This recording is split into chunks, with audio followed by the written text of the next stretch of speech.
It starts with a simple question and ends in objective reality.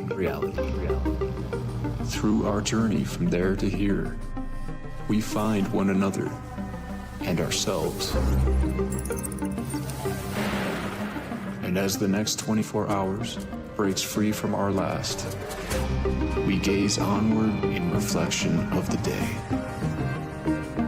Come to your own conclusions. Stay vigilant. Welcome to the Daily Wrap-Up.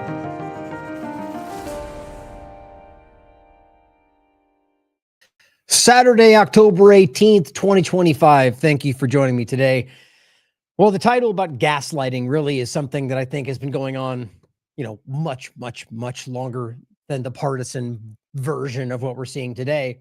But I do think it's really important for us to reflect on this today with the No Kings protest and the left-right paradigm division, the Antifa or, Patriot Front or whatever the current thing now being labeled as terrorism to be used broadly against all Americans as the government sees fit, as has kind of always happened to people who are, adults enough to see beyond or allow themselves to acknowledge beyond the very flimsy, obvious two-party division that's always happening in front of us. But gaslighting today is such an important thing to think about, in relation to right now.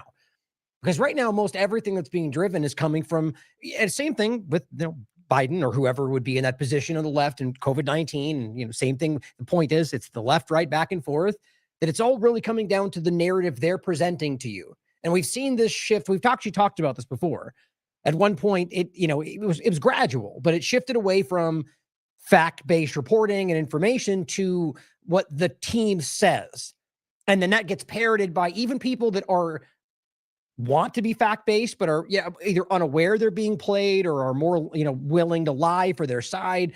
But it's gotten to the cartoonish degree today, where we're watching are people that just get their marching orders and will parrot like we made that point about the stunned silence of that CNN clip that wasn't stunned or silent. It wasn't. I mean, you could argue they were just trying to make fun of it, but you could tell most people that shared it were gradually increasing the stunned and share. And it really just becomes people that are parroting and sharing and parroting and sharing and just grows into something of its own. And half of them haven't even watched the video. And I have a point about Matt Walsh I'll share today. But it's people that are in the partisan divide. And I mean, team sport politics level, not just conservative or liberal or whatever else. I mean, people that are so willing to be on their team that they will lie, they will pull punches, they will completely manufacture information. And so today, what we're seeing, we'll make this about specifically the current, the protest going on, the Antifa overlap, the Israel-Gaza ceasefire lie, and how all of this stuff is in the same kind of vein. But what you're getting is just a presentation of what you're supposed to see it as. Or rather, that's not even the right way to frame it. Rather, just what you're supposed to call it. And probably just ignore it entirely and don't even look, because if you were to look, you would see that that's not true. It's an infuriating reality. And if you get lost in the day-to-day mainstream alternative media, mainstream media framing as if that's everything, it can be claustrophobic. It can feel overwhelming because you feel like you're inept, like there's no reason to even take part because no one's paying. But that's not true. I wouldn't be here if that was true. Now, you could argue I'm wrong about where the majority line falls, but every day there's examples, if you let yourself acknowledge what you're seeing in what it means, like me being here doing this with a large following, that's an illusion. It's very clear to me that it's an illusion. And what they're desperately trying to get you to do is think that the way they frame each other is what everybody else thinks. For example, which we'll get into today, the No Kings protest discussion. I was kind of laughing about this weird thing where they're stating, well, we don't have a king, so that's a dumb thing to do. It's like, well, that's a really, shallow view. Of course, there are people that probably think, whatever. The point is that we don't want kings. I think left and right Americans aware of the constitutional reality, we all agree with that. And the protest, you could argue for most people, is that we see this gradually increasing authoritarian lean. Both sides are doing it, and we don't want that. Now, I think that's most people, even if they're being dishonest about it. But then I recognized this weird sentiment from the right that was all about, well, we don't, that point, like we don't have kings, so that doesn't make any sense. Dumb Democrats. And I didn't know where that came from. And then I find out, oh, I see. It's a talking point that was put out by people within the team, went through Fox News, then became all the people online saying it. The Clint Liberty, that like it's some fresh hot take. They're just parroting what they're saying. It's weird. The point was, the only people I see that are saying that we have a king are largely people within the left-right paradigm divide structure. Most people can be not a child and say, well, objectively, we don't have a king per se, but we have a very obvious centralization of power that gets smaller and smaller every single moment. Doesn't that mean it's going to, go that direct? Probably obvious to say that we can see that. But what I'm pointing at is the way that both sides will point to that hyperbolic cartoon of either side that's not the majority and say, that's what we're fighting. But I don't think most Americans are even buying that anymore. But that's my opinion. But I just want you to think about the way that's framed today. Now, what we're going to go over, I did have one more sentiment that I want to say, but since I'm saying it, we're going to talk about just brief points about Epstein. And I was going to lay this out as well, that, I tend to give you a few things we're going to discuss. I never really go through every single talking point, and this won't even do that. But I just want to always point out to those that see the long show and go, oh, he's going to talk about the protest all for 4 hours. Hardly. And we'll get into a lot of things, and rarely does the title encapsulate everything we talk about. My hope is that people who don't have enough time to watch the time, people that would like to understand, not just read headlines and want to be able to put time into something, but don't have the time to do it the way it should be done for everything that's out there, if that makes sense. And so I try to do a show where if you have so many hours to sit down and catch it, that I'd like to believe I'm catching you up on what's most important across a large field of the news, which I'm never going to claim that I nor anybody else is able to do that with one show ever. There's always things that won't be included, but that's my goal, is to, if that's the only thing you're able to watch, that hopefully you get a really good sense of a larger picture of a lot of different things and smaller points. So Epstein, to a degree today, as usual, some partisan BS, two-party division stuff that's relevant to the larger conversation. We're going to do a good portion of Venezuela today. I really want you to understand where that's coming from and what's happening there and how it's being used and the different side points to it. Israel ceasefire lies, because that's not stopping, obviously in the title today. The Israeli-U.S. deployment point, which is real. The weirdness around it is interesting, but it's a minor point in a larger conversation. But from that, just the point of Israel infiltration and a lot of different overlapping things that are very easy to see right now. John Bolton and the indictment, which are just accusations, rooted in some level of evidence, but why it always becomes indictment, it's over, we won, because people are trying to play you, either because they're too dumb to know they're being played as well, or they're trying to manipulate you and they know better. And by the way, he is a criminal, should go to jail. I just doubt it's going to happen. Lack of arrests in general is a point we'll get to again, because I think that's very obvious to see that we keep seeing these indictments. Pelosi, Obama, they're all criminals and nothing keeps happening.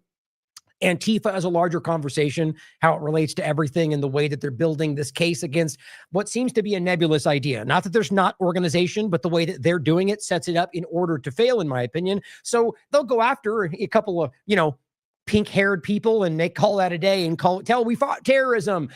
Ultimately, it'll be setting the stage for how they want to use it forever, in any case, against any American that they claim is within that category.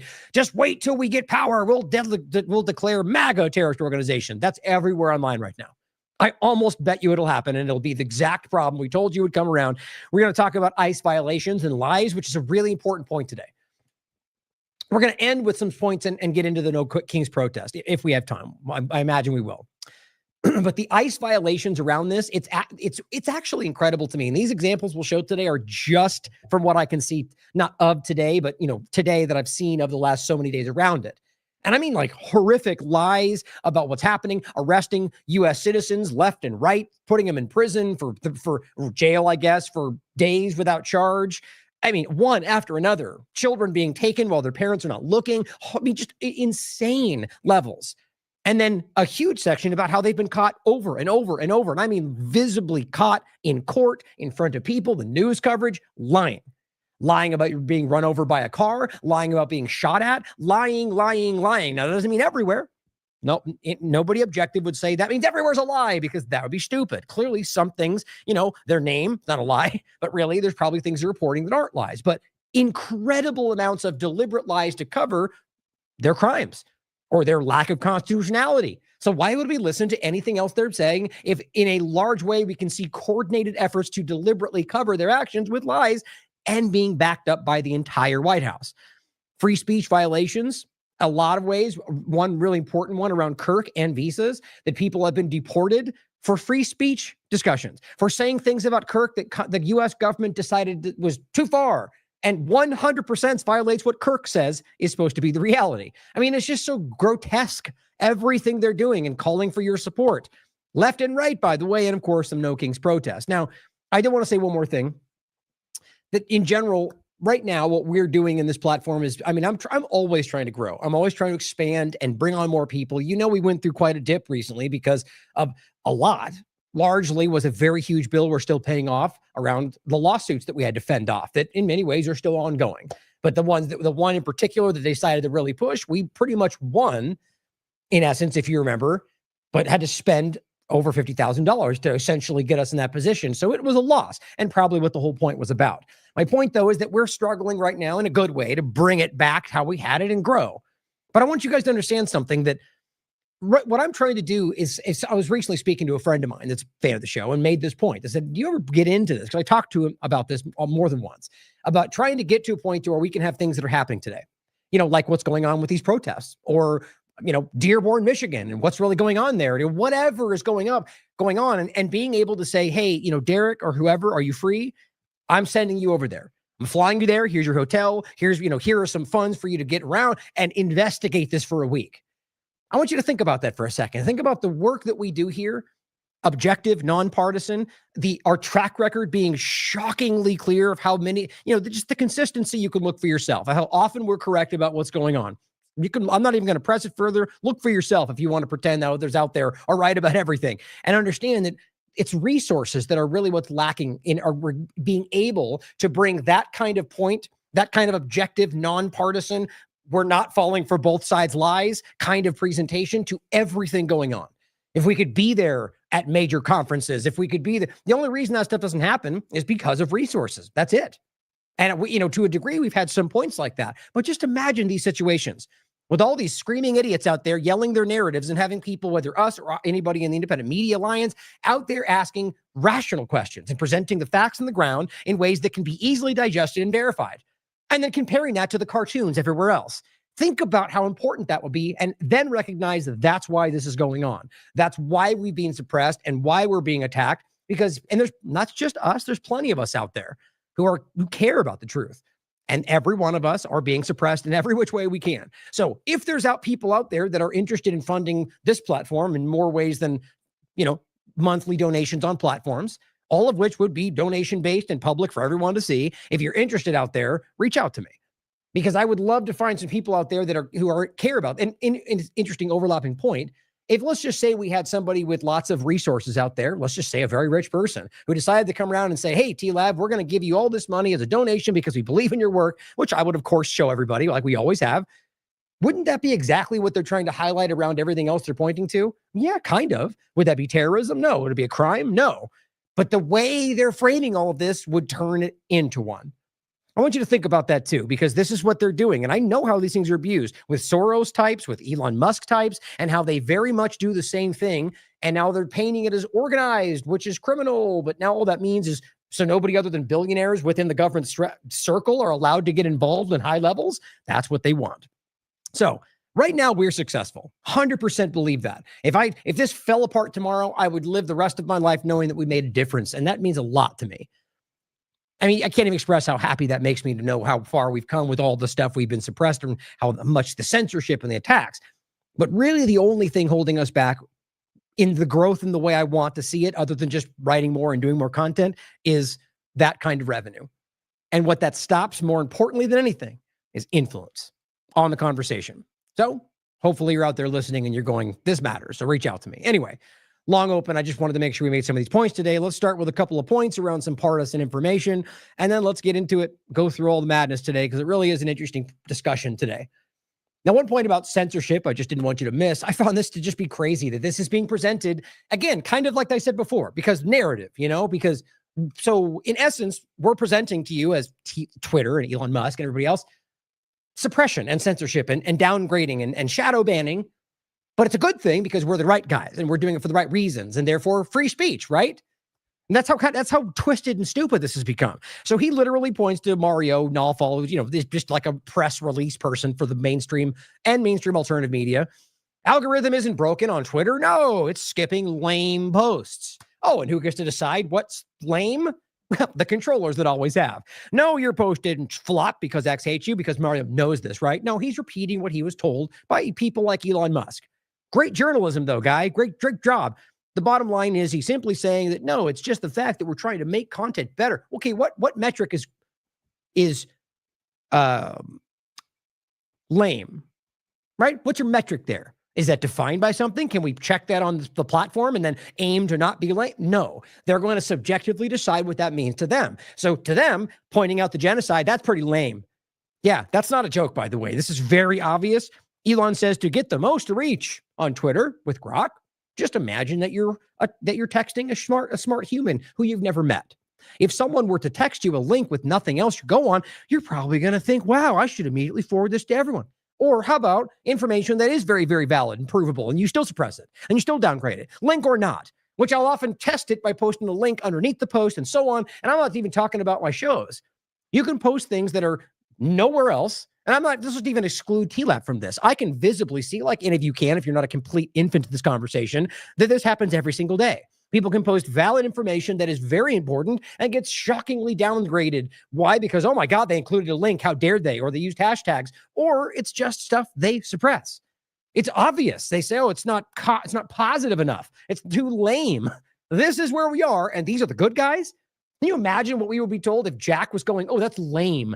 Which, by the way, they did with different words. This is what it really is. This is how dumb they think you are. They're just downgrading it to, that's just dumb and lame stuff. We're going to get rid of it for you, instead of giving you some kind of technical argument about free speech and censorship and hate speech and whatever else, which are just as dumb to me. But what's funny is they're like dumbing it down for these people. I just think this is insulting to you. If you see it, you should be insulted.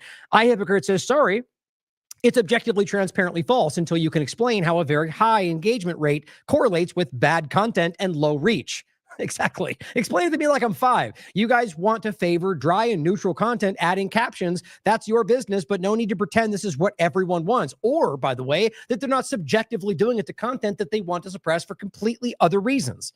This has been proven thousands of times over. For example, Elon Musk choosing to suppress content that he doesn't agree with, spinning out about H-1B visas, or censoring around South Africa. I mean, these were bombastically embarrassing moments. And then we just moved on like it didn't happen, sort of like Doge. It just doesn't imagine, it doesn't exist anymore. Freedom, #winning. But this person says, Grok, is the news this post is conveying being presented accurately? Will you be picking winners in terms of whose content will be more or less visible? Yes, Grok says, the report's accurate. Twitter's rolling out an algorithm enhanced by Grok to evaluate post quality, relevance. Right, this is social credit on Twitter. But, Elon's doing it. Trump probably supports it. So who cares, right? Right? Influencers in the team sport politics game, isn't that who we're supposed to look to know if things should work? Mario Nawfal, let us know. I don't believe even close to the majority is falling for this stupidity. I don't.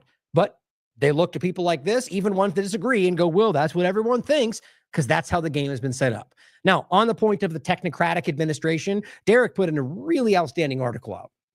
The technocratic Trump administration, the public-private partnership. Now, I'm going to make a page for this because this will be a series. This is part 1. He'll be doing, I think, a few parts around this conversation. But as Whitney and I've talked about a long time ago, her work really kind of opened this door for me, is the understanding of what the public-private partnership is. I even remember a specific interview where I was literally sitting with her as she was talking this through, and I was like this profound epiphany, it blew me away to understand what that created. And of course, just the obvious reality that that's a very fascistic, tenet to fascism, to have the blending of corporatism and government. But it's just funny, socialism and communism, they're all very much the same kind of control. Like, they're different very clearly, but the tenets are very similar. And right now what Trump is doing, which we'll point out in a minute, or as we just actually, it's not from today. I'm thinking back to another one. The interview we just did with Catherine, which this kind of overlaps, by the way. It's the similar points in this article. Catherine's interview was entitled Reverse Robin Hood, Why Has Trump Become Anti-Capitalist? And it's her opinion. I mean, but I agree, her points are pretty undeniable. The reality of all Intel, NVIDIA, endless examples of things that if Biden did it, they would straight up call it socialism. In fact, we have Republican commentators who says this is socialism. Popular conservatives radio host slams Trump in August of this year for wanting stake in private company. He basically says, look, well, he's like, if you want this, or what did he say? I'm trying to find it real quick. Derek quoted it in the article. Yeah, he says right here, he goes, so we'll deliver the money, which has already been committed. He says under the Biden administration. He says, he goes, I'm sorry, but no, this is terrible. This is socialism. Anyway, there's another point I was going to read in that. His point was simply like, let's stop pretending like this is what you want. At the end of the day, it's exactly what you're criticizing everywhere else. But Derek had a great point about all this and the reality, the many points that we make. Like all the people lined up behind him there, these are the people that Jones and everyone else told you were the deep state. And now they are literally shaking his hand and patting his head and doing everything. I mean, they are part of the team. So you can either acknowledge what that means about the people telling, Jones and everybody else, or you could recognize that they're being played too, or, whatever it is you think, but just acknowledge that this is not winning and it is not what you were promised.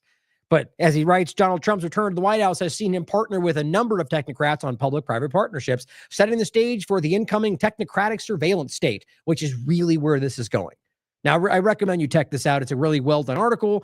I don't even getting into it briefly will give me 30 minutes. I'll probably go over another show. Maybe Derek and I'll do an interview about it. Worth your time. Now, interestingly, and we'll come back to the No Kings protest toward the end. But speaking of the different things like NVIDIA and Intel and examples that are very much hypocritical for Trump, just about profiteering, which, would be called socialism if it was anybody else. Andrew here says, this is literally everything they claimed Hunter Biden had done. Now, I don't exactly agree with that, but it's still worth you seeing and you can decide for yourself. He says, everything they claimed Hunter Biden had done that warranted his father's impeachment and removal from office, except we have Trump on tape putting Eric in touch with foreign leaders for business deals. And Eric blithely and obviously confessing to it. Surreal. Now, anybody who knows beyond the partisan narratives, who knows that the Hunter Biden story was way, way, way more than just him setting him up some for enrichment, okay? There was a ton more that happened there. So, but for this conversation, what we're focusing on is the fact that the claim from the partisan game is that we're talking about him, self-enrichment. And the same point here, which, guys, we know this. We just talked about the deal with the cryptocurrency thing in Pakistan, the World Liberty Financial. So you can all pretend that he's pulled himself out of it, but it's not true. He, first of all, from a legal perspective, has not. He just claims he's not involved. That's not the same thing as every other president before. So that technically is an unprecedented legal, he's basically not divesting for the most part. Now here, but my point was, even if you believe that he is, you can clearly see that this has been openly discussed, that Trump is negotiating and including his family's business in these kind of deals. Even if it is, well, once the time comes, we'll make sure you benefit from that. That's illegal. Guys, that is what we've always pointed out. They all do it, though. So let's not pretend like it's unique to Trump, but you should hold him accountable if you care, not only go them first, though. No, it's a crime. We should hold them all accountable. But it says, here's Eric Trump admitting that Indonesian president and Trump were in fact discussing family business dealings when caught on a hot mic. Then you can watch the clip.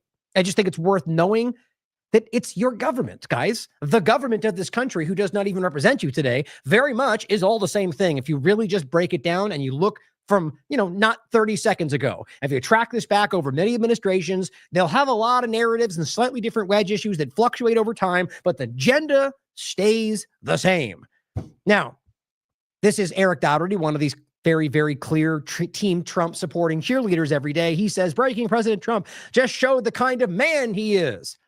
His, of course, he's just the greatest thing ever. Every time they say a word, he goes, every time I solve a war, Trump says, they say, if you solve the next one, you're going to get a Nobel Prize. Nobody says that. Literally nobody. You know why? Because he hasn't solved the war. But he goes, I don't care about all that stuff. I care about lives. Yeah, you clearly don't care about the thing you bring up all the time. You don't care about the thing you said, but I deserve it. And she said she's going to give it to me, but I don't want it. I don't care. I'm above it all. But keep talking about it, though. Let us know how much you don't care about it, Trump. It's just pathetic. And people like this guy, Eric, will continue to go, the greatest thing ever. Democrats suck.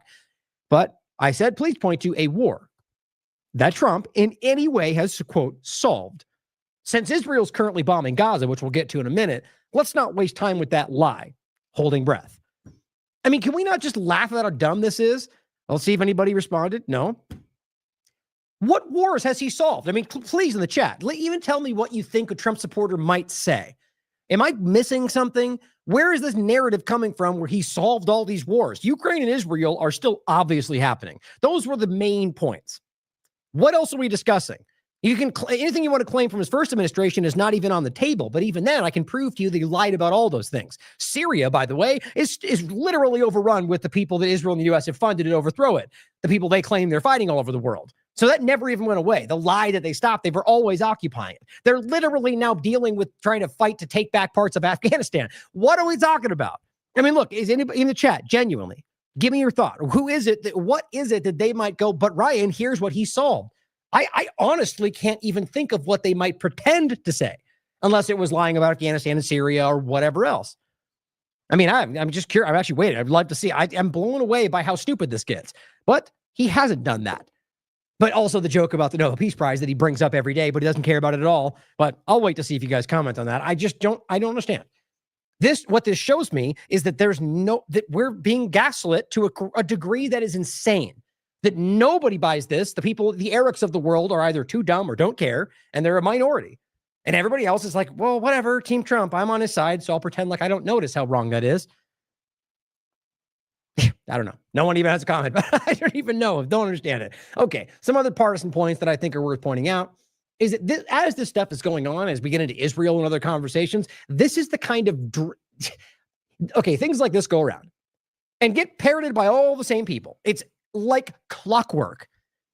And now you could make an argument. There are points to be made about the manipulation, gerrymandering, that in the many different ways that they can manipulate, which, again, if we're not being infants about it, obviously both sides do everything they can because they're convinced the other side is the one that's going to do the wrong things. So we have to maybe break the law just to fight against the real problem.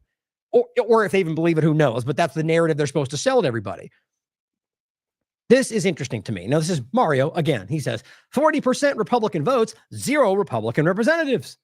This is one of the strangest political paradoxes in America right now. Of course, that's because that's what they're all being told to point to. That's what you'll see. Now, he says New England's 6 states, Maine, New Hampshire, Vermont, Massachusetts, Rhode Island, Connecticut, collectively give around 40% of the votes to Republicans, yet not a single one of their members of Congress are Republican. Okay. Well, first of all, just because there's that many supporters that you point to, first of all, I mean, look, you can get into 1,000 different things. I want to get past this quick. First, you could argue that the numbers they're pointing to are not real. You could point out the reality that our votes quite literally don't translate to the outcome. Let's stop being kids about it. But, that's not going to win anybody over. Like, there's so many ways around this that you can point to what they're saying is not really connected. Who knows? I think you can clearly prove that most people in this country don't even represent Democrat or Republican anymore. They literally represent themselves as we see through your lies, independent or whatever else. So all of this is predicated on the idea that everything's left and right. Now, you realize half the people they're pointing to at one point did and forever get the list as left or right. You realize that? So all the people they point to and all the red and blue graphs represent most people that probably haven't voted in 10 years or don't believe they're one of those things anymore. There's so many things to get into. For me, it comes down to the fact that they're trying to represent this as some kind of, manipulation of justice. The real thing comes down to this. DC Drano said this, one of the 100,000 people that all pointed this out on the 17th. And this is how funny it is to me. These aren't fresh hot takes. These are regurgitation of the narrative. They all come out and act like they're the one breaking through this neat point they all saw. No, they are tired. They are repeaters. They simply point to the thing that everyone else is saying because they're all supposed to push the narrative. But it says, see all this red in New England? You know how many congressional seats are held by Democrats? 21. How many are held by Republicans? 0. Don't talk to us about gerrymandering. Okay. All of it's rooted. All these narratives are rooted around misunderstandings or misrepresentations. Now, secondarily, you could point out that even these graphs they're pointing to seem to differ based on who's posted them or who wants to alter a little bit more here or there. The bottom line comes down to this. And shout out to this guy who posted it first, who I saw right here, Joseph. He says, see all that green in Maine? The large swaths of red land on your map of blue and red hardly have any people in them. You'd think that might be relevant, don't you think? That at the end of the day, the vast, vast majority of people are right down here, right? So if you're going to look at that, you can argue that that might be why it looks all red, is that the vast majority of people up there that they think, so this huge area of red represents 100 people or whatever it comes down to. You can do the math. It's a very small amount.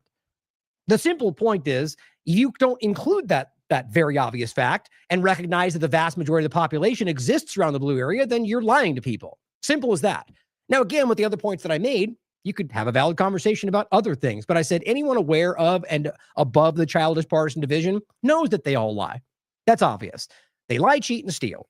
But also that grifters and morons like DC Drano will constantly push memes that don't understand that they don't understand to keep you attacking your neighbor instead of the real problem. I just think these things are everywhere. Now, what you'll find is literally everyone that's in a certain circle, we're all doing this. And here's J.D. Vance. This is really something. New England, 6 states vote about 40%. It's the same little point over and over and over and over, except they leave out that very important point. That where the people live, the majority of it, they seem to represent as Democrat. But again, I don't trust any of that. I don't believe that our votes even translate. So we get lost in the weeds of all this nonsense and we lose the fact that we've lost this a long time ago.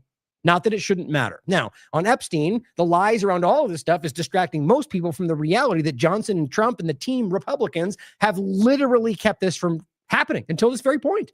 Are we still on the shutdown? Apparently, we're not even talking about it anymore. Why? Because they don't want you to recognize they're dragging this out, probably for this one reason. Massey said this on the 14th. Today, Speaker Johnson seemed to acknowledge something the FBI director hasn't. It wasn't just Epstein trafficking women. Yet he persists in the cover-up. The effort he supports hasn't released a single name. Yet we know at least 20 are implicated in the files. That's just what Massey can prove. Only one of the names he seems to know, unless he's holding it back. The reality is that this is something he can prove. They know that, and I think they're literally trying to suppress this as best they can. We'll find out, I guess, if they just do everything they can forever to never let it come out. That'll speak for itself. But at some point, they seem to have to address the vote that they're dragging their feet on. Now, on top of that, Thomas Massey adds, well, the British ambassador lost his job. Now the prince, who I just saw this yesterday, lost his title because of this. Don't tell us there's nothing in the Epstein files. The truth is coming out, and we will not give up. Repost this and tag Speaker Johnson if you want him to quit delaying the vote. Very interesting. Ben Shapiro attacks Marjorie Taylor Greene. Why? Calling her demand for answers about the men involved with the Epstein child trafficking as just conspiratorial nonsense. He's furious that, as Shadow writes, this is his opinion, that Greene is speaking out against weak and cowardly men in the Republican Party who do nothing but send angry letters. And this person's a Republican supporter. The point is that even they are calling out the lack of any arrests. See, I get the sense these are people that believe the lies spun by the Republican team sport politics, but at the core point still want the right things. They still want constitutionality. They still want criminals to go to jail. And there's a line at which even they will start to go, okay, wait. How many times can you support Bill Gates? How many times can you push vaccines? There's lines for people. Epstein seems to have been an important one. But overall, mad that they're still talking about it. The thing that he told you was important. And look, we're going to get to in a minute the one about Kash Patel, talking about Charlie Kirk and these conspiratorial nut jobs on social media. We have to do something about that. Exactly what they were saying on the left. Funny how that works out. Now, this is Diligent Denzian, just a very quick clip, by the way, that came out with the guy who they arrested, the Israeli a government entity who was caught in a child sex trafficking ring, who they then let flee back to Israel, and we've never heard a word about it since. He comes out and says, video of Tom Alexandrovich, the Israeli official being arrested for trying to meet up with a minor child for sex, has been released. He was allowed to flee the U.S. a day later. Just wanted to remind you all, it's very important to understand. And I said, don't let them hide this or the Epstein cover-up. Of course, my posts are shockingly suppressed at these points. Again, I make the point every time. It's not even about the engagement. It's about that. You're to tell me with 77,000 people that follow my account who chose to follow it, even by accidental scrolling, we would get more than 2,000 views. That's because they're not hiding it, guys. They think this is too much of a lame post. Right? It's got links and stuff. So therefore it's got hashtags. Therefore it's not. That's them cultivating what they want from you. That's social engineering, no matter how you spin it. It's disgusting. I'm going to post what I want, and it should be based on meritocracy. Isn't that all the lies that you spin? Isn't that what you pretend to care about? But don't let them hide it. The government will always hide behind the false partisan division to stop you from demanding meaningful action. Simon Godek says Trump attacks the only Republican congressman who wants to release the Epstein files. At this point, Trump isn't just sounding like a mouthpiece for Miriam Adelson. He is one. He is going after Thomas Massie, one of the latest unbought men in Congress. You could decide if that's true. A rare voice who dares to put America before Israel, slash the corrupt leviathan of government, and demand the release of the Epstein files. Only spineless cowards, sellouts, or politicians with something to hide would come for a man like that. Yeah, Simon Godek, who was a big supporter before, has come hard against, because he's got principles. He believed the lies for whatever reason in some cases, and then when they didn't deliver, he called them out. I have more respect for that than most anything in this conversation. We are all misled or wrong sometimes. It's about acting correctly in line with your principles, what you claim to fight for. And the moment that, Trump's had 1,000 of these so far, and all the children out there follow along and pretend they don't see what's happening. He came out today and said, or it was yesterday, he said the third-rate Congressman Thomas Massie, guys, this is so crazy. Everyone in his support base who's not a complete manipulator loves Thomas Massie. This has to show you that Trump believes he can simply bully his own base into believing whatever they want or whatever he wants. A weak, pathetic rhino, he says. There's nobody more America first in the real sense of make America great again than Thomas Massie. Even MAGA supporters believe that. And it goes from the great Commonwealth of Kentucky, a place I love, and basically says that we need to bring in a new person. Bring in Ed Galbraith, a true American patriot, a person who's he posted more than once about supporting Israel. What a surprise. What a weird thing to talk, or calling out Hamas, or, so whatever you think about him, that's clear. Many posts about it. A brave combat veteran, Ed, knows the wisdom and courage required to defend our country. So, at the end of the day, hashtag MAGA. No, what you're doing is make Israel great again. Bring in another politician who will pull punches for Israel while Massie wants to call it out. Hey, how about the Epstein files? Nope, MAGA. General Mike Flynn, though, comes out and goes, China, as usual. What's funny about this is you have them screaming about these things. Little evidence ever being presented, by the way, not to say that they're necessarily false, but is Mario, as usual, press release from the government. He says, police raid Chinese-run human trafficking rings. Austin Police Department raided illicit spas secretly run by Chinese networks. Yeah, probably. The bottom line for me, though, is that I don't think half these things barely ever get any more follow-up. Let's give me the report. Where did it come from? Who were they working for? See, what you have to think about, guys, these could be Chinese-run, sex trafficking rings that are conducted by Russia, right? That's not that hard to think about. These could be Chinese-run groups, and I mean in the sense that they're run by a bunch of Chinese people that are presenting themselves as working for the Chinese government that actually work, on behalf of the Israeli government. You realize how much that's actually happened before, or getting into like a tech side of it where they can make technical things happen that look like they're coming from a different government? That was Vault 7. So I just want you to think about it. The presentation from your media and your government is the first thing we should be questioning. These people repeat what they're told. Overall, that's not the point for me. If this happened, good. I'm glad it happened. But it is overall, as Michael Flynn points out, while this exceptional law enforcement work, we need to penalize the CCP. Is there evidence that's tied to the government? Not that I can see. The bottom line is this is about, I think, trying to pivot to anything other than the gigantic blue elephant in the room. Now, let's talk about Venezuela, which I think is very important as they're trying to pivot to things to distract you from this. What's interesting about Venezuela is I'm not exactly sure where I place this. I do believe that this has interest for, like, for example, we talked about the flotilla or different discussions about international law and about how this changes that for the interest of both the U.S. and Israel, where the precedent might, I argue. But other than that, this just seems like, I think, more of an interest for the U.S. government. But then again, Israel's immersed in the AI direction as well. When it comes to the lithium that they desire in Venezuela, when it comes to the oil reserves, the gold reserves, rare earth minerals other than lithium, like there's a ton there that's important to them. So another boat, I don't know what's the sixth, the seventh boat, was just killed or was bombed kills 6 people. Now, the interesting thing is there are apparently 2 of them that survived.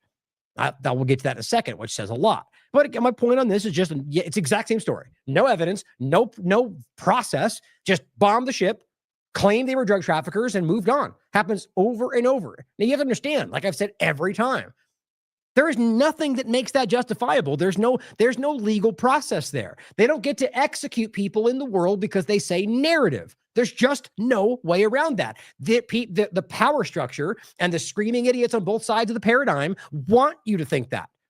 When their team does it, they want you to think it's the best thing in the world. And both sides are desperate to make you think they can do what they want, whenever they want, if they claim emergency, national threat, insurrection act. These things have been slowly growing. The truth is, they're unconstitutional. At the end of the day, when you really break it down in the way that they're doing it at the very least. So MJ Truth Ultra comes out and says, here we go. Let's cheer on the peace president building for war, because that's totally not ridiculously hypocritical. Bombers and cool things. Yay. That's what they're all doing at the team sport politics side. But the interesting part, which is a report, this guy can't even spell Maduro unless he's trying to make fun of him, I guess, by making it A, like making him a woman for Spanish. It's just, typical childish kind of stuff they do. But offered the U.S. a dominant stake, they claim, Maduro, in Venezuela gold, oil, and mineral wealth. Interesting. And promised to cut ties with Russia and China. Now, I can't verify that. It wouldn't surprise me, quite frankly. And from what I can see, it looks like it actually started under Biden, which is not surprising that they love to make this, it's Trump doing it all, even though it was already on the table. And so it's funny, though. But the point is that if this is the reality, I'll play this clip for you. Or actually, I don't think I will. I thought I decided against it. Yeah. All he's doing is just basically praising all the cool, look at the ships and the war and we're great. It's just kind of embarrassing Jesse Waters stuff. But at the end of the day, if this was offered and Trump, that's why Trump said they don't want to F around with America, and you turned it down for what? Because you probably covet all of it. And that's the plan, but you failed repeatedly to make that happen.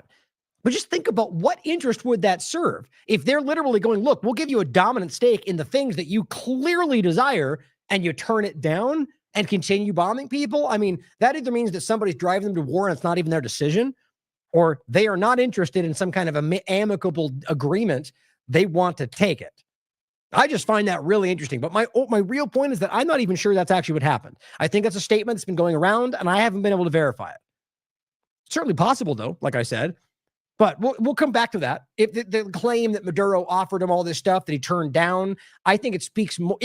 Honestly, the point's more important if he turned it down for just arguably just to go after, like the argument is we just can't let them be evil people. Really? Can't let them traffic drugs. Oh yeah, Colombia. Oh yeah, Israel for evil and drugs. I mean, they're ridiculous to claim. So the point wouldn't be that we can't make deals with terrorists. They do that all the effing time. So that seems to be a little more nefarious, or it didn't even happen. And like usual, Waters and the rest will just repeat what they're told. Interestingly enough, U.S. military rescued survivors by helicopter after the Thursday strike in the Caribbean, and is now holding them on a Navy ship, 4 sources familiar with the matter say.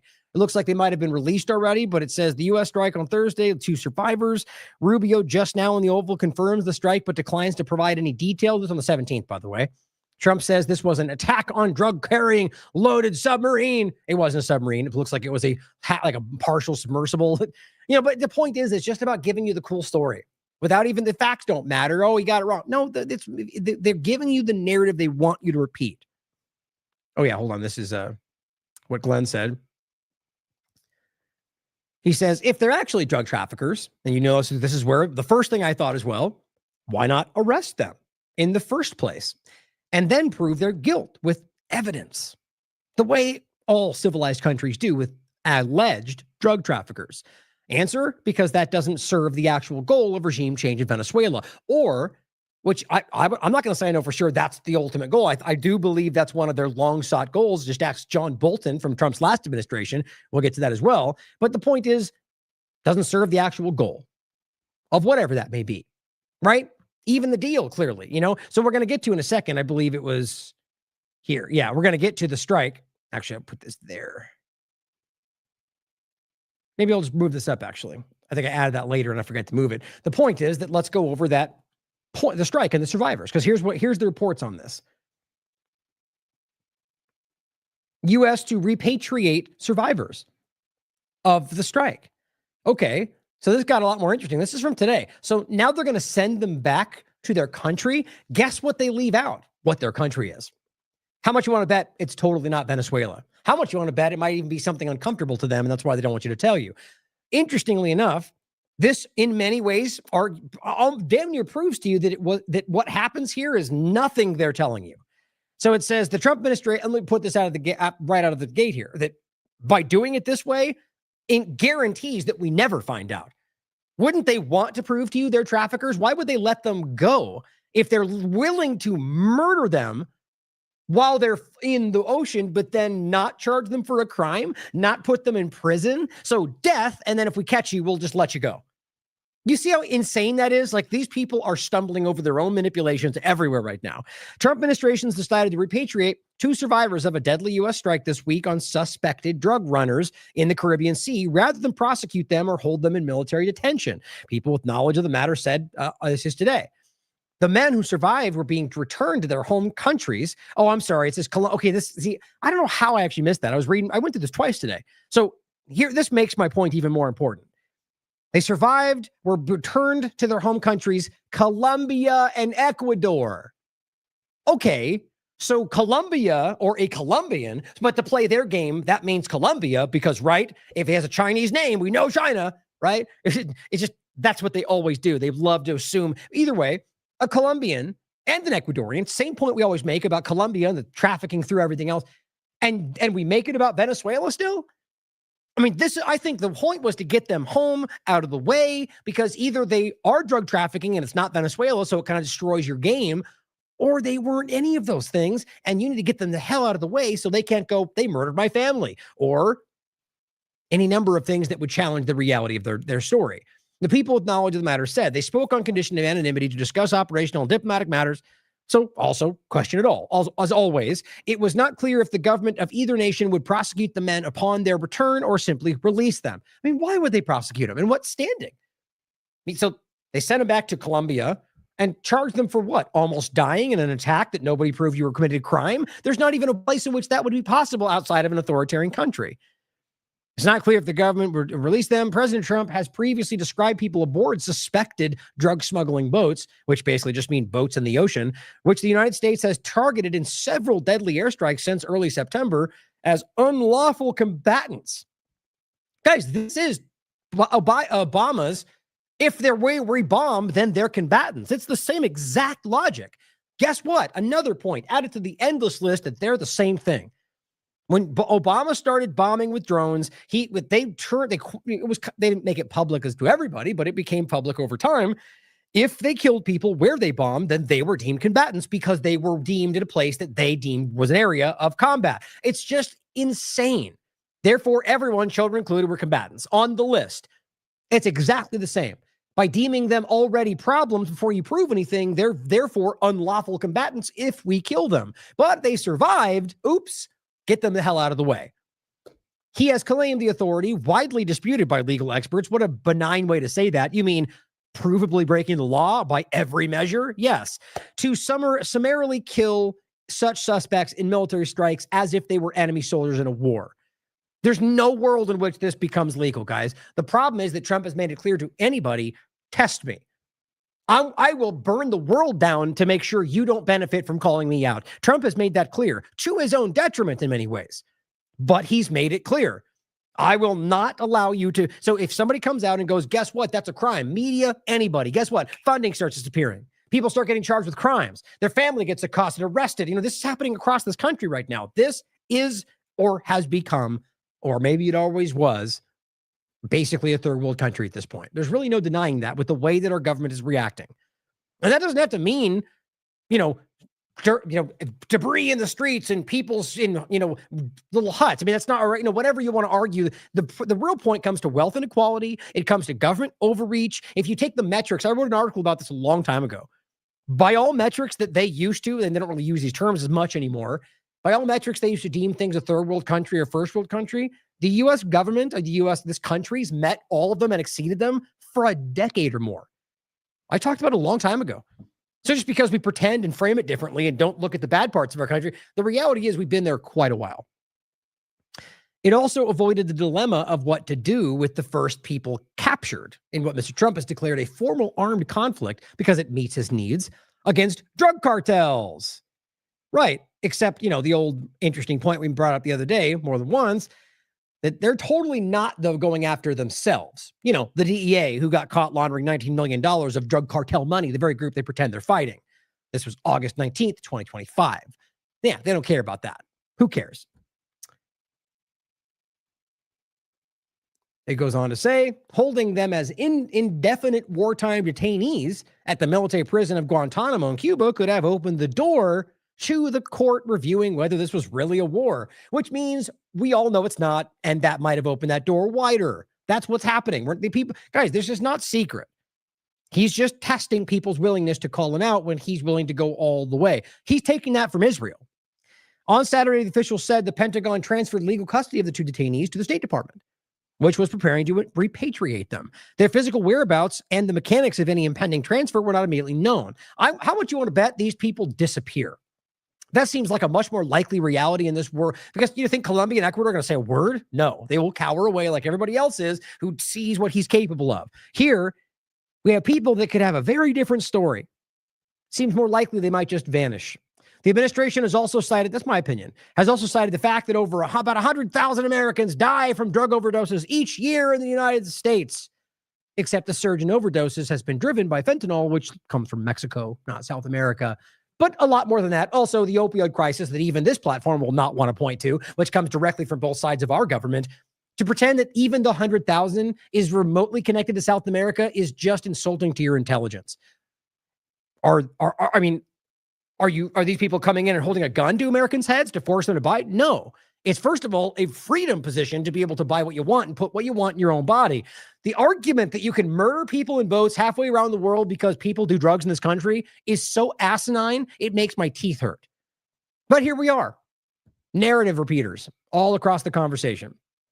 Now, much as I think Michael Tracy's a complete clown right now, I have for a long time, very partisan, very, very dishonest when it comes to things that he doesn't want to point out. Nonetheless, no matter, even Laura Loomer, if something's pointed out, which is accurate, which for her seems to be never, I'll still point to it. But my point is, he's right to point out that this is what Tulsi Gabbard was saying before Trump was in power.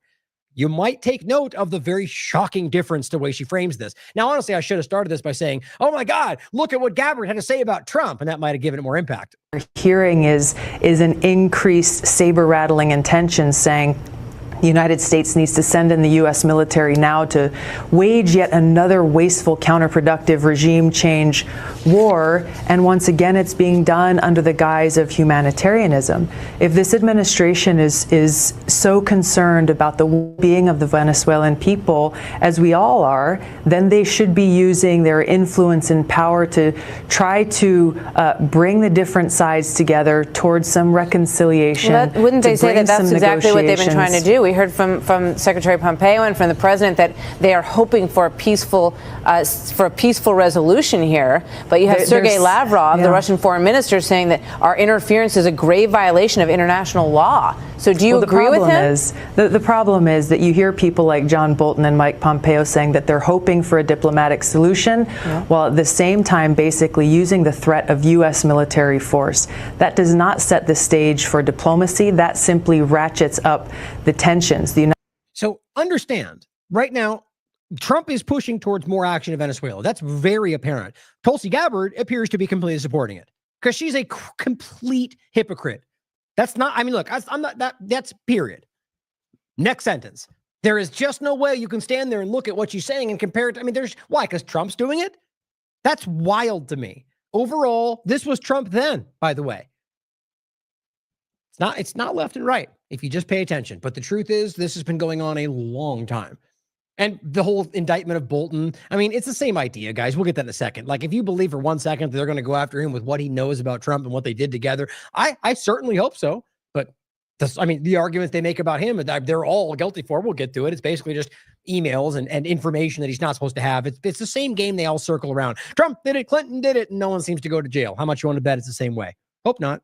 The United States should set the example and lead the way, bring other parties to the table to try to say, hey, let's have internationally brokered and overseen elections. But do you believe that which they already do, Maduro truly have should their voice go? heard? Do you believe that Nicolas Maduro has been a horrific leader for his people and that he should go?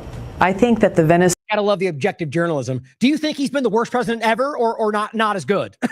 How about, what is your opinion about the president? That'd be a journalist, not Fox News, not CNN. That's not how they roll. But the point is, at this time, we can prove to you that all of them were lying about it from both sides. She's coming in for more of the we shouldn't be doing that, but still frames him as the evil Maduro. The reality is, take him or leave him for what you think he's doing in the country or left. They're all criminals, in my opinion. I don't think government should exist, but they're also lying about him.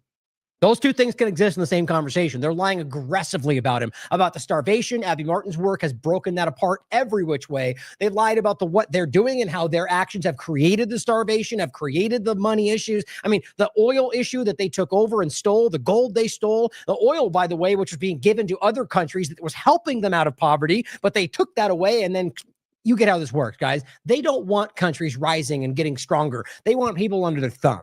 That's what authoritarian, that's what empire is. So even what they're pointing to in Venezuela in this very, let's not forget, they were the ones that were trying to pretend. That was Guaido, guys. That's that lie. Trump was lying to you just like he is today. Not unique. That's just your government. But you get the point. In another additional article, this is from Max Blumenthal on the 17th from the Gray Zone. Who were the CIA assets and key Trump figures who orchestrated the failed Bay of Piglets mercenary invasion of Venezuela? In this explosive tell-all interview, coup leader Jordan Goudreau exposes the Trump organization and U.S. intel in a plot to steal Venezuelans' resources. That's what this is about. So the point here, and read the article, as Max adds, watch the leader of the 2020 mercenary invasion of Venezuela. Tell me how Trump or top Trump figures hired him alongside Venezuelan CIA assets to take over Caracas so they could plunder the country's wealth. That's what was Trump saying? Take the oil. He wasn't even hiding this about Syria, elsewhere. So why would you not understand the same thing today? He's learned a little bit. He's still very clumsy, but he's learned to be a little bit less so.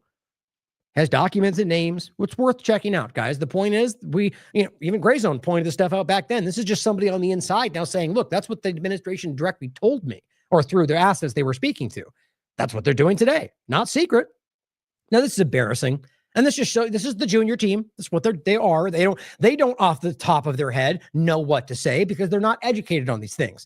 None of them seem to be able to respond like this. But as John here makes fun of, I'm not familiar with, looks like public speaker. He says, the question is, what legal authority did the Pentagon invoke to strike that boat? And so John's response is, so he doesn't have any idea, basically. Here's how he responds. What legal authority did the Pentagon invoke to strike that boat full of drug smugglers? We have the absolute and complete authority to conduct that. First of all, just the defense of the American people alone. Oh, okay. Well, the defense of the American people you could cite what that would stem from. He doesn't understand. 100,000 Americans were killed each year on drugs, which has to do largely with things that don't come from South America, and also which things Americans can take. Largely, by the way, comes from things like opioids that have nothing to do. But who cares about 100,000? War with Venezuela. These guys are children. To the previous administration because of an open border and open drug traffic flow. Except for the fact that problem has existed way before just the last administration. But see, they believe they're aiming at, and to some degree they're right, a group of people that their worldview goes from Biden to Trump, and that's it. Even weirdly, because Trump being included would counter a lot of their narratives because he did a lot of this stuff last time. The point is that this is such a lie, it's insane, but he still has yet to cite the authority used to do the act. That is an assault on the American people. I said we smoked a drug boat.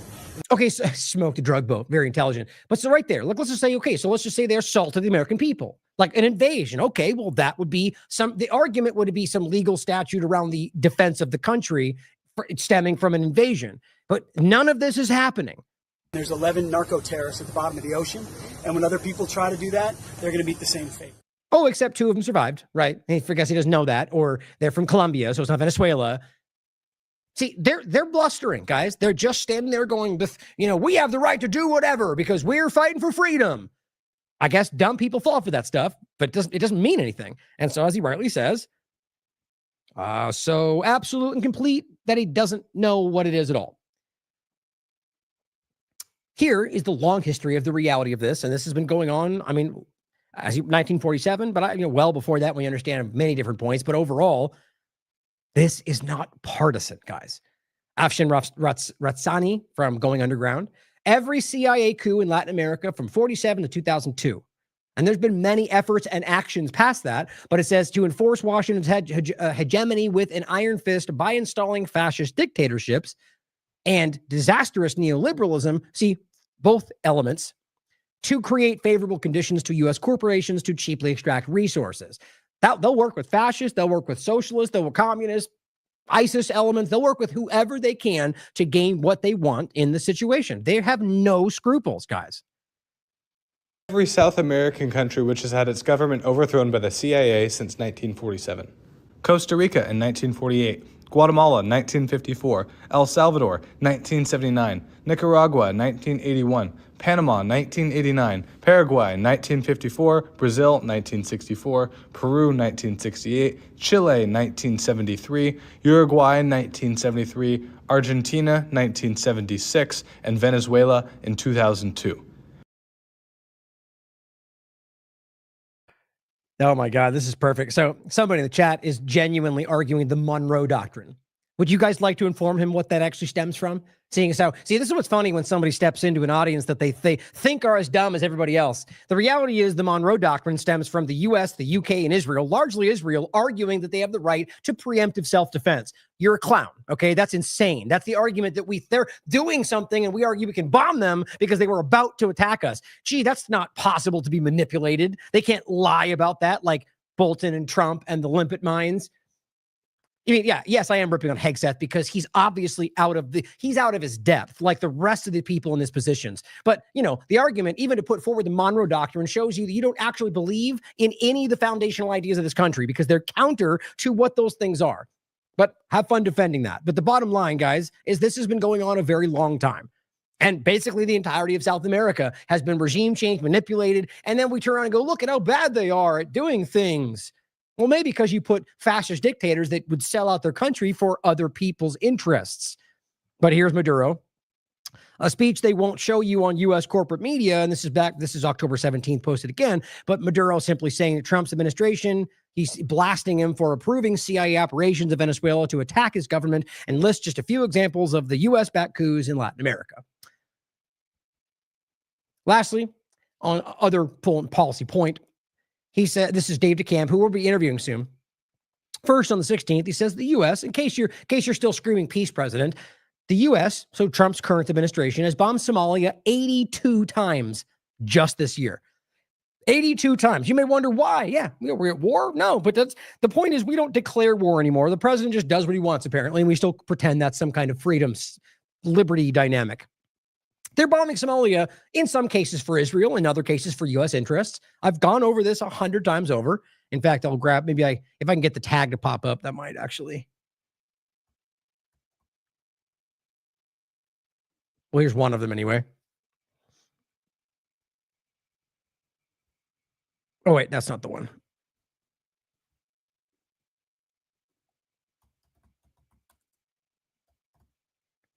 I thought it would pop up there. I guess not. But anyway, I'll try to find some in the, here, let me just do it right here.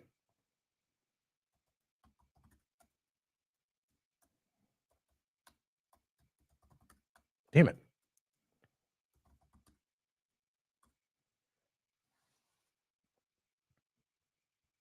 Trump bombs Somalia. Here's one from the Ron Paul Institute from 2017. I'll just include that. I know there's ones where we've talked about it more than once. So, we talked about Somalia. We've talked about, the Democratic Republic of Congo. There's so many moving parts, but a lot of these do have to do with Israel and U.S. interest for rare earth minerals and plenty of other overlapping points. It's rarely about fighting for freedom, as if bombing people to death will, somehow bring freedom. How often has that happened in the past? We tell ourselves these lies. World War II, except that the bombings that they conducted in most cases were unnecessary and were over the top. And, we look, Israel going Dresden and all these different things. The bottom line is obviously, or how about Japan and bombing them as they were retreating? It's just the stories we're told are lies. He says, here's some context. Biden launched a total of 51 airstrikes in Somalia throughout the 4 years in office. Obama, 48. Trump, 82 where was it? That's the 82nd. It's 80. Yeah, it is 82 times just this year. Wild. So getting into the Israel overlap, I want to start with a point that I thought was very relevant because we brought this up many times. In the Knesset, I forget this guy's name actually on top of my head. I forgot to look it up. He's been the one that's been dragged out of there many times. He speaks out pretty strongly against largely Likud and Netanyahu's party, but he's been very critical of a lot of this stuff. So he came out and said, I'll just read it to you because it's in Hebrew. He says, you personally initiated Qatar's money transfer to Hamas, which we know. You guys have already here. You know this. It's provable. And in no way does that undermine the reality of the defense, the legal act of armed resistance by an occupied territory. Even if every one of them were funded by Israel, it still wouldn't invalidate that legal reality of an occupied territory. So it's not used to undermine that reality. It does matter, though, that Israel did do this and clearly either allowed some of this to take place because of it or failed entirely in doing so. Either way, Hamas has changed quite a bit from when this was largely happening, I think. Either way, though, he's saying together with Mohammed al-Ahmadi, you bear responsibility for it, and that was your personal order to fund Hamas in order to keep Palestinians divided. That's what it was. You bear responsibility. He says in 2020, as we've told you many times, you sent the chief of Mossad, Yossi Cohen, in order to facilitate the transfer with Qatar to Hamas, in order to increase the amount of Qatari money. He says, so why are you against the governmental commission? Because that's going to come out. They don't want it to be as public to go like to every average normie out there listening. He says, so why are you against it? Because you know that. All the meetings are recorded in the minutes, word for word, and you can't run and hide. You can't shift the blame onto others. Very interesting. So as I said, as anyone honest has been telling you, and there's a lot of people out there who have been pointing this. I'll include this link. Here's both Ami Alayon he's a former head of Shin Bet, Ehud Barak, former prime minister, and others openly admitting to you they transferred $1.4 billion to Hamas in cash, in briefcases that have no way to be, like I say every time, a place where you have to bring in food aid because you can't buy enough to feed everybody. The idea that you would give them money like that to buy the aid it doesn't make sense. If you have to bring it in, the aid's not there to be bought with it. So it is obviously for not aid, like they try to lie about it. But we also have the article this was Haaretz, the Post. Anyone who wants to thwart the establishment of a Palestinian state has to bolster supporting Hamas. That is our strategy, as well as the Post from I believe it was Haaretz, Mossad chief, visited Qatar, financial aid. Just important to remember all this. Very important stuff. Now, we also pointed out Ryan Razbiani, and this is before this, we know that they had twice reinserted the point about Hamas disarming.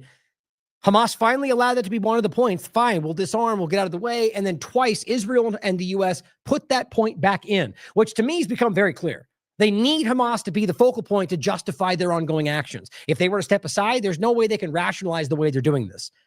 Even now you can't, to be honest, but this is like the power structures have to pretend. But he says Trump approved Hamas to rearm. He did. This was on this is written the 13th, but this went all the way through in the beginning of the ceasefire lie, where he did say, yes, you guys can rearm, but then stated if they don't disarm, then we'll make them and set this up to fail. Now, we also covered this on the 13th and the 14th. Israel continues bombing Gaza during the ceasefire, which is happening to this very day. We'll prove that to you. And Netanyahu aims to swap, the way I read it, ISIS-linked gangs for Hamas as the current thing in there. They're battling or whatever. They're funding these just like they were in the beginning of Hamas. These are ISIS-linked gangs that they've openly discussed even within the Knesset. Here's the article from Haaretz. What's wrong with that? As they discuss arming ISIS-linked gangs and how you're not allowed to say it out loud because it violates their national security. Surprise, surprise. Not new there. I said more evidence backing up our assessment of what's happening in Gaza. It's a Sky News article or link an article that just came out. Israel and the U.S. are arming and supporting the ISIS-linked gangs. So essentially, nothing new because they've always been funding and arming ISIS and Al-Qaeda. It's not a secret. Just whether you choose to acknowledge the evidence that we have. Everybody has. James Corey, Ben Swan, long-term investigations, basically common knowledge today. Watch this, though, to understand the depths of this. We'll get into it more. I believe not only understanding, I think they're trying to position them as this new element, maybe even to call them Hamas, like they're doing with ISIS-K, I believe. The point is that this is the group that they were funding a long time ago. This was the group they were allowing to steal the aid that they blamed Hamas for. These were the groups that were executing people and raping people at the GHF food lines. That's who these people are. You can prove this. We've gone over it in depth in these shows. And then you have reports of these people executing Palestinians. They blame Hamas. You also have reports of Hamas taking some of them out, and they blame that on Hamas killing civilians. In no way am I saying it's not possible that Hamas is killing innocent people. Certainly is possible. I don't have the evidence of what they're pointing to. We can easily show you they're lying about. Here's this clip. I'll basically read it to you. So it says the new footage reveals fresh evidence of Israel backing anti-Hamas militias. Remember, verifiably ISIS-linked. Haaretz covered this, reported in the Knesset. They debated it, and Netanyahu essentially got them to shut it. You're not allowed to say it, national security, but they openly discussed how they have ISIS links, and that's okay. He says new footage verified by Sky News shows a Gaza militia transporting supplies from the direction of the IDF base and the Israeli border. The videos published by a member of Al-Mansi's militia, and that's the guy we're talking, the groups we're talking about, appear to show a supply convoy traveling through northern Gaza 1.4 kilometers inside the Israeli-controlled zone that they're literally killing people for getting close to. There's no misunderstanding this. I think that was even the guy right there. No, it's not. But it says the videos published, inside the zone. The videos, same one.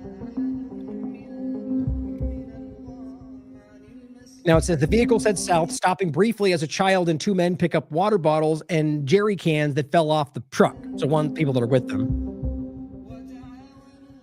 So you could argue that's, off the human shield. The convoy continues past damaged buildings and stops at an abandoned school, the headquarters of their men, known as the People's Army, of course.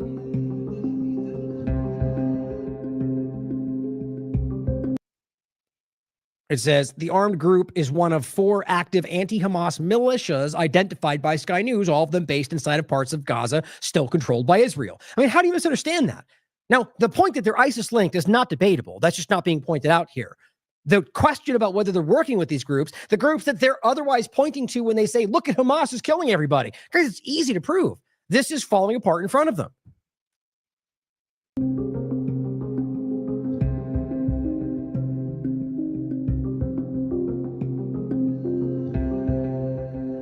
It's simply saying, why are the videos important?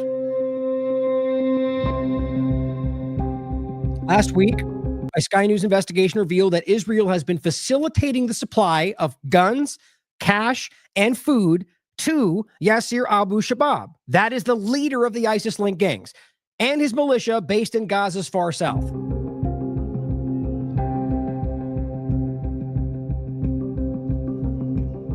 Hold on, let me grab one thing real quick.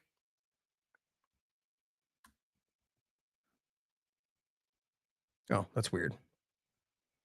I wanted to grab this article real quick just to show you, if we can, the guy, and I'll grab this one too.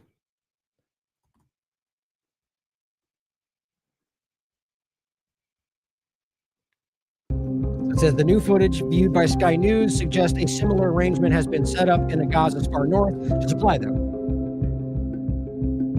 Now realize, guys, these are places that they're supposed to be allowed to go back to that they've completely shut off. We'll point that out in a second. The whole yellow line thing, we called that right when it started. It's now becoming more known. That's not supposed to exist. They're acting like that's the new border. The point is the Trump administration, the U.S. government entirely will back them. Like they're just going to go, they just won't acknowledge it. The media will get wind of it. They won't push. The reality is that's not supposed to exist. But like with Lebanon, they can literally bomb every single day and still take more territory. And everyone just pretends like there's a ceasefire in place. It's how these people operate. Both videos start less than 400 meters from the IDF outpost and show convoys following an identical route to the militia's headquarters. It's a supply line of the ISIS-linked gangs they're working with, and they're sending them out on missions and back and forth. It says just north of that point lies Israel's Erez crossing point. It's not possible to determine exactly what is being transported, but we can see food, water bottles, and a large amount of fuel. All the things they're refusing to allow the Gazan people to have.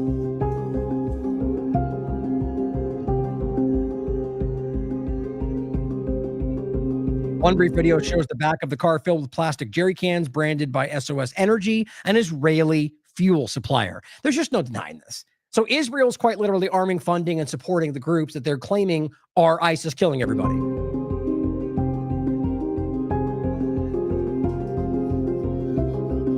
The IDF and Al-Mansi did not immediately respond to requests of comment. Surprise, surprise. See, the way that they'll operate, they'll just hope that nobody, if it doesn't get pushed enough, They'll ignore it entirely. If it gets pushed just enough, they'll come out with a very clear lie to say it's the opposite of that or something. And if that doesn't put it to bed, then they'll try a slightly different version of the narrative. And they'll keep doing that until eventually they get something that sticks. Then they'll jam that forward and they'll push everyone to the next conversation. It happens every single time. So that's Sky News. Here's the article if you want to read more on it. That's the guy we're talking about right there. That is the Abu Shabab. That's the Yasir Abu Shabab. That's the guy they're talking about. This is the people who are affiliated with ISIS, right? So just to connect the two, they were just telling you about this guy getting funds and money and fuel and his group from Israel directly from their controlled areas and in their outposts. And this is the guy that in front of the Congress, they argued, what's wrong with that? Says Prime Minister Netanyahu when discussing the ISIS-linked groups they're working with. It's not hard to understand. Of course, this is the guy right here, as Robert and I talked about it all the way back in June, because that was important to understand that it was already happening. Oh, here, I'll include that for you to check out. It's a good article or a good, interview that I had with Robert that was already setting this table before it really came a larger conversation. And of course, on top of that, I'll include the article that Robert just put out, the long con.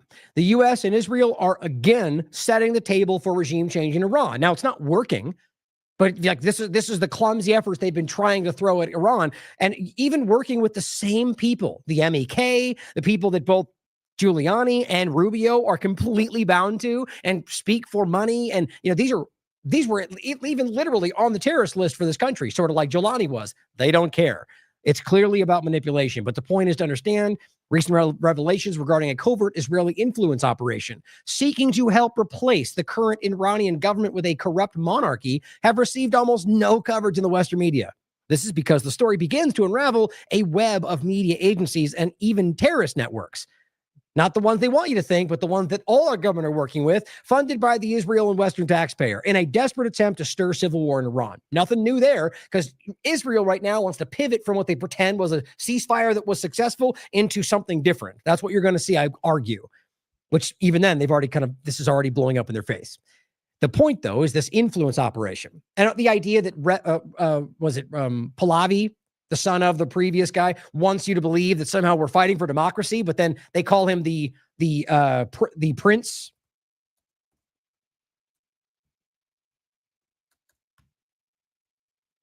Yeah, they call him the crown prince. That's what Israel named him, right? Israel named him the crown prince of Iran.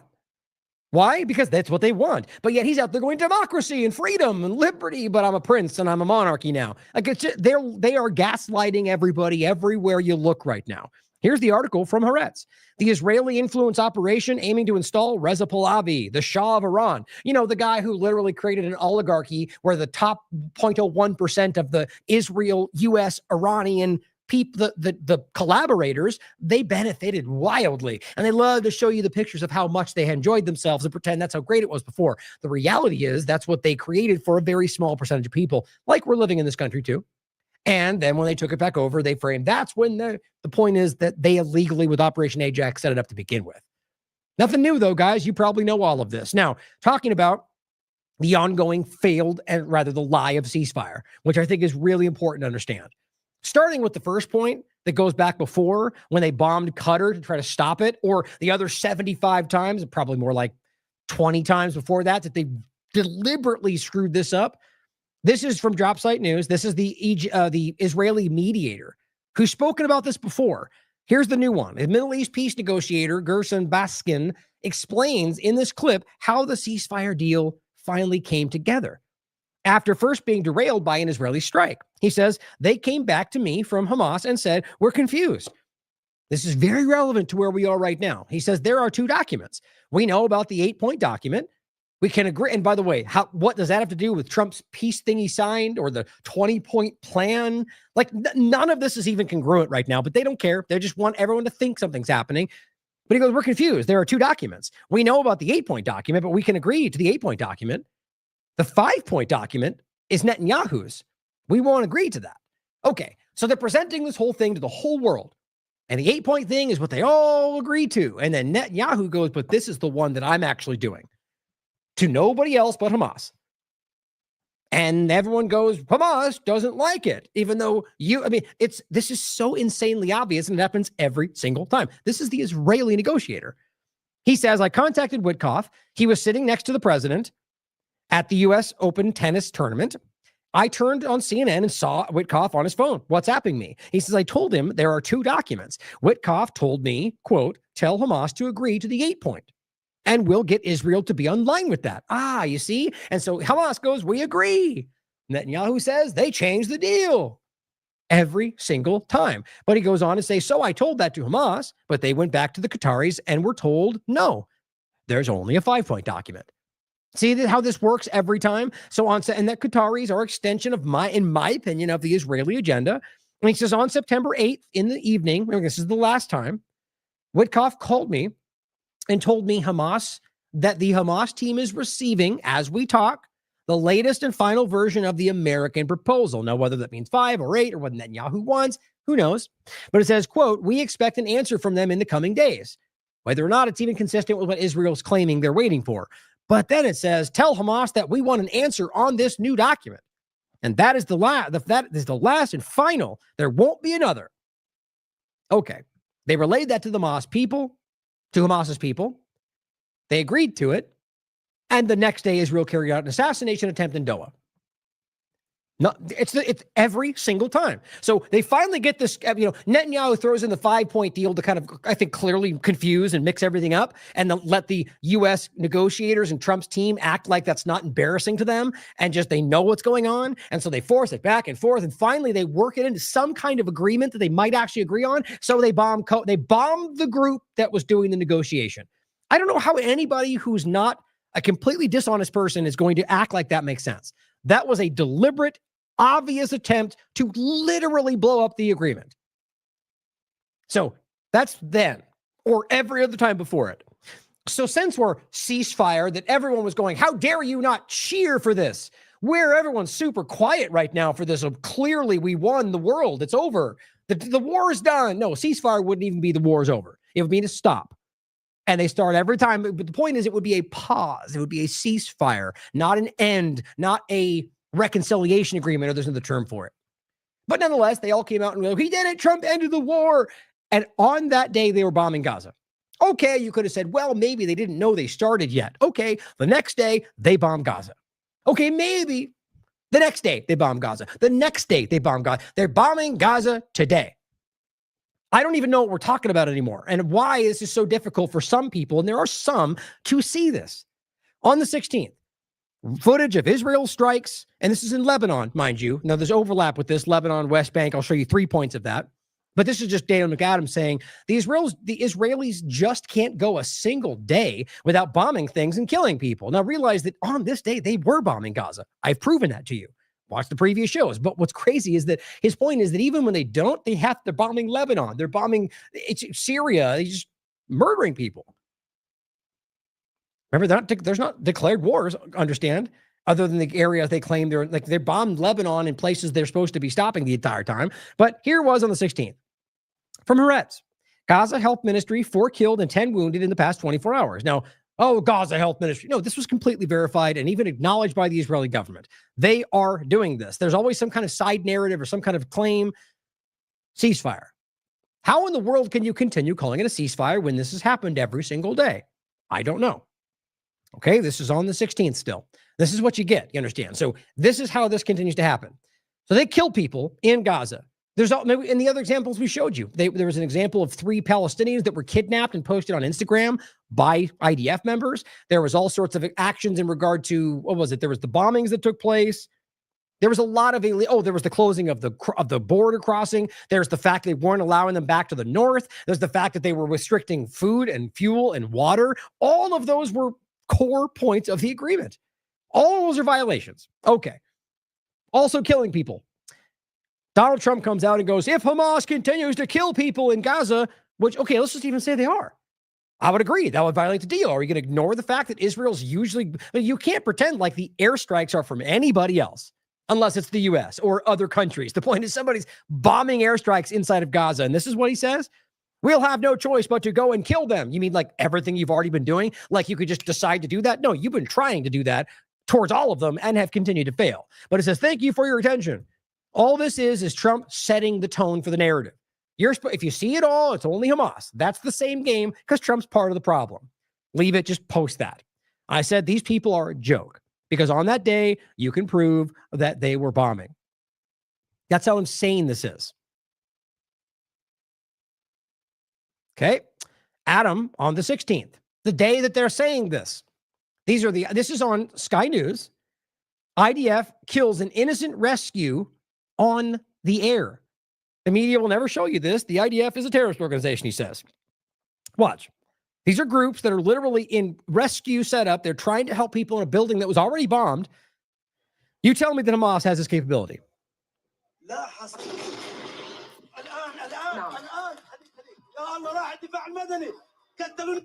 You tell me that's something. I mean, guys, you don't need to debate this. The only one capable of bombing the top of that building is Israel in this circumstance, or other countries, but we're arguing that's the only two at play, right? That happened. That's undeniable. And nobody's talking about it, not even the groups that point to it. I mean, it's pretty insane to me. Now, here's an interesting overlap. This was DC Drano who came out and says, Hamas is killing people, and because he's an idiot and doesn't understand that's not possible. And this person says, well, we know it's not Hamas, and literally posted the proof that we can see. And DC Drano deleted it. And I before that on the 16th says shameless, absolutely shameless, or just stupid, likely both. And he deletes it. And it is deleted. There's the link, just in case you think it might be unavailable like some of them are, where they just don't show it to you. But see, these people are absolute cowards. And I said, of course you delete your post, Drano. And you know why he's a coward? Not because he deleted it, because people can be wrong, but because one, he doesn't acknowledge that, but two, because he's yelling the same lie today. So he knows he got it wrong, deletes his post because people shove it in his face, and then he keeps lying about it. That is a manipulator. That is a person who is not here for anything other than gaining from his manipulations over you. I said, you delete your post and you yell the same lie today, you absolute coward. Well, Lawrence H. Summers, I'm not familiar exactly with who he is, but he comes out and says, now that Israel, this is on the 17th, bombing that day, you can prove, now that Israel's attacks on Gaza have ended, no, they haven't, but large-scale violence is continuing. Oh, okay, so he's trying to pretend that it's all Hamas. He says, perpetuated by Hamas, I will be watching to see how much concern is expressed by pro-Palestinian groups. If there is none, it will confirm my suspicions. Right, so because somehow you just can prove everything you know is happening there. Look, at least even I'm willing to argue that I can't prove, maybe Hamas is hurting people. Maybe some of these videos can be Hamas pretending to be somebody else because you can prove what they're dressed like. The point is that objective people won't make an absolute like this and say, well, anything therefore going forward is Hamas because Israel said they stopped. No, he's either really naive or a manipulator. Sean King says, well, this happened this morning, you dumb ASS. Israel's attacks on Gaza have not ended. Here's Rami Abdul, the Euromed Human Rights Group chairman of the Human Rights Foundation. And here's a list of the family. I mean, this is verifiable stuff, guys. It's happening every day. Don't take my word for it. Prove it to yourself. It's very easy to see. Here's a report from the Electronic Intifada. This is from the 17th. As Zachary Foster, the guy who has a PhD in Palestinian history from Princeton, he says, the fiction, Israel's attacks on Gaza have ended, posting what Summers here said. Fact, Israel's attacks on Gaza have killed 23 people since the ceasefire, if you can call it that, on October 10th. Israel's attacks on Palestinians have not stopped. On Tuesday, October 14th, Israel killed at least 9 Palestinians, including 5 in the Shujaiya neighborhood of eastern Gaza City. Palestinians were injured by Israeli fire in Jabalia, also in northern Gaza, on Tuesday, according to Gaza Emergency Services. Israeli army attacks in Khan Yunis killed at least 1 Palestinian and injured another. And medical sources stated that 3 Palestinians were killed on Wednesday, including 2 who were killed in another attack on Shujaiya. 4 Palestinians were killed on Thursday, according to the health ministry in Gaza, bringing the total number of people killed by Israel since the ceasefire began to at least 23. And it's gotten more than that. So here we are on the 17th.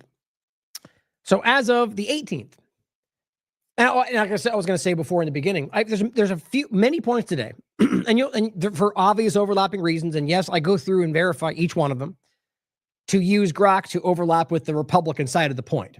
But the point is to recognize how interesting it is that this is something coming from something that they're actively trying to cultivate, but also that they have Grok or what is it, Deep Sea or whatever else they are. They have been proven to be wrong plenty of times, so never take it at face value. Overview of Israel airstrikes on Gaza, October 16th, the 18th. Based on, this is just those 2 days. Based on cross-verified reports from multiple sources, Reuters, BBC, and so on, at least 8 distinct Israeli strikes, 8 on Gaza that you can prove were documented in this period. Guys, it started on the 10th. They've been bombing since then. You can prove this. These resulted in at least 30 Palestinian deaths. And they list them off. Reports, even in some cases, Israel confirmed, which doesn't seem to make sense when you hear the narrative, but it does make the point is that it seems they recognize that they can lie about anything and get away with it. What does that show you? But let's not debate that they're bombing inside of Gaza. That's very obvious right now. Here, as Caitlin adds an excellent point from the 18th, Dropsite News, this Gaza Civil Defense reports 11 Palestinians killed after an Israeli tank, see, we're not more than bombings, fired on a civilian vehicle. Every day right now. So, Caitlin Johnstone points out, even without the tank, with the bombings, for the last 2 years, anyone who criticized these massacres would be told, tell Hamas to free the hostages then, right? Even though it's disgusting to say. The hostages are free and the massacres are still happening. Anybody confused by that? Because the reality is it was never really about that, as we keep showing you directly from the mouths of the politicians in Israel. But BM also writes what we were discussing before. This is from Israel Katz, it was the president, right? Believe so. No, which one? No, that's Herzog. Israel Katz is a politician. I forget exact title. Israel's now marking the yellow line from which it was supposed to be withdrawing soon, as if it's a border. It leaves most of Gaza under Israeli control as an annihilation zone. And again, I said somewhere between probably 60 to 75% of the entire area. As I reported, he writes, and is being implemented, the no-go zone will be extended beyond the yellow line. How do you make sense of this? How do you argue they're allowed to go back to their homes, that you're allowing them to, and we know that's not true, and now you create a line that's going to slowly encroach? Well, guess what? This is the slow drip, ethnic cleansing push into wherever else, forcing everybody else to respond to their genocide. Kills me. Now, the West Bank, because it does matter, because that's Palestine, guys. When they make an agreement, they're talking about Palestinians. That's what we're discussing here. Occupied territory, the right of the return, the self-determination for the Palestinians, a Palestinian state. All these things are intertwined with this ridiculous fake ceasefire. Yet, the moment it starts, not only do they keep bombing people in Gaza, they bomb people in the West Bank. They demolish homes. They rape and steal and torture. Here's an update on the peace deal, she writes. A 10-year-old slaughtered for reportedly throwing stones. Ask yourself how the world would react if this was a 10-year-old Israeli child killed by Hamas for throwing stones. I don't need to make that any more clear. You all know damn well what would happen. Well, this is on the 16th as well. This is in Lebanon. This person, the compliant Golden, says, when was the last day when Israel didn't drop a bomb on someone? Does anyone remember? Well, no, because it's been every day, even during the so-called ceasefire. All these locations are in Lebanon on the 16th.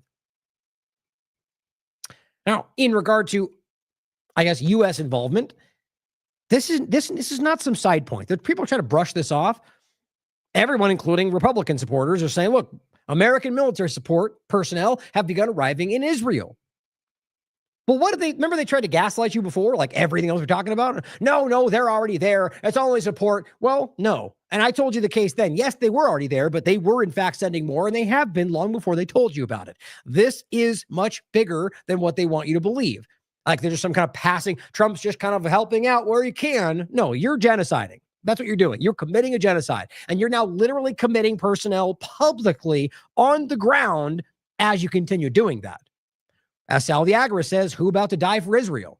Does this sound like America first to anybody in any context? How do you make sense of that with the narrative? Well, on top of that, it gets worse. Newswire, this is October 15th.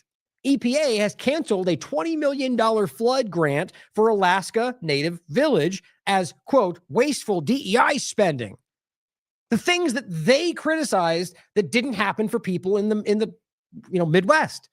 Remember all that? Where's the funding for the people suffering from the hurricane? Biden is screwing everybody. And then they go, well, DEI when we don't like it. And therefore, okay, well, maybe even you think that's the reality. Months later, the entire area is flooded and the homes are destroyed. Okay. And now they don't get anything because, woke, right? Okay. Well, you can call that socialism if you want, but you guys were demanding that for them when it happened last time. So how do you make sense of that? The reality here, whatever you think about it, is that they took this away, acting like money we need to save for the country, and then gave $300 billion to Israeli terrorists to ethnically cleanse the Gaza Strip. Hashtag freedom, America first, right? It's obvious. I know you see it. IDF whistleblower on Israeli mainstream media exposes that aid from 1,000 trucks were buried and then burned in pits. The IDF dug pits and then buried or burned the aid, and then they blamed Hamas. This is being publicly discussed on corporate media. Destroyed, discarded, pits, burning. I mean, guys, there's just no putting this back in the body. What's crazy is part of the people, hopefully not. I mean, I think the majority, sad to say, is clear. Just 51% or more, it's hard to say. But the point is, too many people in Israel, largely the Zionist influenced people, want this. That's why it's so crazy. This seems to be so contradictory, right? But no, it's coming out there and they're going, good, screw Hamas. They should all be going. All Palestinians should go. That's what a lot of them are saying. So when they point to this, the whistleblower is basically going, it's like praising the actions. But then our politicians don't even acknowledge it. They frame it as blood libel. It's happening. And you could prove this if you care to look at any of the facts anywhere and not just Zionist repeated narratives.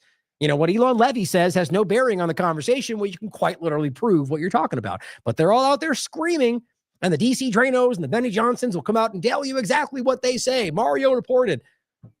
Sad. So burning the food, you're caught for that. It's being reported on Israeli media. We also have from Drought Site News from the UN, extremely concerning reports of torture on bodies returned by Israel. Now, this is actually really important because this is being asked by a journalist to the UN, who in many ways is kind of gaslit around Israel too, despite the claims of they are Hamas. But overall, these are bodies that were returned that Israel took and have held until they died, which these are no charges, guys, and well before October 7th, and they're returning them with visible signs of torture. Again, these are not really debatable. They're just not being acknowledged by the people that act like they're out there fighting for you. Reports out of Gaza indicate that numerous of the remains of Palestinians that have been turned over to Gaza from Israel show clear signs of torture. Blindfold, hands tied, even some cases of being run over by vehicles. Is the UN planning any sort of investigation to document? Reports out of Gaza indicate that numerous of the remains of Palestinians that have been turned over to Gaza from Israel show clear signs of torture. Blindfold, hands tied, even some cases of being run over by vehicles. Is the UN planning any sort of investigation to document any of these? Look, all these reports are extremely concerning, and as we've said many times, there will need to be accountability for all the violations of international law we've seen during this conflict.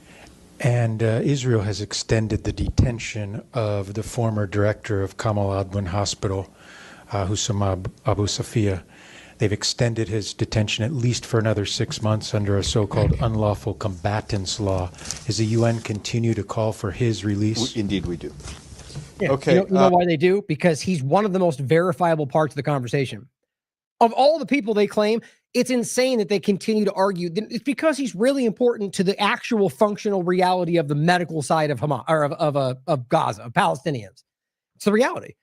They've systematically killed journalists and doctors because it's important for them to be able to continue to heal themselves and report what's going on.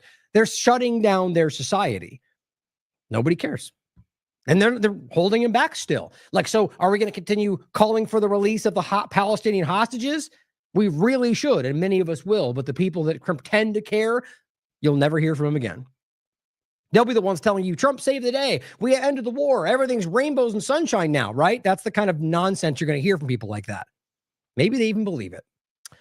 Well, Drop Site News also reports, and this is coming from the extension of that story, right? So the bodies they're getting back not only show signs of torture, turns out many of them are missing organs, which is not a new conversation. We've talked about this, I think, twice, actually. Oh, here's actually, I was going to look for my show about it. Here's actually the article from Guardian. Doctor admits Israel pathologist harvest organs without consent. Probably more impactful than just Guardian. This is how stupid and obvious all this is. It's been going on. This is 2009, guys.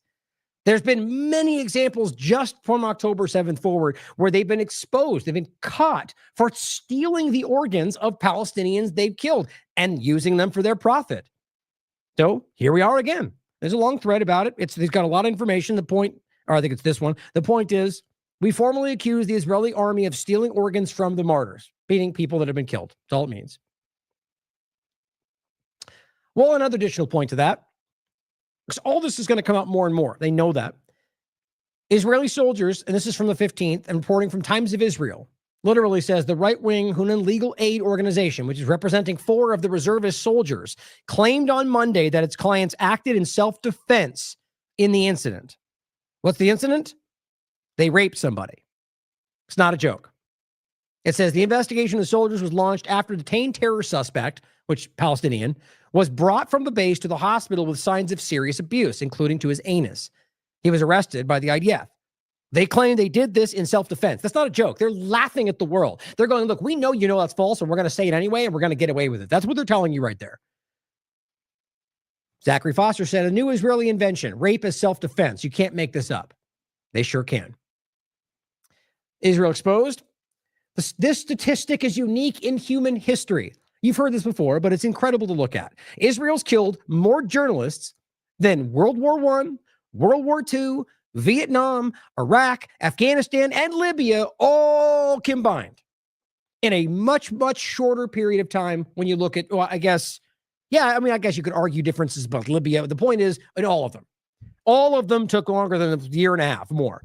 This in Gaza has 308 killed total. 153 were killed at their homes. 749 of their family members were killed. What that shows you, if 308 journalists were killed and 749 members of their family, that's what the 153 is. They're targeting them with their families in their homes, and that they're showing them, this is what we'll do. If you report on our genocide, we will kill your whole family. And they followed through. And guess what? Your government didn't do? Care. You think they don't know that? Our government has done this to some degree around the world. Just look at Iran, look at Lebanon, Syria, West Bank, and you tell me who the terrorists are in this conversation. Like, look, even if you can't pretend they're all Hamas members, you're going to justify 700 innocent family members? Special kind of evil we're dealing with here, guys. But guess what? The evil we're talking about, Trump just referred to it as we. No surprise there. If you watched this show, you already knew this. We lived like this for a long period of time. It's a horrible atrocity. At the same time, we, meaning Israel, but I knew everything they were doing pretty much. Oh, you did? Thank you for the acknowledgement of genocide, co-belligerence, Donald Trump. I don't even know if he thinks this stuff through half the time, just selling you on the thing that Miriam Adelson wanted to say. That you knew what they did? I mean, he's not stupid. He knows the ICC and ICJ in most countries are going genocide. He knows they called him Genocide Joe. So if you knew everything they were doing and you used Genocide Joe, then you literally just admitted you knew what they've been doing. So he literally is going we because, I knew everything was going on all the time. He's so desperate to make himself seem important all the time, even though he's the president, so he's important anyway, that he does things like that. Listen to it. For a long period of time. It's a horrible atrocity.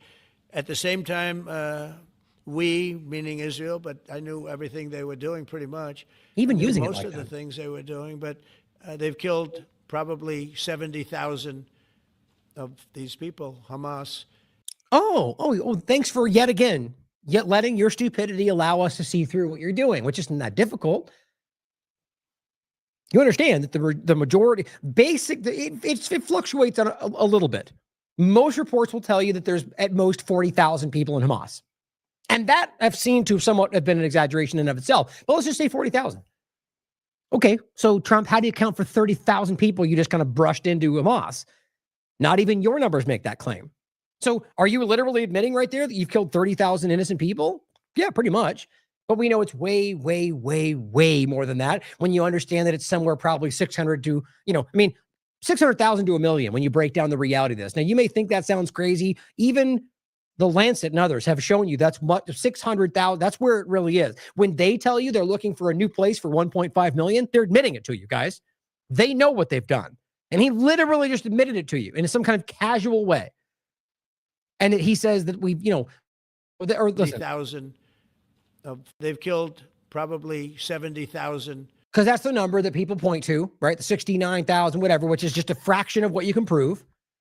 And he goes, yeah, because, and they killed those people, which nobody argues that number means Hamas. But he, I think, recognizing his clumsy path, just goes, Hamas. Oh, oops. Of these people, Hamas. And I said, it's time now. So we'll see what happens. We'll also see what happens. Your next question is going to be the weapons. We'll see what happens now as Israel's bombing every day and you don't care. The weapons to be given up, sacrificed, and they've agreed to do it. Now they have to do it. And if they don't do it, we'll do it. Yeah, we'll do it. We'll do it, except for the fact that you told them they didn't have to disarm. These people are lazy.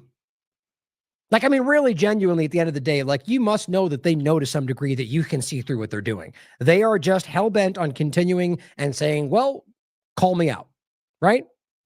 Call my bluff. And if you do, we'll destroy your life. Well, and this is why a lot of people that do what we do have struggled quite a bit. Many different lawsuits that seek to destroy your life, kind of like that. Signed in Hebrew, not a joke. But the point, Trump claims we, as in Israel, have killed 70,000 members of Hamas. Only issue is that's about double most pre-genocide estimates of their numbers. Not only is Trump openly stating that he knew what they were doing during this genocide, but he exposed how they see them all as Hamas. But come on, guys. In what world does anybody do that? He's literally telling you he sees them as the same. We have legislation in this country that says IDF members are immaterial as the same thing as a U.S. troop. They're what is that called again? But they said that poorly. But the legislation that we talked about, I think it was 2024, very clearly laid out the reality that they treat IDF members the same as they do U.S. personnel. That's a better way to say it. That's shocking to me. I didn't even know that until a few months ago. I was like, how in the hell did I miss that? Come on, guys. It's impossible to miss what's going on right now. And if you're going to let the idiots like Johnson and Jones out there corral you into away from the obvious, the things they told you, rather more Jones, were coming, and now they're pointing anywhere else, then in a way you deserve what you're getting. You know what I mean? If you can see it happening and you choose to ignore it, that's on you. I believe most people aren't doing that. I think most people in this country are calling it out. Well, after what we just showed you, here's what Netanyahu comes out and says. He says the Gaza genocide is fictitious. It's a theoretical genocide he imagines Hamas may have committed on October 7th. That's the real one. The one where they killed most people. The one where they ordered that to happen. The one where they lied about all the atrocities. That's the real genocide, not the year and a more than a half long, ongoing, visible destruction of everything they hold dear. Amalek, no stone on top of a stone, no food, no fuel, no water. Starve them all. They're all animals, human animals. Kill every one of them. Kill all the doctors, all the journalists. Bomb every hospital. Bomb every school. Right, but October 7th, that was the one. Guys, that's just, it's again, the evil is in trying to sell you on that kind of an argument while we all see what you are. That's what he's doing. And then the most cowardly want to go, you hate Jews, or something stupid like that. When it's like, where are we even talking right now? We're talking about people and children being starved to death in real time and being bombed while they're starving, and you want to make it about bigotry? What in the world? But Andrew Fox, one of the many different, very, very, he's former British Army paratrooper, one of these blind online supporters of Zionism, on the 17th of October says, normalize calling it genocide, Gaza genocide hoax. Right? But if you want to come out and say very other large events in the past were hoaxes, then you'll get kicked off every platform. The idea, and I'm not even saying that's what I'm arguing. My point is that it's insane that they can make this kind of line and like YouTube saying you can't question historically documented events and then do that. Say there's no famine, even though every group of standing says the famine. There's no genocide, even though every genocide scholar in the world is telling it's genocide. People like this are showing you their lines, showing you the strings. On last on this point, this is from an AIPAC point that I find very relevant. Seth Moulton, who I'm not even familiar with, but now I am. And I think this is exactly the idea. Whether he means this or not, whether he's just being an opportunist or not, point it out and say, yes, I'll question you every day for the rest of my life like we should any politician, and hold your feet to the fire like an honest one would demand. And you know, so who knows if you're honest in that case. My point is you'll say the thing, we'll point to it and say correct. Show them that there's more benefit in the truth, even if they use the truth, than lying.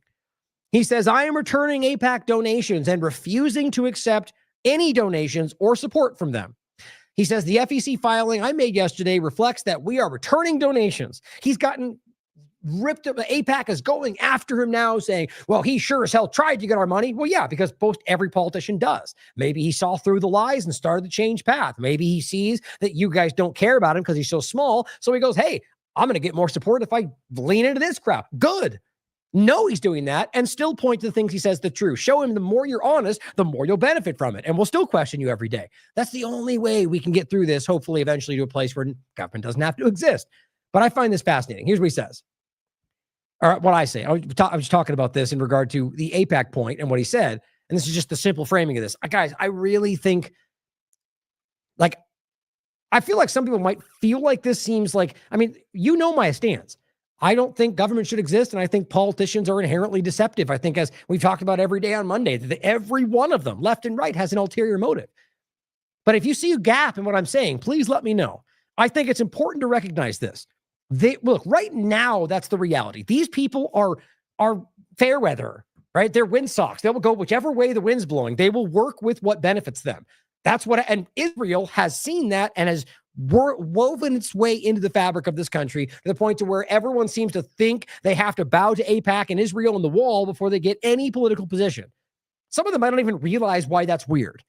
My point is, if we start to build in another direction and show them that they can benefit, yes, they'll probably get attacked by AIPAC, but let's help them survive because they're pointing out the truth, and then make that work with everything. Make them call out the two-party illusion. Make them call out the Fed. Make them call out Donald Trump and Biden and everything else, and recognize the waterfall that they will see. Now, you watch how many new politicians, including older ones, start to follow that path. That's how easy that is. And we just need to start making that case. So I said, this is what I'm talking about. They're likely all opportunists, and we should almost just assume that, by the way, and we should never blindly trust a politician, ever. Always question their motivations, as honest ones would demand, but show them that their benefit, that they will benefit far more from acknowledging the truth as opposed to obfuscating it for anybody. Support this. Support him. And I don't mean, I'm not even talking about voting. You know I don't. I think right now our votes don't even translate. But stand up and go, yes. Marjorie Taylor Greene still says lefty terrorist, but I'll still raise up anything she says around Israel. Or if she comes up tomorrow and says they're using the left-right paradigm to go after lefties because they're going to go after you later, I'll go, yes, she's probably using that, but I'll still point to it. I think that's pretty clear. Let me know if you think I'm wrong in that. Now, overlapping this with an important part to get into the Antifa, the no Kings protest, and ICE. First, the connection between both. Now, one thing I want you to really think about. I'm absolutely convinced, and I quite frankly think this is easily provable, that Israel, through our governments, are trying to create the justification, which our government would take whatever justification they can get to continue to lock you down in this panopticon, but the surveillance, the overlap, the AI, Israel is intertwined with that.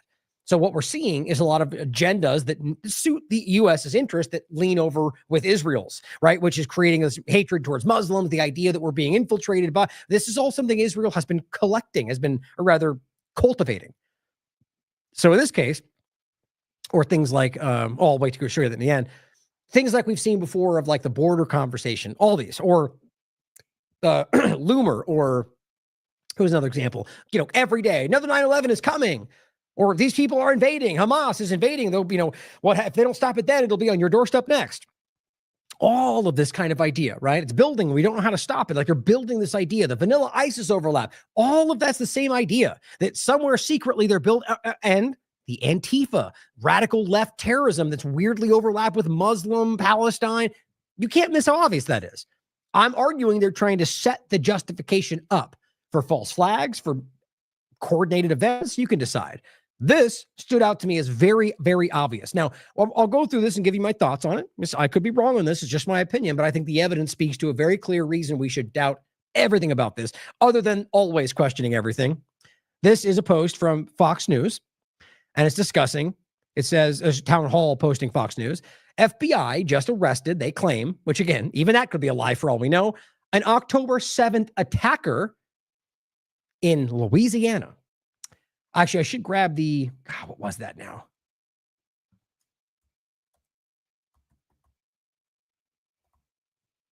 Shoot, what was that? There it is. Nice. Oops. Happens every time. So this is something that we talked about before, and I'm glad, sorry I didn't think about it before. I mentioned it already, but so you have it. This is from January 2024. Suspected terrorist at the Texas border works for Mossad. Now, this is all broken down. The guy came through. These are two different people, by the way, in the picture. That's what they conflated. The guy came through saying, from Palestine, and you'll know who I am soon enough. It was obviously an operation. He was a guy they were trying to pretend was a Palestinian. He turned out to be a guy from Jordan who had worked for Mossad. I mean, and guess what? The moment that came out, they dropped it entirely. But they were trying to build the idea that Hamas was sneaking into the border. And look at that. That works for Israel. That works for the U.S. agenda. They mash them together. Very important. It's been going on a while. So in this case, FBI arrested this guy saying, oh my God, he's an October 7th attacker. He's in Louisiana. He says a 33-year-old man took part in the Hamas attack on Israel and then traveled to the United States on a fraudulent visa under Joe Biden. See how it kind of just mashes it all into one argument? And it says, this is why secure borders are absolutely critical. Okay. Well, so what I found interesting on this is like, well, first and foremost, right? If you watch the whole clip, you don't get any real information other than the surface. They give you the points, right? October 7th, Louisiana, evil guy, Palestine, Hamas, they're coming after you. Okay. Where did the information come from? Is what an honest person would immediately ask. Get past all the talking points. Give me the source material. That's where we should be every single day, no matter what. And guess what that reveals? Can you guess where the information came from that led to this guy's arrest, if he even exists? I know you know what's coming. So here, how was he identified? Now this goes over the first question was simply, they arrested him. What was his name? And so on. The guy's name was Mohammed Amin Yaqub al-Matadi. So very quickly, you'll find out, I'll just cut to the chase, that he was identified as an operative for the National Resistance Brigades, who they claim supported Hamas on October 7th. Okay, so it's not even, the way that they're framing it on the show is not even remotely accurate when you break into this. It's saying that a military wing of the Democratic Front for the Liberation of Palestine, which, by the way, I mean, there's so many angles to go into this. There's like the PLO, or rather the Palestinian Authority as well. There's very obvious Israel manipulation through even Hamas, for crying out loud. Okay, the point is that he was identified as an operative for the NRB, the military wing of the DFPLP, through a combination of intelligence from Israel authorities, and then what they claim was FBI's data scoop social media, is what they mean. So it all came from Israel, in case you missed that. Israel intelligence in May of 2025. The Israeli government provided critical information to U.S. authorities identifying this person as this guy for part of these two groups that aren't Hamas, who participated in October 7th. Hamas-led attack. This intelligence included specific details about his role in Gaza that Israel provided, including his involvement in coordinated fighters and crossings into the southern Israel that Israel provided. Evidence placing him near the kibbutz Afar Azah, where atrocities occurred, supported by geolocation data from his phone pinging a nearby cell tower that Israel provided. Intercepts of his communications, of which confirmed his NRB affiliation and activities during the attack, which Israel provided, all of which is shockingly easy to simply make up. Okay, but maybe not. Digital forensics and communications, fancy way of saying they got social media information that Israel provided. This is not a joke, by the way. This is all included. You can read it for yourself. There's more, they say. Multi-layered evidence, Israeli intelligence, geolocation data, intercepted messages, blah, blah, blah. The FBI's complaint filed in the U.S. District Court of Louisiana provides the primary legal basis for these findings. So Israel comes up and says, hey, this happened, and they provide you with information, and then they go after the guy and arrest him. Now, we're going to get to a point about the like a fake riot conversation. Wag the dog. Hopefully we're not so far gone in the partisan, minutia mire that it all is, that we can all stand back and go, can the government, the government, meaning all of it, both sides, if you want to pretend that, fake entire events? Of course they can. Have they? Yes, in more ways than we can count. So, like, wag the dog is a reference to faking a war, right? They can quite literally create a false war and use that to justify their actions, and based on something that didn't even exist. So the argument is that something they're capable of? In all these cases, we know that is the case, right? So the point was from before is that, is it possible this person might not even exist? That they could tell you they arrested him, have data they're swinging around, and the guy's an intelligence asset. Of course that can be possible. Is it possible the guy was simply used and he's not any of those things and the rest of it? Yes. My point is that if Israel's providing the information, and it's just not an opinion, they've been caught lying in more ways than I have ever seen in a single conversation since October 7th. I don't know why anybody takes what they're saying at face value, which is why I bring this up as well. Concerned Citizen came out, and it's all happening in the same time frame, and yet again shows a video from MEMRI, which again, if you want to remember, you can look it up on Wikipedia, for crying out loud. This is the one I did to break down the case, and I called out Loomer and Jones. By the way, there's Jones doing it, sharing the MEMRI platform. It is quite literally a platform, and it's the easiest thing to research. I think this is a Haaretz article. Founded by Israeli intelligence, Unit 8200, and currently run, not former, currently run by Unit 8200 intelligence operatives.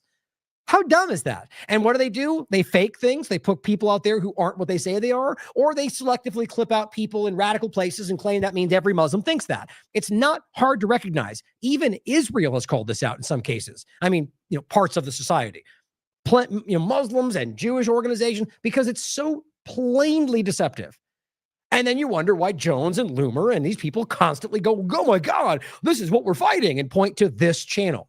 And every time you get one of these things of ISIS says they're going to attack you, it comes from MEMRI. What a weird coincidence. Here we are again. When Tel Aviv fans come to Birmingham in a few weeks, we will not show them mercy. Why? We'll get into maybe another show, the whole weird Israel soccer club thing that's going on, where they go, you guys are historically wildly violent and are very racist, and so we're going to stop you from coming, which I frankly disagree with, because that's preemptive. See, that's called principle, objectivity, even though I know that's who they are, and even though I know these are raging Zionists in most cases, at least from what I've seen. I shouldn't even say it like that, just from what I've seen on these, the worst of them, rather. I would still argue that you don't get preemptively called a bad thing. People may support that and want to go out and not have anything to do with that. The point is, it's creating the air of going, bad thing, we can shut down your speech. It works both ways. The point, though, is this is happening because they're trying to frame this as, anti-Jewish, and that's what they're doing. It's just wild to me. That platform was founded and currently run by Israeli intelligence. Watch this clip if you want to know more. 13 minutes. Here's Naaman Wolf posting to his post, saying, gee, everything old is new again. Jews were last banned from England in 29. Jews? Are you literally saying Jews? Are you of the mind that only Jews support that soccer club? That's kind of bigoted and racist, if you want my opinion. It's not the reality. There's plenty of people that support the Maccabi, whatever I forget the name of the club. But weird how they make it only about Jews, which I think gives away the agenda. You can decide for why she would do that. And I said this platform too, because she was just supporting one that was a similar overlap to a group that was constantly lying about stuff like this. And I said, have you looked into these platforms? If so, that speaks volumes. MEMRI was founded and currently run, same thing, by Israeli intelligence.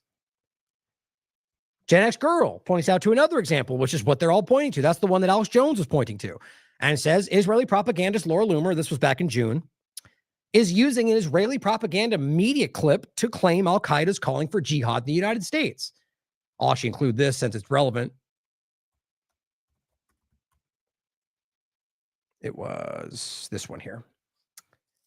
Oh, that's not right.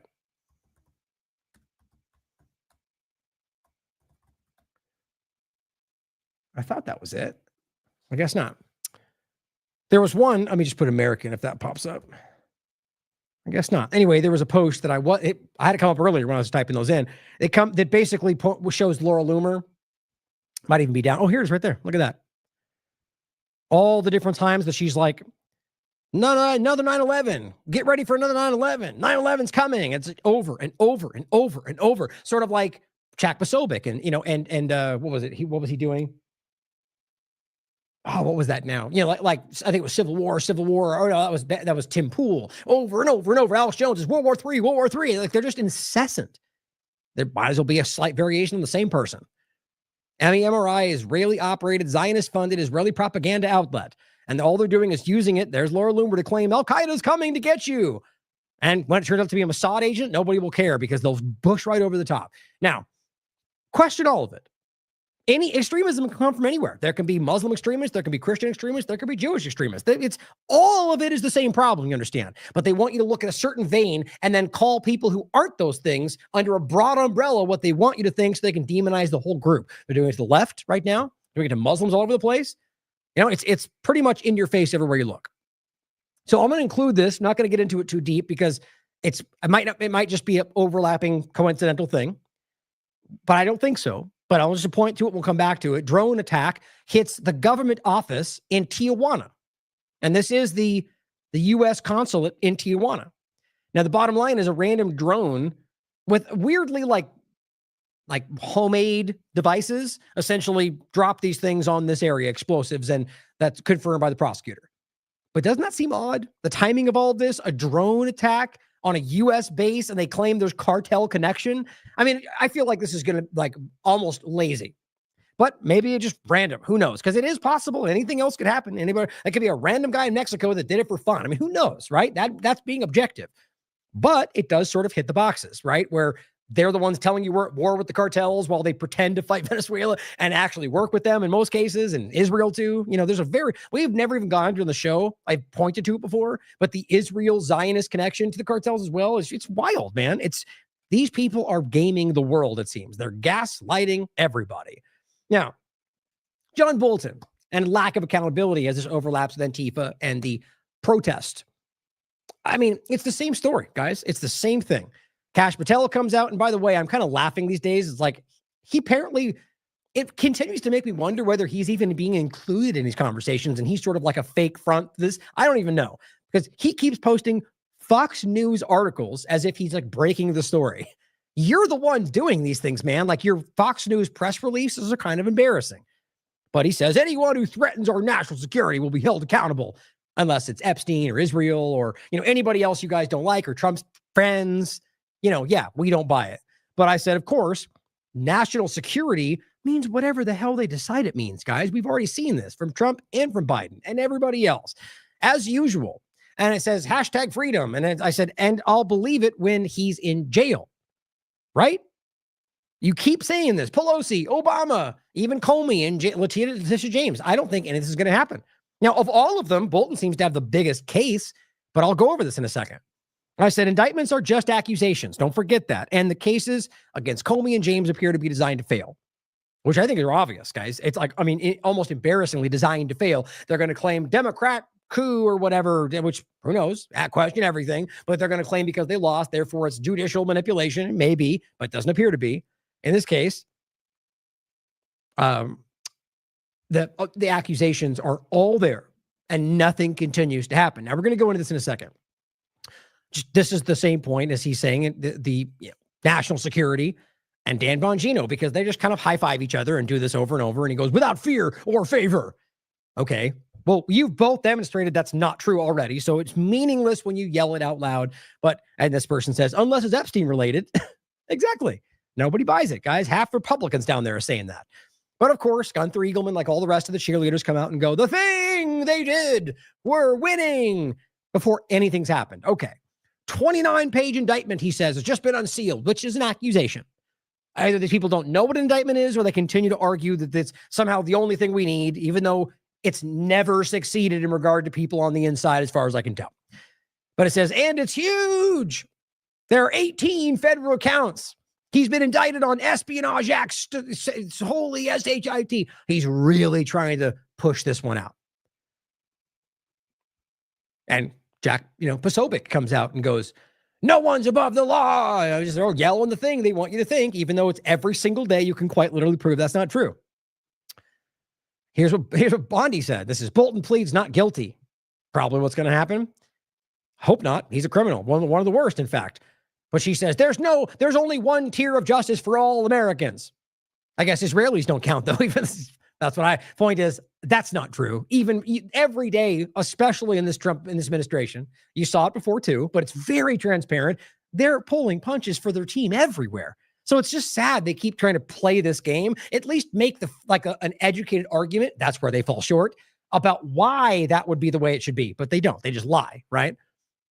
But she says, anyone who abuses a position of power and jeopardizes our national security will be held accountable. No one's above the law except Pelosi and Obama and everybody else and Bill Gates and Klaus Schwab and Zuckerberg and all, but not them. They're coming. Save them for last, whatever the narrative is.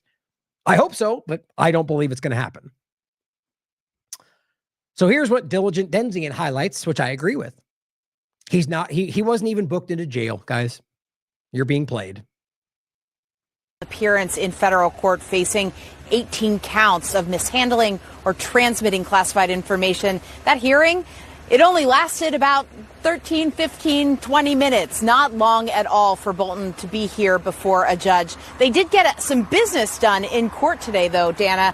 Bolton not only said that he's pleading not guilty to the judge, and we were told by our producers in the courtroom that he said it quite firmly when he was asked what his pleading was. He also has agreed to give up his passport. He's going to have to get permission if he wants to travel outside of the country as he awaits trial. He was released with no other bond conditions that would severely curtail his ability to move about the world and live here in the state of Maryland. Right. So he got his passport taken. I mean, we're told anyway.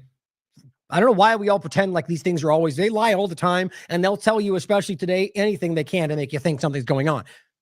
But let's just say that happened. He was released. So you're telling me this guy was literally, as Gunther Eagleman says, 20 acts, espionage counts, and they just let him walk away? That's not true, right? So that's meaningless. If you have somebody that's a traitor to the country with 20 crimes in the Espionage Act, that person does not walk home or walk out the front door. That's like screaming Obama's a traitor, treasonous. Okay, I happen to agree. But the fact that you guys keep pointing to that and keep saying it and nothing happens shows you that they're playing you. I think that's as simple as it gets, guys. They don't, if you believe this person would walk away after all of that, like you have to, okay, think of it like this. These are all, it's indictment. They're charges, right? They're just accusations. They're not necessarily proven. But if somebody is arrested for the murder of 17 people, and you're not provably the guy until you go through that court process. That's what we all should know. But the point is that it's the evidence they have. And so they go, look, show the judge, he can't be allowed to walk away from this. He has to stay in custody until we seek this out. That's what they would do. If the guy was quite literally like the highest crime of the land, a treasonous Espionage Act, they wouldn't let him walk away if they had enough evidence to prove that. It's kind of simple, isn't it? So I hope I'm wrong, and I do mean that, but I agree. They're playing you. So John Bolton's case, former U.S. National Security Advisor, you know that, Trump's administration, and just briefly, don't forget, as Scott Horton writes, another person with principles, why did Trump hire John Bolton in the first place? Well, that's because Sheldon Adelson asked him to.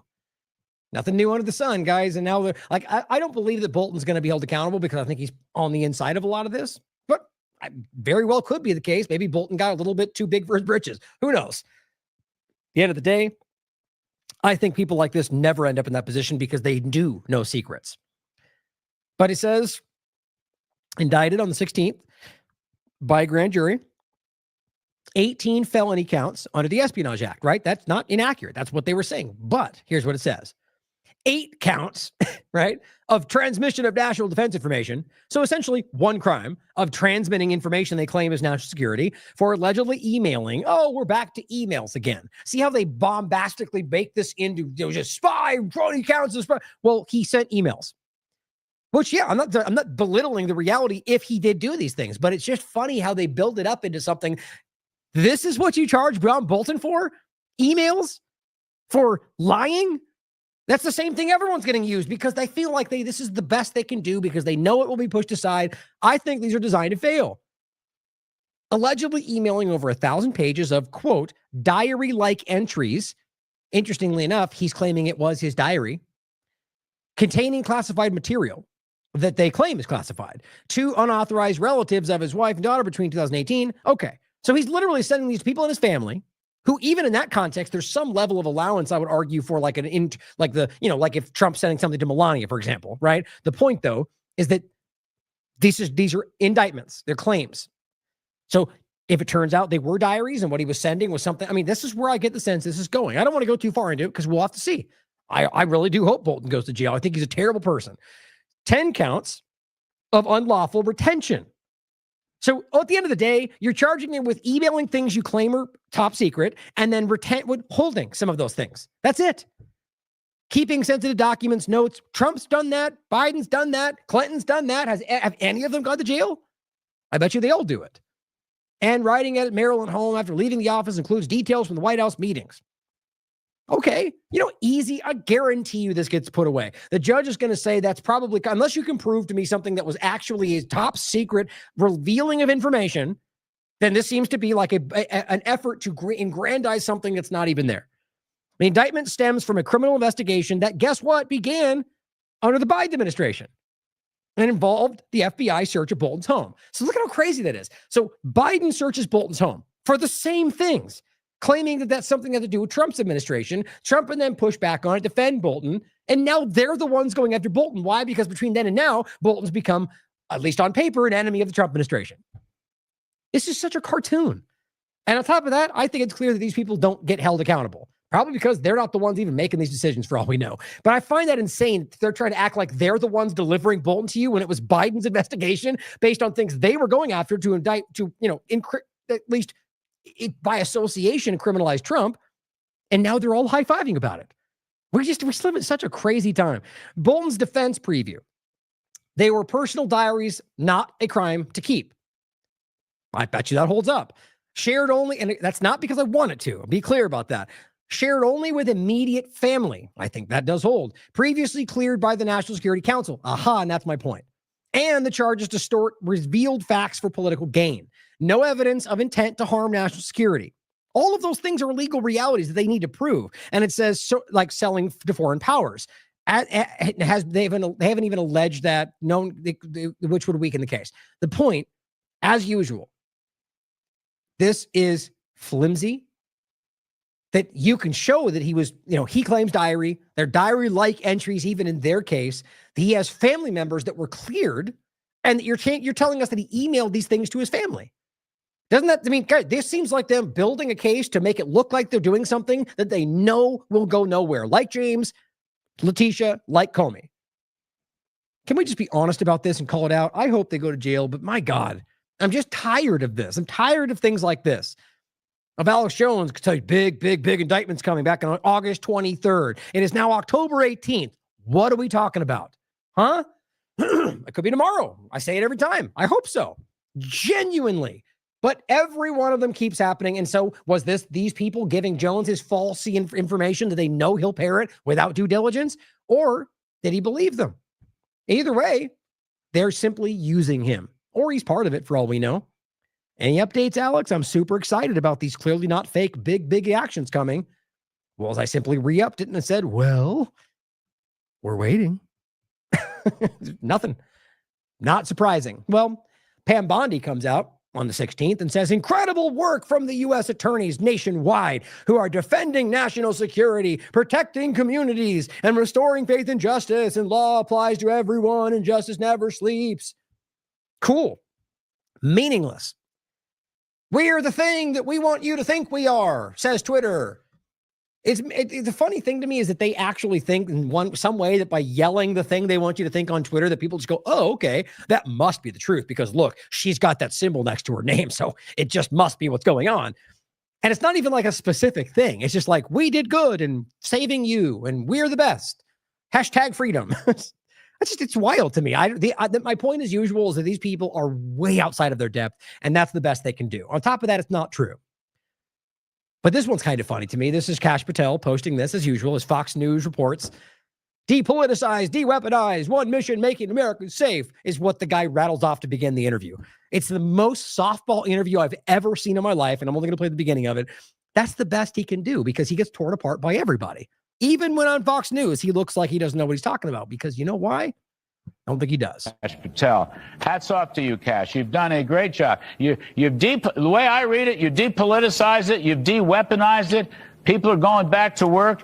None of those things happened. I mean, quite literally the opposite. And these numbers, we're going to put it on the full screen. The FBI's summer heat and all crushing of violent crime. You've just done this in only a few months. It's remarkable. And I think it's just what the public wanted, Kash. Wow, you're so great. You win. You did what everybody wanted all the time. End of segment. I mean, look, you're going over a bunch of, he arrested this many people. Well, guess what? A huge number of those 8,000 arrests have been people that were not breaking the law, U.S. citizens, people that were at protests. I mean, they're scooping up all types of people and they're claiming those are arrests. Firearm seized, does that make Republicans happy? Why is that even a number they're sharing? I mean, everything about this, fentanyl, and that, okay, let's just even say every part of that's true. Where's the Epstein list? Right? Where's all the arrests you've claimed? Those aren't the people we're asking for. Nobody. This is them. He's been given a softball interview to go, look at how great you are, Kash. We all agree you're the best and you're doing such a good job. It's like Pam Bondi's post. It's embarrassing. Not even Republicans are saying that. You can watch it if you want to stomach your way through a ridiculous softball interview like that. But let's talk about the overlap of this in Antifa, which I think is really important. The same kind of starting point. Here's Kash Patel, 16th, going first time ever. Now, this case is interesting because of the fact that there were guns involved and that somebody was shot. So, as always, my point is they committed a crime. You can prove the crime, put him in jail. It's weird now that it seems to, we'll get to this. It seems to overlap with more than one person, where one person argues they were just there. Now, they could be lying, of course, and that'd be their responsibility to defend themselves in court. Excuse me. But it's the idea of being able to say Antifa's terrorist, therefore these things are terrorist acts, therefore anybody present is part of that crime, even though these are people that just happen to show up that day or could be. And so in this case, they arrested these people with an event that I do think is relevant, but I'll show you why I think it's important. On top of that, that they're making this out to be, that we're proving that they're terrorists. And it's the most flimsy thing I've seen in their efforts in this vein. Now it says, first time ever, the FBI arrested Antifa-aligned anarchist, which again, they're deliberately using that word. It would be chaos if they want to use that word. Anarchism is no rulers, not no rules. And they know this. It's why I don't think he does, but it's why they use the misframing of the only ideology that has a functional place in the world for no rulers. There's a functional society dynamic that can work if we actually care to try. But no, different conversation. It seems like it seems like even libertarians today are like leaning towards authoritarianism. But it says that's not meant to be a knock on I'm talking about the ones that are dishonest. But the anarchist, violent extremism and terrorism charges that have been brought for the July 4th Prairie Land attack. Now, you could argue that clearly they committed a crime. Clearly, you could even argue that they coordinated in their actions. But to bring this into the extremist terrorism vein, I argue, depending on how they work this, might even blow up their case. Well, I'll show you in a second. But it says, under President Trump's new authority, we've made 20 plus arrests. Wow. A bunch of random people that are not connected to anything substantial, let alone George Soros, okay? No one gets, it says, no one gets to harm law enforcement, not on my watch, except for the endless amounts of time that's happening that you guys do nothing about. But Dan says, of course, we can and we will track you down. They love to hear their own voice or watch themselves type these things out and go, we're so strong and the best and we're coming after you. Again, I make fun of it because it's worthy of ridicule. It's being made fun of by people on both sides of the paradigm. But as they say, we'll get you no matter what. And this person says, well, it's decentralized news. Well, when will you track down and arrest accomplices of the, quote, world's foremost predator that he now tells you is not really something you should investigate? Epstein. But he, again, this on the 18th, reiterates it again with another post. This, I think, what looks like the New York Post. But it's just like, so is he incapable of giving you like some source material or like a report from the FBI? Maybe he's not even really in it. I don't even know how to make sense of it. But he constantly posts these things. And this is from his FBI director account, not his personal. He posts another one. Antifa loons hit with first terror charge. It's the same story. It says, we're arresting our anarchists who seek to harm law enforcement. Why would you repost this a different way 2 days later? Because it's propaganda. Like if you were just the FBI, you're going, we did this. Let the reporters go out there and report it. But no, this is a different world we're in. People like Cash see themselves as podcasters and social media. And so he's out there repeating and posting the report. Well, posting a New York Post screenshot and then saying it again does not give you any kind of standing.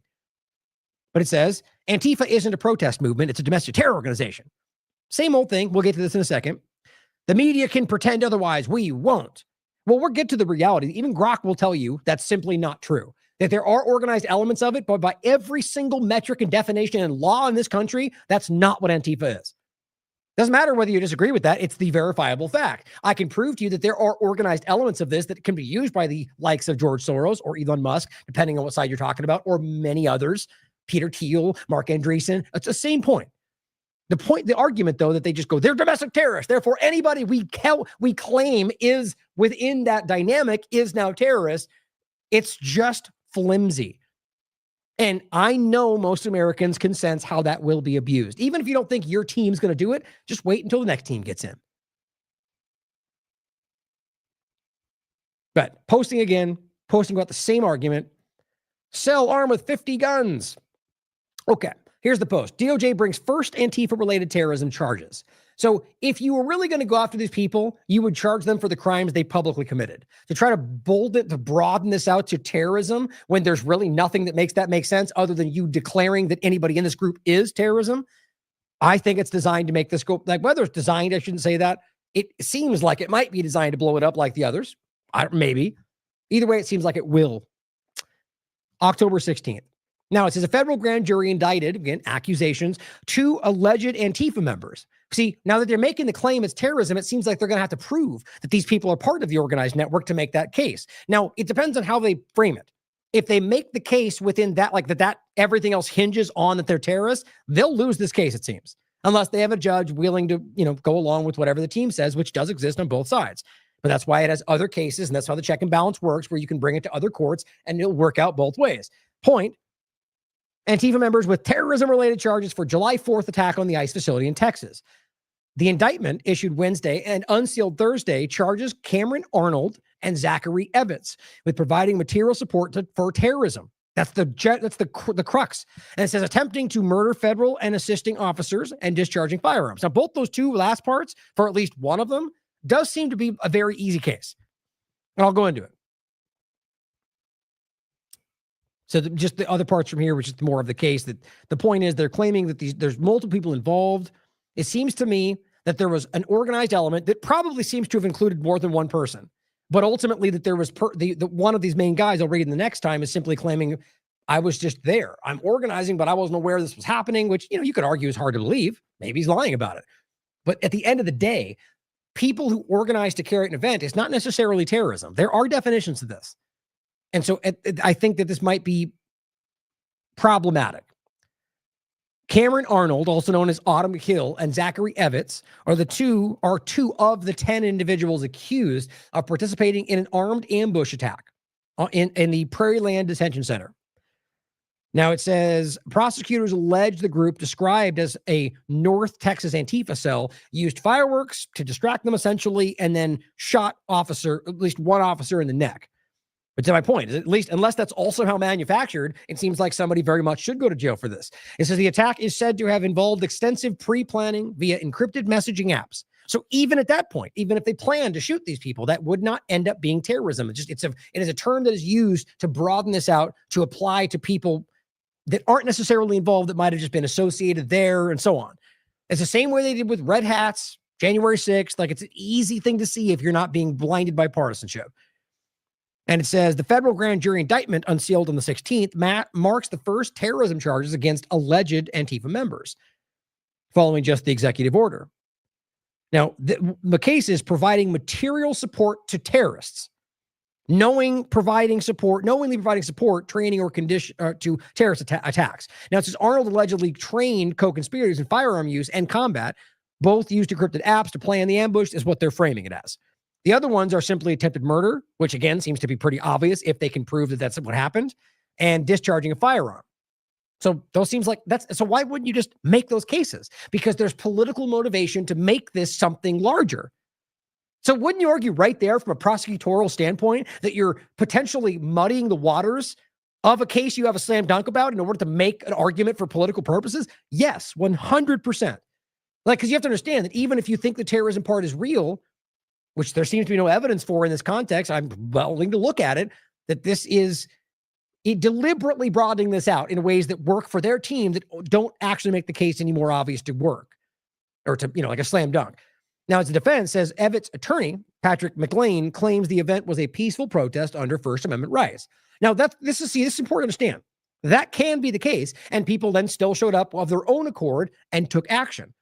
But for them to frame the entire protest, which what they're trying to do as terrorism, is the abuse of it all, even if the guy or more than one did plan to shoot cops. Like, this is where principles play a factor in regard to the law. What they're doing is making it the line muddied, and they'll go after who they want and then use political motivation. People out there going, get the lefties, supporting it, even potentially in a court of law in the jury box. Now it says Arnold's lawyer.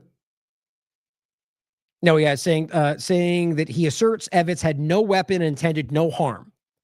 He's predicting an acquittal in that regard, which they do. Arnold's lawyer highlights a shocking absence of evidence in preliminary hearings, arguing the terrorism label is politically motivated overreach since Antifa lacks formal structure. Now, that to me, whether he believes it or not, seems to be like that's what the wind is showing, the people are saying. So lawyers are going to make the argument they can. Challenging the material support charge could succeed if support is deemed illogical rather than tangible. Now, my point is, if they build the entire case on that and the rest being supplementary, then they may lose this case. But if they just charge him for the crime that he did commit in shooting a cop, it would be a slam dunk. If, again, that is as clear as it appears to be. I hope you're getting this point, because that seems to be very, almost irresponsible, illegitimate. And then it says, under hurdles, the terrorism count is novel for Antifa, requiring proof of intent to intimidate civilians or coerce government policy. See, that's a much bigger argument to have to prove than just that they decided to want to kill cops, which I think is a slam dunk. And so anybody that would do that deserves to be charged with that crime, guys. It's murder. It doesn't matter what you think they did or what they're responsible for. That's a big deal. Now it says, if downgraded to state-level assault, conviction odds drop to 60 to 70%. That's just Grok, predicting what they think. Now, this is where it gets even more interesting. And I have actually found the real video, which I'm going to play a lot of, I think, and the post that he put out on his website. But understand, this is a politician, so I guarantee they've got political motivation. They've got their own intentions. It doesn't mean false, though. It's very much, honestly, with this, it seems if this is the reality, it's wildly in their interest to point to it.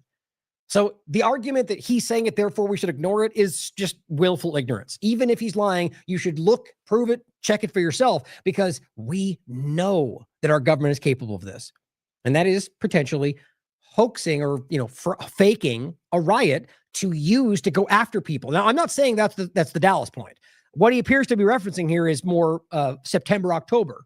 But we saw what happened, where they kept pointing to these, skirmishes of smoke and people being punched, and all the right-wing people going, yeah, get the Antifa members. And I kept saying, well, I don't see any violence. I see them standing there and getting knocked into with shields. And so all they're doing is normalizing, you can't protest if we claim you're part of a group we don't like. So if we claim you're supporting terrorism, if we claim you're anti-Semitic, if we claim you're vanilla ISIS, if we claim you're somehow a Republican terrorist, it swings every which way, guys. And it's just lazy that people can't see that. But I'll play this first, then we'll get into a longer video. This account says, in order to justify invoking the Insurrection Act, which hasn't happened yet as far as I can tell, in Portland, Oregon, Trump faked a riot with professional videographers, the military, and hired extras. This is what Senator Jeffrey Merkel was saying, which, again, these people lie like they're breathing. So consider that. But I get the sense that this is, for more reasons than one we'll get into, that this is very likely. What happened in Portland a few nights ago, and it's recorded by Oregon Public Broadcasting, was that they staged a fake riot. They marched peaceful protesters 3 blocks and then had a line across the road. They had professional videographers behind them, and then they threw down pepper balls, flashbangs, which sound like gunfire going off, and tear gas.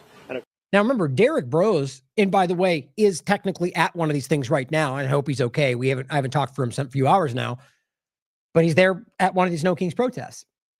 And historically, he's done this a lot. And in his experience, left and right, the government does this all the time. He's done reports on kettling and, using the confrontation to justify shutting down the protest, left and right. Of course, when you put tear gas, everybody moves and it looks like you have some kind of a riot going on. Totally fake.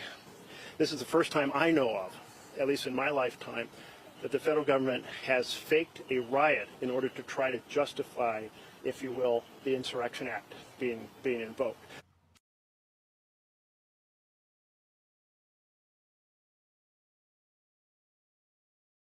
So that's the clip that has been going around. As always, because we do the work for you, which you should still check just to make sure we're not incorrect, things like that can be easily manipulated. I'm like, was that an old clip? Is it something that somebody altered with AI, right? No, but apparently it's very prominent. There's many different arguments going around. Here's what his you can read the whole post. This is just his from North Pennsylvania Review, rather covering it. Senator Merkel slams constitutional infringements, cites Wag the Dog. Here's just the one part. So he says, this is like Wag the Dog. There's where a totally artificial war is reported. Only in that case, it's happening overseas. This is the first time that I know of, he says, in American history, which I disagree with flatly. I could point to many examples, but he says in American history that a president has staged a fake riot to try to convince the courts or one of his news stations to serve him so well that something is there that isn't there. January 6th, I argue, is an easy example of that. He says a riot is there when it's not there. Any true-blooded patriot of the United States of America should be terrified that we have a government faking a riot to try to be able to justify sending troops into our cities. It's a very alarming thing to consider. And I'm not left or right. You guys know this reality. I'm called out them, every one of them, going back as far as I've ever done this. So for them to, claim that it's a lefty thing. No, the reality is this is alarming to people that are aware of the Constitution. Now here, let's watch the longer point where he presents this in front of Congress. I mean, look, I personally feel many examples of this can be argue that it's partisan, that he's, trying to act like, there isn't zero. Look, to be clear, I think it's obvious that Antifa, as just a general idea, that there are elements of that you can argue is organized. I would argue with the elements like the Patriot Front, that there are people within there or different split off groups that aren't necessarily completely bought off or even aware of that. But there are elements that you can prove tie back to intelligence or to government.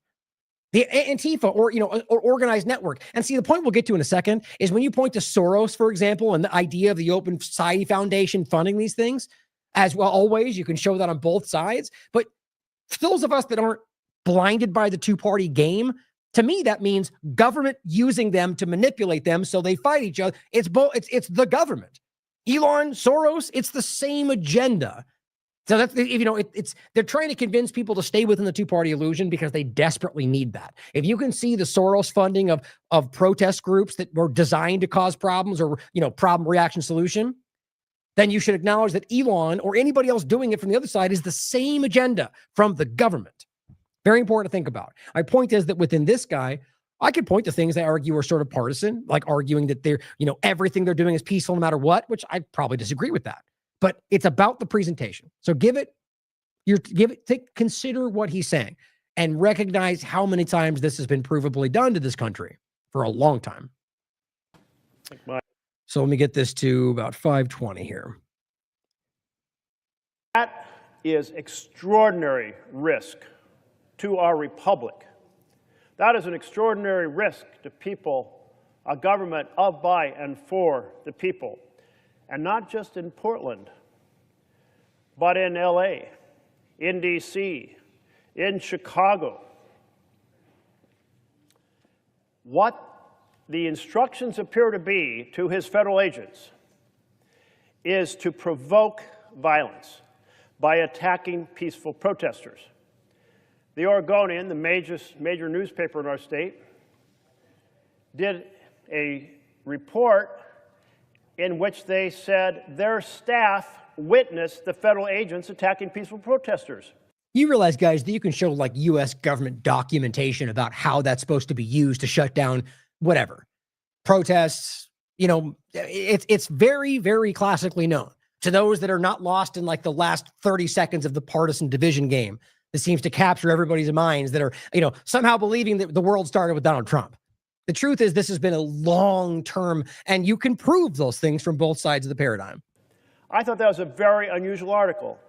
It wasn't the newspaper reporters saying people present at the protest alleged that the federal agents attacked peaceful protesters. No, it said our staff witnessed this. And then there's Oregon Public Broadcasting. Oregon Public Broadcasting was down there with videographers, and what they witnessed was this. The federal agents asked the protesters to move back several blocks, and they did. And there was no conflict between the protesters and the federal agents. Behind this line of federal agents were videographers. Why were the videographers right behind the line of federal agents? Well, very interesting thing happened. After the protesters moved back not just 1 block or 2 blocks, but 3 blocks, and the federal agents have a line across the street with the videographers right behind it, upon command, the federal agents threw down tear gas. They threw down these bang snap devices that sound like gunfire going off, flashbangs they're called, light and sound, sounds like gunfire, and pepper balls. And of course, you suddenly have a cloud of smoke. You're hearing gunfire, what sounds like gunfire, and people are retreating from the tear gas. And they were taking videos of that, trying to say they were disrupting a riot. They were dispelling a riot. This is like Wag the Dog, where a totally artificial war is reported. Only in that case, it's happening overseas. This is the first time that I know of in American history that a president has staged a fake riot to try to convince the courts or one of his news stations that serve him so well that something is there that isn't there, that a riot is there when it's not there. Any true-blooded patriot of the United States of America should be terrified that we have a government faking a riot to try to be able to justify sending troops into our cities. That's what we face right now. This picture to my right, this was witnessed by the news media. They put this up, and you had a woman who was talking to 2 officers. She had not disobeyed any command they had given her, or there was no physical confrontation. A 3rd agent walks up holding pepper spray in his hand, and after a few seconds, fully unleashes it straight into her face and to the man standing next to her. That's the type of assault from these federal agents occurring on peaceful protesters. And again, this is provable every single time. Left or right, COVID-19, right now, whatever, where you can prove there are people who are simply present, who are being treated the certain way because they claim these people at large are violent. We made the same argument during the trucker convoy. We made the same argument during any other overlap with the Republicans protesting Biden because we're objective and have principles and integrity. The point is that you can prove this, but because there's too many screaming idiots out there who make it out to be, well, they're all Soros funded without proving anything. Still to this very moment, Trump or any of them haven't proven a single shred of something that I do think does to some degree exist. It doesn't mean then if they prove the overlapping Soros funding that it would be terrorism. I just really want you to think about that obvious point of turning, even though I know these things are manipulated, turning obvious just political funding into terrorism.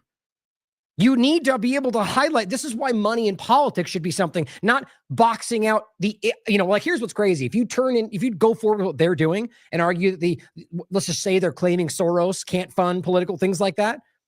All that represents then is independent people, not saying Soros is independent. What it will turn into is people who might have money, who might actually want to make a difference and say, well, I'm going to fund this group, their protest, because this is something that's important. We'll protest the war. Here's new signs. Oh, now you're a terrorist group because you're protesting Trump's war or the next president. Anybody honest with themselves can see how this is working.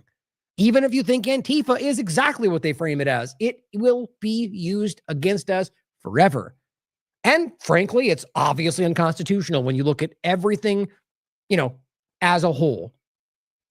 Recorded by the news media and reported, not something from some bystander who happened to put the scene up on TikTok, who didn't witness the entire thing or understand what was happening, but from the major news media.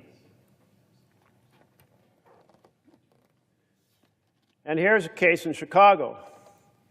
A pastor, in the traditional motion of praying and blessing, is standing outside the building by himself, no obvious resistance to any kind of command, and he is shot in the head from agents on top of the building. And then they went on to literally call this pastor, who you can prove is a pastor who simply protests for things he believes in, an, professional Antifa agitator. Now, I did my damnedest to prove that. I can't find, all I can find is that he is at these protests and has done so in this area for a long time and is a provable pastor in this area. And yet this is what the DC Dranos and Benny Johnsons all laughed about and said, look at what, F around and find out, that kind of thing. These people don't believe in the Constitution, or they're too dumb to know they're being played. He reports that he was hit twice in the head and I think 5 times on the body. Wow. These folks unleashing rapid-fire attack, apparently with pepper balls, or as he described it, some kind of ammo that releases some kind of chemical. Taken right down to the street by this attack. For praying, attack by federal agents on a pastor praying. Which is literally what he was doing. Now think about that from the Christian right. Think about the argument of what, I guarantee you the Zionists were cheering. There's so much contradictory, people are acting against their own interest because they're being convinced that that's what everyone else is doing. Happened in COVID too. In front of a building. This is an extraordinarily dangerous moment in which an authoritarian president is proceeding to attack due process, to attack freedom of speech, to attack freedom of the press, to weaponize the Department of Justice, using it against those who disagree with him. Now, there's plenty more examples. I was going to let it play a little bit more, but I'm going to move forward just for time. But, it's like I said, I guarantee you he's got his own political motivations. Now, sometimes the truth aligns with that.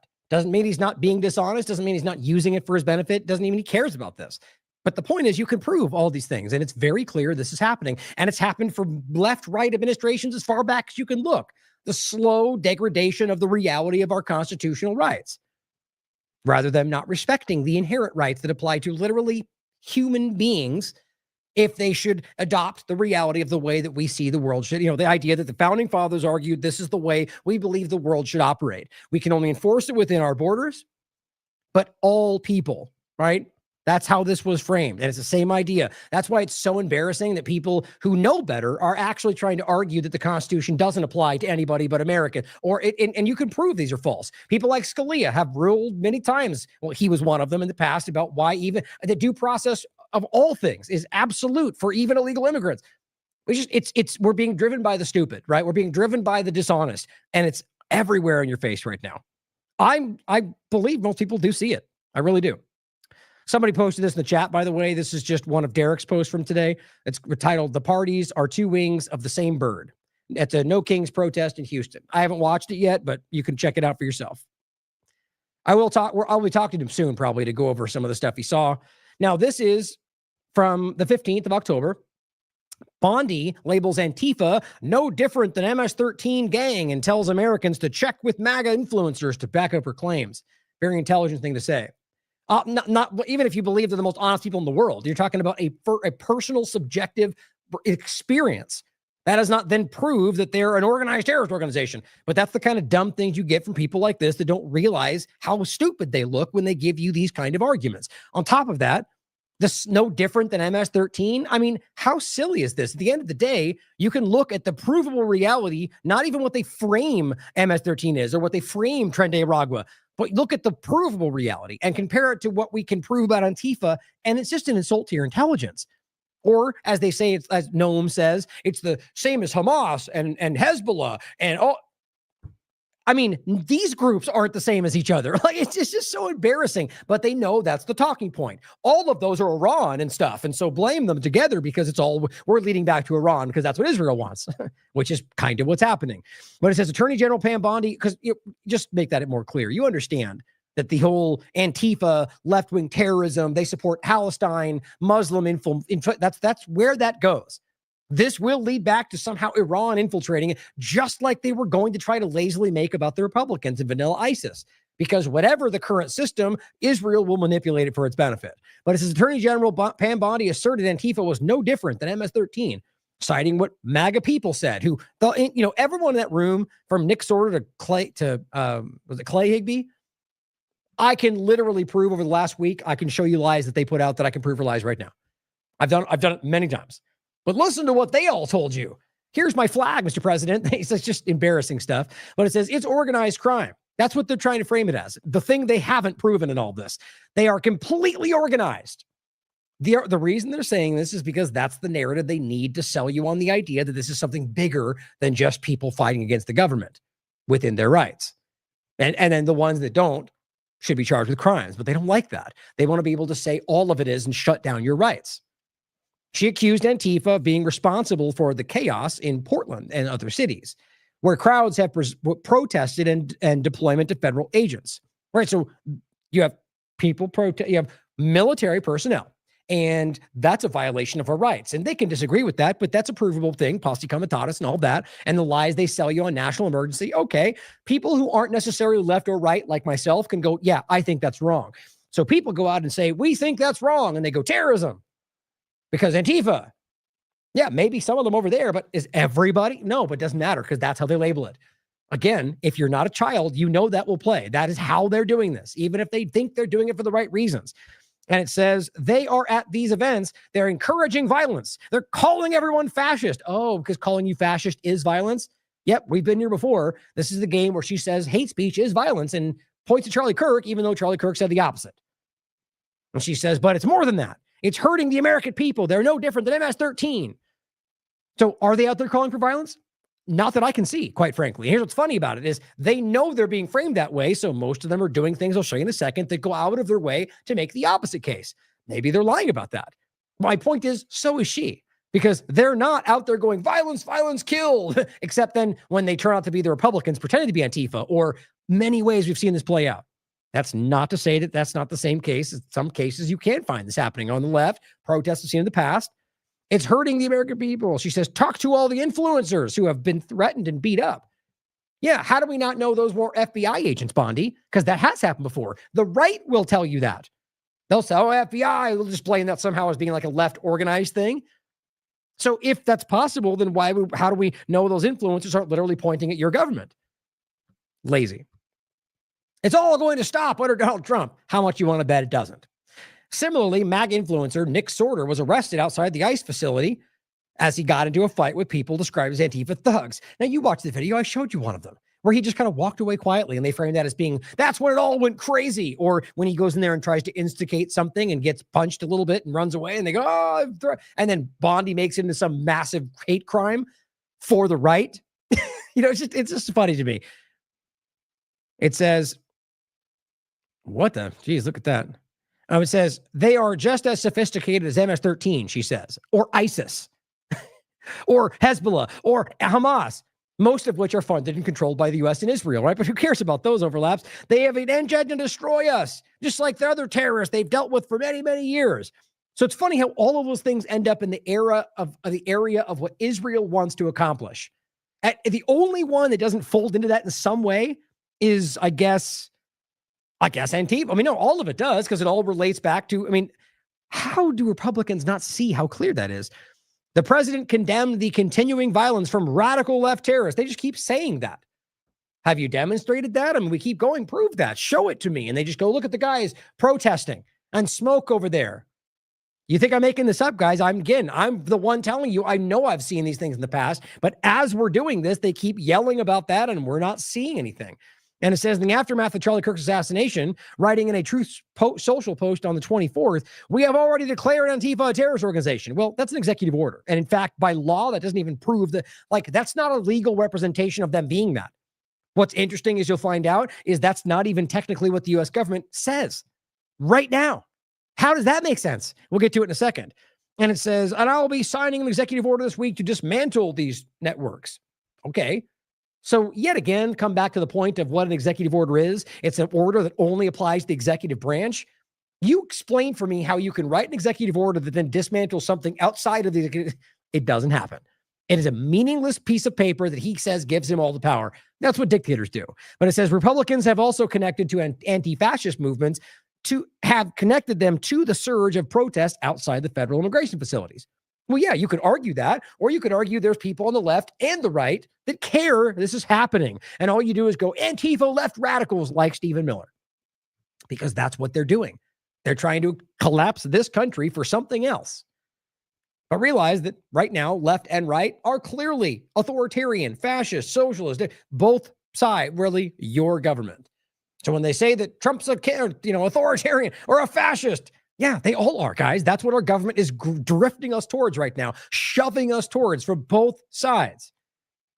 But it says Republicans have connected them to these protests. Last week, Stephen Miller alleged ICE officers in these cities have to do hand-to-hand combat every night. Not true. Just like Holman and his claims about all these different things. What was the last one he said? 1,000% increase. Guys, that is still to this day not been backed up by anything but Holman yelling that. And frankly, I can prove it's not true. Or hand-to-hand combat every night. Nope, sorry. There's zero evidence to back that up. They know that and don't care. And what I always show you, that means they think you're stupid enough to blindly accept that and repeat it. So the sorters of the world out there doing it, well, you're showing you're not dumb. It says Republicans and administration officials have already blamed Antifa as being behind the upcoming No Kings protests. See, could that be? If you could prove, first of all, it's an organized thing. You can't just go Soros funded it, therefore it's all Antifa. It is meaningless when they broaden it out like that. Sort of like saying you're all anti-Semitic if you call out Israel's crimes. It makes it meaningless. But it says, without providing any evidence, as usual, they make this allegation. The demonstrations are scheduled for Saturday, that's today. In reality, the demonstrations are organized by a coalition, as they write, of civil rights and advocacy groups, which is true in some cases. I'll show you what it shows. At the previous No Kings protest on June 14th, when the world didn't collapse, millions of demonstrators took part in largely peaceful protests, which you can prove. Remember what happened? Do you remember? You probably don't, because it was completely nothing. It was a screaming, end all, be all, the whole world's going to come down. And then there was nothing that happened. Almost entirely peaceful. And the only things they can point to, you can't even connect back to the Lord. Okay, so I guess they just decided to wait. It says, even with few arrests, in 2,000 locations across the entire country, organizers have said they expect millions to attend. As of right now, I'll double check before we... I don't think there's been any violence. Not really. A very few small events. House Speaker Mike Johnson said at the press conference on Wednesday, we call it the Hate America Rally that happened Saturday. The Hate America Rally. Okay, so make sense of this.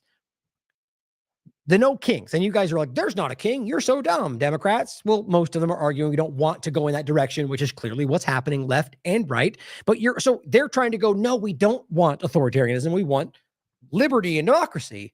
Right? And then you go, but they hate America, as they literally, at least in their minds, fight for the tenets of America.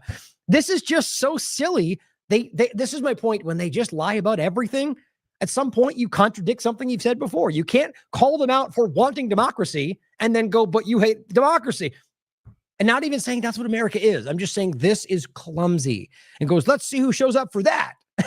because that's how dumb they think you are or how dumb he is. It's the Hate America rally. Now what? Now, if you show up, you hate America. See how easy that is? Does anybody believe these idiots? He says, I bet you'll see pro-Hamas supporters. What he means is Palestinian supporters, which of course you will, because people out there are fighting that kind of authoritarianism all over the world. I bet you see Antifa types. Wait, didn't you just say that it was Antifa that put it together? Well, then obviously, man. But see, they are floundering. I bet you see Marxists on full display. Okay, is it now against the law to have a different ideological opinion? Well, apparently, yes, in their minds. Here's where we go from here. First, from Grok, is Antifa an organized group? Now, what I asked was, is it organized? And if so, is there evidence to show that it's a terrorist organization? Well, it says no. There is no credible evidence, Grok says, that Antifa functions as a single centralized organized group, because that's the truth in the United States or elsewhere. Now, that doesn't mean they're not in some ways. See? Objectivity. It's crazy, right? And it says instead, it is widely described as by experts, government officials, and researchers as a decentralized ideology or loose movement, compromising autonomous individuals, local collectives, and ad hoc networks that share anti-fascist principles but lack formal leadership, membership rules, a national hierarchy, or coordinated command structure. And you know what that makes it? Very easy to manipulate from government influence. It's true. That's why they like it like this, because they can use this and point to it whenever they want. They can send out a bunch of black people in mass that's probably the FBI, and they go, the right goes lefty terrorism and falls right for the stupid trap. That, again, that's not to say that there are not elements. My point is, as always, if somebody breaks the law, present your evidence and charge them with a crime. Everything beyond that is government manipulation. Print that out. This consensus holds across sources like the FBI, Congressional Research Service, Center for Strategic and International Studies, and academic analyses. So explain for me how the FBI can still maintain that that's not an organized terrorist group, but yet Trump's executive order is pointed to by the FBI. Or rather, by Kash Patel, who very well might not even be part of the organization the way it looks today. It says the counterclaim, some political figures, President Trump in his September 2025 executive order, assert Antifa is a militist, anarchistic, because they don't know the word, enterprise with coordinated violence, but these lack substantial and contradict expert assessments, says Elon Musk's Grok. Recent Twitter posts echo this. Claims of Soviet origins or highly organized funding, yeah, consider those things. But they reflect partisan rhetoric without verifiable proof, which is, even if it's true, the correct way to frame that. So if we're only if they're just pointing to narrative ideas that they think explain what it is without ever proving that that's there, then you're falling for something. Or you should demand they prove it if you believe it's absolute. Because guess what? If you don't prove it, it's never actually going to change. But it says, in short, while individuals or small clusters may organize locally, e.g. for counter protests, for example, which is not a crime, this does not equate to singular organized group, a singular. Treating it as such risks conflating ideology with structure. Now, how long until Grok gets edited away from this point? Now, it says Antifa does not qualify as a terrorist organization under standard legal or academic definitions, primarily because it lacks the organizational coherence required for such a label. Now, my point about fifth generation warfare is that's exactly the point, isn't it? You create this abstract nebulous thing where you can kind of insert what you want when you want, and that's easy to abuse. But you can't then label every group that organizes as a terrorist. That's what they're trying to create largely, it seems. Now, evidence of terrorism. It says no official U.S. designation. Make sense of this for me. Antifa is currently not listed as a domestic or foreign terrorist organization by the FBI, by the DHS, by the State Department, or any federal agency with designation authority. How does that possibly make sense? Trump's executive order is what they're pointing to. But you get McLaughlin, you get Kash Patel, Bongino, Bondi going terrorist, terrorist, terrorist, when their very groups have not officially done that.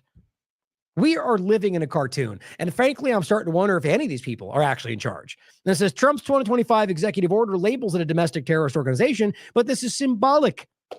Grok tells you, lacking statutory basis for domestic groups and contradicted by experts. E.g., no First Amendment complaint mechanism exists. This is wild to me. Now it says CSIS data logs 1 fatal Antifa-linked attack since 1994. I'm not saying that's the case. I'm saying that the current U.S. government that's controlled by Republicans across the board, their data right now, FBI, DHS shows 1 fatal Antifa-linked attack. And it says Michael Ryan Knowles, 2020 shooting of a Patriot Prayer member in Portland. Other incidents include vandalism, assaults on police, ICE, and riots. George Floyd. But FBI and DHS reports found, quote, no intelligence indicating Antifa involvement in many cases. That's left and right. An October 2025 DOJ indictment charges 2 in a North Texas Antifa cell we just talked about with terrorism for attacking ICE facility, but this targets individuals under material support laws, not group designation. You see, they know how they're doing this. And if they can get even that, which I still argue doesn't seem like it's going to succeed, they can then argue we just proved they're all terrorists, and they will, even though that's not what that does. Now it says, in conclusion, while Antifa's tactics can veer into unlawful territory, it's exactly what we're talking about, warranting prosecution, which they should do, as individual crimes. It does not meet the evidentiary bar for terrorist organization under neutral definitions, or any for that matter. Designations appear politically driven rather than fact-based, says Grok. Potentially chilling protected speech, says Grok. For deeper dives, I recommend these groups. The point is, guys, this is a Republican-created, Republican-edited, and updated platform that's supposed to be, giving the truth, I guess, and I do agree this is the case. But just think about how wild that is. So we don't have any real evidence of any real violence other than domestic, riots, protesting, assaults, right? No, 1 fatal attack. Okay, you have all sorts of overlapping evidence that shows you actions, but many of which don't even involve Antifa, just people they claimed were Antifa. This is the best they can do? So no, according to the Republican-run Grok, no, it is not organized, and no, it is not a terrorist group. But as I said to begin with, I can also prove and have called out many times the Soros types funding these things. But as I think we made clear, and all the evidence shows, it's really about the thing they can insert into what that is, not that it's the group itself. That seems pretty simple to understand. Now, here is a report. FBI suggests Charlie Kirk's assassin, the alleged assassin suspect, they write, Taylor Robinson, possibly, this is interesting, quote, received help from an extended network. See, now what's funny about this is they've been trying to bury this under one guy, and even Cash and Dan were trying to shut down even Republicans that were going, but there's more to the story. And now they go, oh, wait, where there was a network. All they're doing is going, Antifa, see? So you're right. And it was Antifa, which I don't find, there's zero evidence to back this up. The extended network. You'll find this interesting. It says an extended network could have helped alleged shooter Tyler Robinson carry out the assassination of Charlie Kirk. According to the FBI, it says pro-trans online groups, sexualized animal-obsessed furries, people providing financial help, and others could have, quote, aided and abetted 22-year-old Robinson, says the FBI.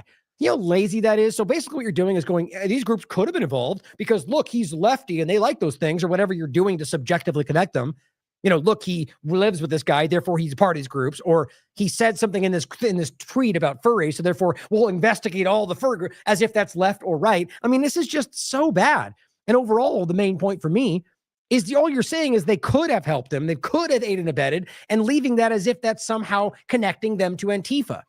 Now it says FBI Director Kash Patel revealed the agency is dedicated every asset, because they're not going after Epstein, apparently, to reaching out to, quote, anyone he contacted, assuming it was this guy that we've yet to prove is even the killer, and called and text message or had chats online with.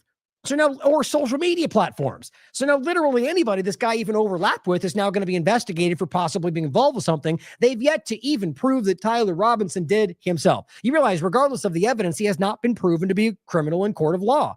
Isn't that what we demand to be the threshold for? Yes. And it says law enforcement reportedly is probing several groups, including online gaming community Steam. They're still playing this game, as well as pro-trans organizations called Armed Queers, which has seemingly nothing to do with the statements he wrote on those bullets, if that's even what actually happened. because at the end of the day, it was things from the game. But it says, as well as the group and which took down its Instagram after Kirk was killed. So I just find that to be such a lazy connection to the group they want to overlap with only left-wing things. This is Shadow of Ezra making a point about this. And again, even supporting the team, Kash Patel is doubling down, blasting what he calls online conspiracy theorists. I mean, this is the same game from the other side, guys, and accusing them of putting Charlie Kirk's family in danger. For what? For asking you, to follow up on the information that your supporters who put you there believe you should be investigating? Now, maybe they are. Maybe they're wrong about what they think. But having a wrong opinion is not putting anybody in danger. And on top of that, I'll let this speak for itself. He says, Patel insists that no additional footage or evidence will be released. He claims they already have the right person in custody, which most of them disagree with. And the point is that he's saying that the social media platforms are part of the problem. You know where this goes, guys. It's nothing new. I think that the militant trans issue really became familiar to the American people last month when Charlie Kirk was killed. I mean, you guys at breakneck speed found this guy, you identified him, you profiled the type of person that he would be, and that's incredible. Is there more evidence that you guys can offer to people, maybe video from that roof? Do you expect that there will be more to be released? I think the best thing we can do for Charlie, especially me as FBI director and our team, is to prosecute this case in the courts of law, where it is, in Utah, in the state of... Right. So nothing more for you guys, because that's not, I mean, think about that. We put you, the whole point of this way, we're supposed to pretend this all works, is that we are in control. That these are people that are our representatives. Not that they just decide what is good for you and not. The end of the day is we demand more information, largely Republicans. And so is what's best for Charlie? Well, Charlie is dead. He was killed, and we demand to know who actually killed him, not who you want us to think, not who the evidence doesn't seem to blow. This is insane to me. It's the idea that what's best for what we want is what's best for the truth, man. He's using you guys. The court of law. And what we're going to do is what we've done. Give them every piece of evidence we collect. Our cellular analysis systems are the best in the world, and that's not to you. What the FBI does, and that's what we flew in and did. That's how we led the manhunt and got him in 33 short hours. And every single piece of video or forensic evidence or witness interview, we've done dozens and dozens, gone on these platforms, found every single person. All of that material, and I know this is frustrating to the public, and I understand it, but I'm not going to allow the Charlie Kirk prosecution to be dismantled because we want to get over our skis and publicize information. Oh, you mean like releasing the bullet picture before you guys had even dealt and like literally found it? Nothing had been released. No information had been put out. You guys were in the middle of tracking this person down and you dump out the picture of the bullets? He is such a clown. He is like right there. He is contradicting what he did. I think that's the best he can do. That is the one thing you cannot do. We will make everything public in court. It just takes time. It does. Yeah. No, they won't, by the way, and they never do. It always does in these cases. National security or God knows what else they'll argue. And by that time, it'll be way, way, way down the line. Is there any possibility that other people were involved? When you talked at the White House, I sort of got a little inkling that maybe you're looking at other people. We're looking. In the beginning, they were hardcore shutting that down, by the way. Not everyone that was there, that was online. Yeah. Not the same thing, though. Not that saying we're looking at anybody anywhere is not the same thing as saying we believe it was more than one person. And we're looking to refer these matters to the state prosecution authorities when there's enough evidence. But the reality is, again, with social media, when you have hysterical conspiracy theories filling the void, you're harming Charlie and his family and a rightful prosecution. Yeah, he's talking to you Republicans. You're basically the only that's pretty clear to me. You're not allowed to give your thoughts on this. Exactly what he was doing, by the way, on every other consideration before he got into power. Every one of them, including Epstein, and now he shuts them all down. Of his alleged assassin, who we have in custody, and rightly so, in my opinion. And if anyone helped him, do you think that we at this FBI are literally going to let them get away with it? Yes. Next question. I mean, you realize what a stupid thing to do. Like, that's what they do. They like, you really believe we do that? How dare you? What is that supposed to? So people will go, I'm sorry, I'm on your team. And let me listen to the way that he said that. Like, it's just, when the word literally. Who we have in custody, and rightly so, in my opinion. And if anyone helped him, do you think that we at this FBI are literally going to let them get away with it? I mean, that's just an inaccurate use of the word. First of all, you think we're literally going to let him get away? You don't need to say that. The action would in and of itself be literal. But it's just, the point is that he's just trying to accentuate the point meaning that that's not what he's going to do, which, doth protest too much is how it sounds to me. Us standing silent in the face of growing conspiracy theories, that's what we do to shut down a faulty prosecution. That's what we do. Okay, what did he just say?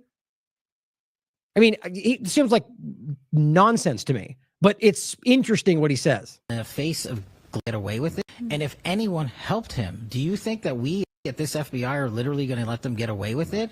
Us standing silent in the them standing silent in the face of growing conspiracy, in the face of you saying things he disagrees with online, growing conspiracy theories. So him being silent in the face of information online theories.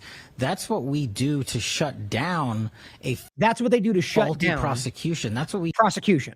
What? He said faulty, but understand, so information that you disagree with is what you use to shut down false. What? I guess if you're trying to argue this from the other side and saying that you're seeing people say things that undermine what you're trying to charge him with, and the defender would use that to get him off the hook. In what world do you, as a random person saying your opinions online, have any effect on whether or not their legal guys, he's literally trying to convince you in a really, really stupid way to just not say what you think. Guys, this is more embarrassing than what the left was saying. Do to shut down a system of justice that wants to be exploited by the growing conspiracy theories. That's what we do to shut down a faulty prosecution. That's what we do to shut down a system of justice that wants to be exploited by the. That's how we shut down a system of justice. So by ignoring the things that you say online, or acknowledging them, whichever, this is how we shut down a system of justice that is faulty. The same anarchists. And that's what they're doing. A faulty prosecution. That's what we do to shut down a system of justice that wants to be exploited by these same anarchists. I don't even understand how you could make sense. So now you're saying that the system they're trying to exploit, you can use what we say online to shut that down?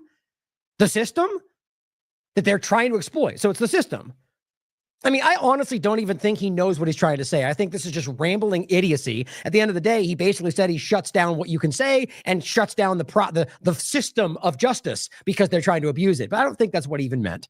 I'm just so blown away by the people that are in power. And that's what they're doing. Yep. They're bringing it to social media. They're bringing it online for clickbait. And we're not going to take it. We don't care what you say about me or Dan Bongino or anyone in leadership at the FBI. They're just. How did that take a turn into what we're saying about you? I thought you were saying we were saying things about Charlie Kirk, and now, but you see, his mind is racing all over the place because he's embarrassed because everyone seems to call him and Dan out because they're both ridiculous. I just think that's wild to me. But when it turned around to we're not going to let you say what you think online. Great job, buddy. Killing it. Well, here is an interesting overlap to the whole furries point, right? So the furries and lefty things, even though those things aren't necessarily unique to the left. He says this is in Portland. It says, over the past few weeks, the title is Operation Inflation buys inflatable costumes, gives them away to protesters. On the 12th. I'm almost wondering if this was why they tried to insert the furry overlap. I don't even know where that seems to come from. Or maybe it's something that was posted online, one of the chat rooms that Robinson was in, which I think might be where, but it's abstract. But this is interesting for many reasons. One being maybe that's why they inserted that. But it says over the past few weeks, more and more protesters at the ICE facilities or Portland are wearing costumes. Literal, like Barney, like big, fluffy, not furry alt necessarily, but like, big blow-up costumes or anything like this. Furry is more about like the fuzzy, whatever. It's like the weird, like the sexual thing. The point is that this is interesting to me because they're trying to frame them all as insurrection as terrorists, and they're literally showing up in Barney costumes and like big fluffy animal things. And it says part of this is due to the new organization, Operation Inflation, which is purchasing more than 100 of them and giving them to the protesters. Oh my God, it's organized funding for, it's the same argument, isn't it? Well, just because they're organizing giving them signs, is that any more nefarious than organizing and giving them a bunch of blow-up costumes? No. In essence, it's the same point in a material sense.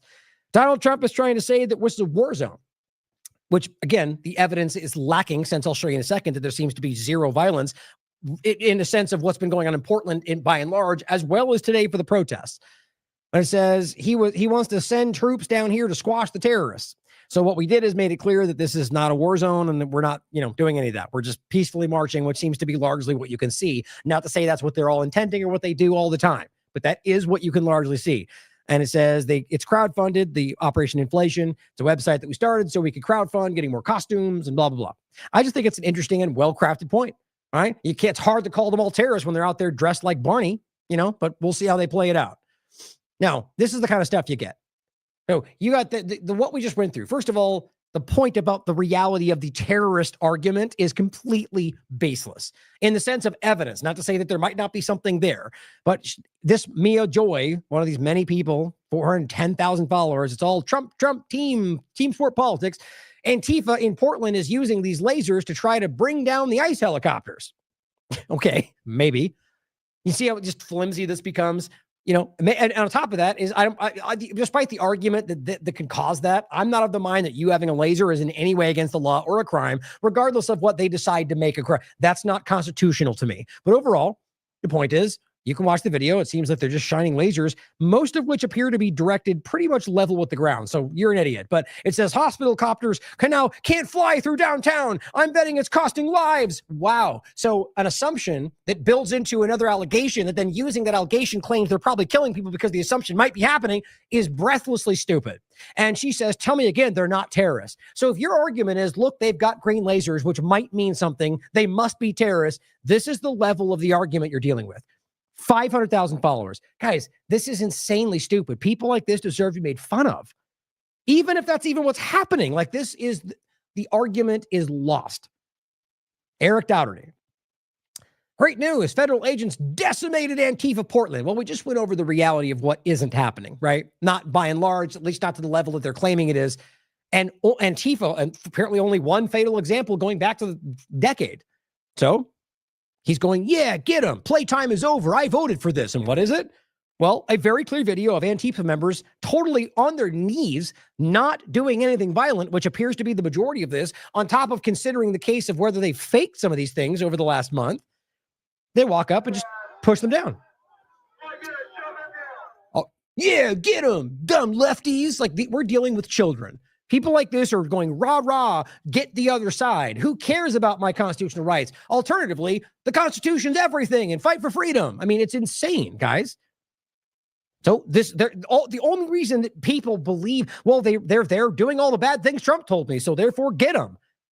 But it appears that's not what's happening. And so all you're doing is justifying the shutting down of American rights. That's your legacy, Eric, and all the rest, whether you know that or not.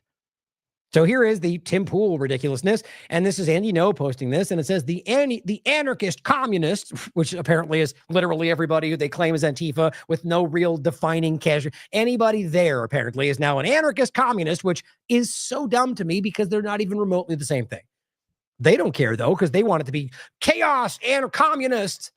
No, you moron. Communism is a centralized idea.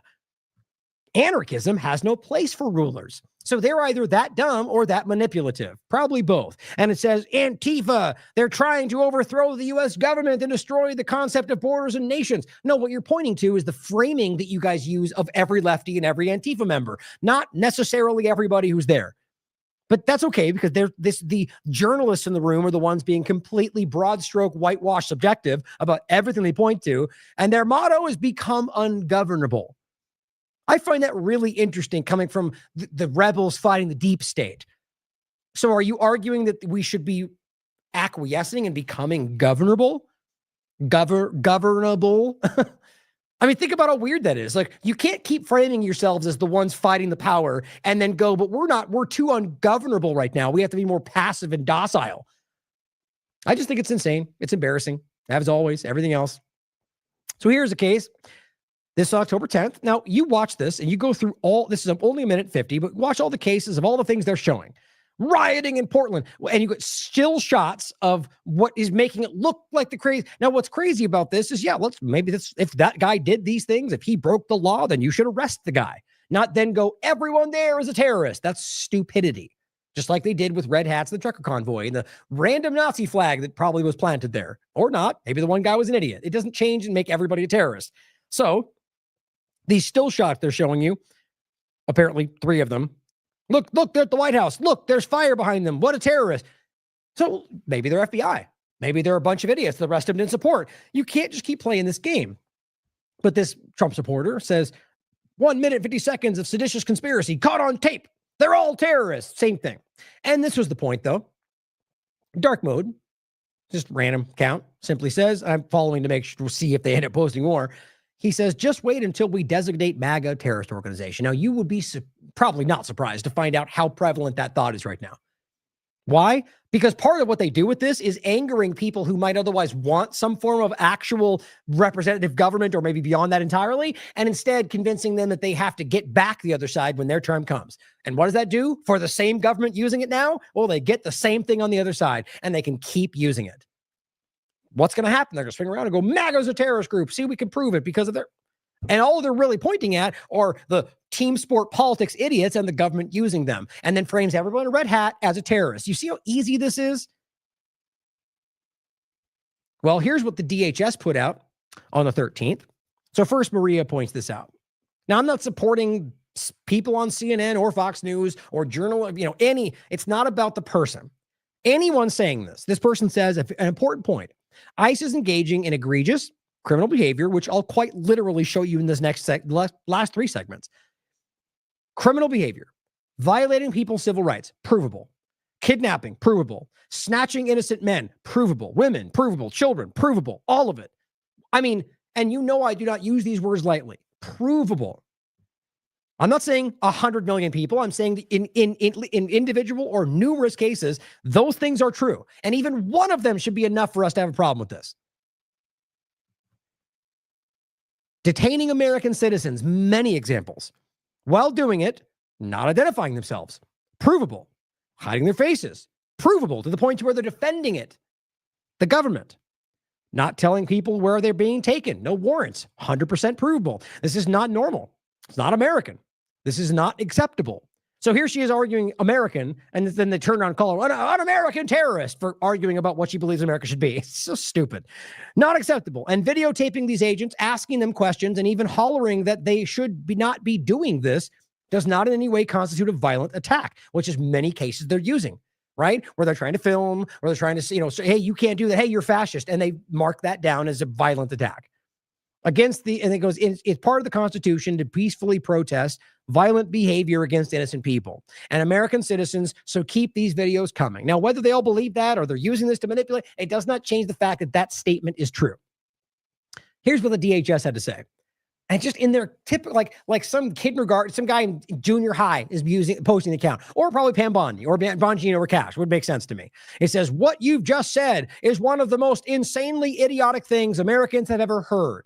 Oh, now you're speaking for every American? And on top of that, she said a lot of different things. So all of what she just said is just dumb. It's provable. And they say, at no point in your rambling, well, no, it's very coherent, incoherent statement, no, it's very clear, were you even close to anything that could be considered a rational thought? What? Yeah, it was just, you understand, see, this is what's showing their own stupidity. They can be wrong, and it can be a very rational, coherent thought, which it is. They can be wrong, but it can be very rational, which it is. So again, I'm genuinely pointing out first and foremost that whoever's doing this they think they're much smarter than they actually are. It goes, everyone is now dumber for having listened to it. And they're paraphrasing a statement made on Happy Gilmore, which is what it comes from. And everyone is now dumber for having heard it. It's the only place I've heard that. I've heard it stated, but it's funny how they're making the statement and it feels like that's what it comes from. And it says, far from engaging in criminal behavior, federal law enforcement actions have significantly reduced crime in the city. That's not even remotely the same point. They're stupid. Just because you may have reduced crime by being present, which I can almost guarantee military tends to do that, doesn't mean you're not breaking the law. And it says, we have been deployed, or this is locking up criminals works. Imagine that. I mean, come on. I said Billy Madison, right? Oh, I'm sorry. This is Happy Gilmore. Billy Madison's what I meant. I mean, it's kind of over the top to me that this is what they think works. Again, as I've said so many times before, either I am doing this for no reason, and most Americans are far too gone and too dumb to know what's happening. And I don't believe that. And I think you can prove it's not true. Either that, or they are wildly out of their depth. Nobody believes them, and they're grasping at straws right now. I'd like to believe it's the latter, but for crying out loud, guys, that kind of statement is so ridiculous to me. It embarrasses me as an American. And so I simply said, DHS clutches its pearls, which is what they did. Like, how dare you, at the easily verifiable facts. All while badly quoting Billy Madison. See, I did know. Claiming they are now dumber for this person's outlining the constitutional reality of the situation. These people are not on the side of Americans, guys. Constitutional literacy. I mean, think about this. And realize the whole, like, you know, how dare you kind of moment. Like, that's very, very, very lefty of you if you want to pretend it's only on one side. I only do that to kind of make fun of the people who see themselves as one side of the paradigm. It's just over the top. Now, how about we prove the lies they're, you know, prove that they're lying to you. Drop site news. Now, this next little part, these are all examples. Actually, frankly, pretty much all of it, save for the last part. These are examples that I scooped up over the last few days. Like, you realize that I'm not like grabbing every example that I've got over the last year or 2 year to make my case. I'm literally scooping up only ones that I have not shown you.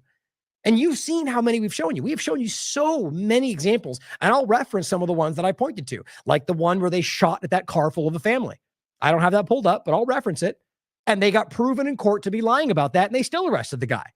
They're lying aggressively. And I'll even show you a clip of a guy who was drunk and pulled over, making racial comments about a Haitian cop trying to arrest him. I mean, these are the DHS. These are the up jump people that do not deserve to be in these positions, that think they are more powerful than everyone.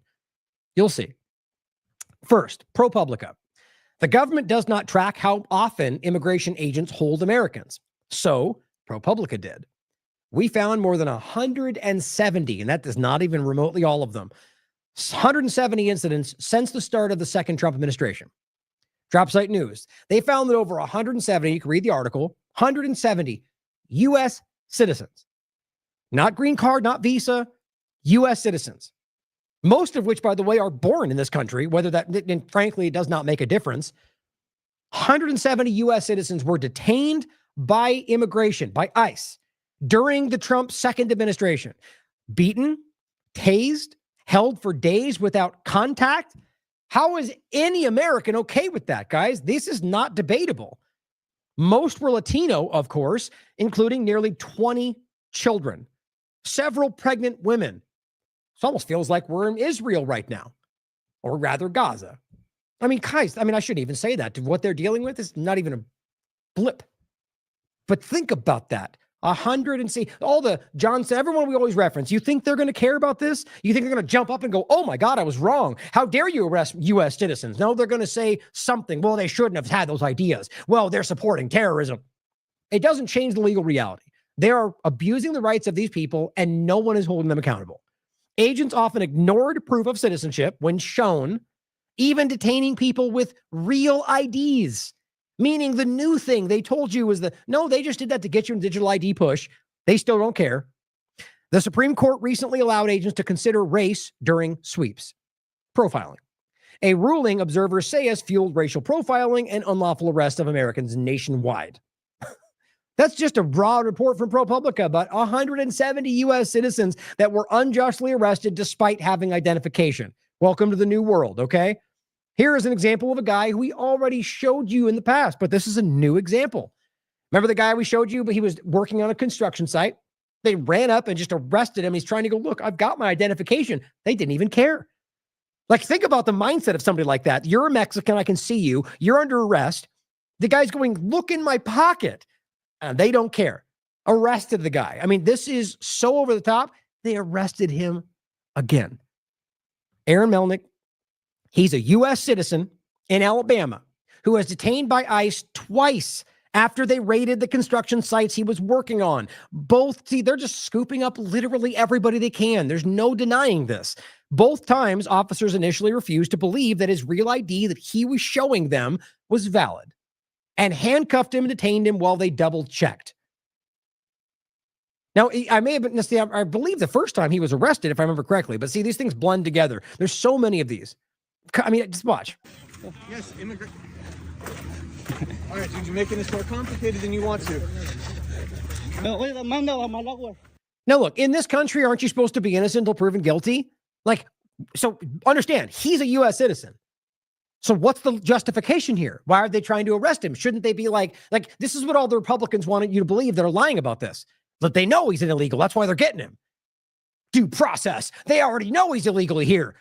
Well, clearly not. Clearly, and here's the worst part. If this wasn't the beginning and they hadn't gotten pushback, he'd probably already be in El Salvador, guys. They sent 270 plus people, most of which were not illegally present, most of which had some process or had visas or green cards, most of which were not violent criminals, didn't even have criminal records. Some of which have been brought back, some of which are still literally in El Salvador because they don't have people fighting for them. This guy, even though he's a U.S. citizen, because there was examples of many in the beginning, U.S. children, yes, were sent. The point is there were cases of U.S. citizens that were this close to being sent to a foreign country, and they were able to prove they weren't because they had a moment where the Supreme Court made them stop. This guy would be gone, and we would have never heard from him again. I can do that. You can do what? You're not touching me. I'm sitting too. And they tackle him to the ground. Look. No evidence. He is a U.S. citizen, so they're doing this with no justification, except that he is brown. Okay. Okay. Fucking ground. Okay. Yeah, enjoy that. I mean, you have to understand the reality of this, guys. You can prove, as a matter of fact, that this person's a U.S. citizen. They forced him to the ground because they didn't have information, and they would rather attack him and find out later because they know they won't be held accountable by the current administration or the government for that matter, but right now for sure. You really can't deny that. Mehdi Hassan posted this one. ICE agents to another U.S. citizen. Turn around or you're going to get the dog. Sounds like a lovely place. What do you mean overstay? An overstay. I don't know what that is. Where were you born? And don't lie to me. I'm from California, dude. Don't lie to me. Where were you born? California. Okay, so we're going to take you in and verify your information. No, you're not. Think about that. You don't get to do that, man. You are violating the rights, whether or not he was an illegal alien or an American citizen. You don't know. That's why you're asking. So why are you even hassling the guy? Because he's being profiled. He's an American citizen. This has already come out. The point is he's going, look, I'm from California. And he told him he didn't care. So why did he even ask in the first place? Why not just scoop him up and put him in the car? Because they're hoping they get something to go on, guys. He said, no, I'm an American. I'm from California. And they didn't believe him. It gets worse. Nah, dude, no, you're not. Yes, we are. Okay, so we're going to... My point was, no, we're going to check. You want to scoop you up and we're going to double check. But no, that's not how the legal reality works. These people are operating on extrajudicial authority. Guys, they can do whatever they want and they know it. Take you in and verify your No, information. you're not, dude. No, you're not. Yes, we are. I haven't done anything wrong. You just told me that's you who I have here. Yeah. Okay, so then that's you. You just told me that's you. But that doesn't make me an illegal or anything. All right. Turn around or you're going to get the dog. It's subjective. I'll get to the article in a second. Turn around. I haven't done anything. We're going to put you in cuffs or you're going to get the dog. Yeah. Getting cuffs or you're going to get the dogs. So do they care that it turned out not to be an illegal alien? No, they don't. They get rid of him. And many times they punish them or threaten them because they know it might come back to bite them. Mehdi Hassan, do most Americans really want to live in a country like this, treated like this by masked agents of the president's violent secret police? Now, plenty of cases I'll call out Mehdi Hassan for plenty of things he's done, but I agree with what he's saying. Also, the worst ICE agents are the Latino guys. Says sorry, but shame on them. Now, this is the Bynum demands end to ICE raids after U.S. citizen allegedly abducted by mask agents. Great, this is the reality. I'm just going through these rapid case. You can read it for yourself. Here is another one. This guy posts a lot. I believe he's a Democrat. It doesn't change the reality of what he's posting. And I'll then read to you what Melanie says about it. This is a father. ICE detains the father at gunpoint, driving 3 kids to elementary school. He didn't even have a chance to park his car. So if we know already that they're not verifying any of this, they're just grabbing who they can. Watch this one. It's my husband. Leave him alone. He just pulled off and they intercepted him. Danya Batista is describing what happened to her husband in Pointer Ridge in Bowie Wednesday morning. It's very hard. Hard for her to process. You can see what appears to be several masked ICE agents stopping him in the middle of the street as he was taking his kids to school. I was trying to get them not to be so aggressive toward him because they were basically pulling him out of the car very aggressively. Yeah. They threw him on the floor.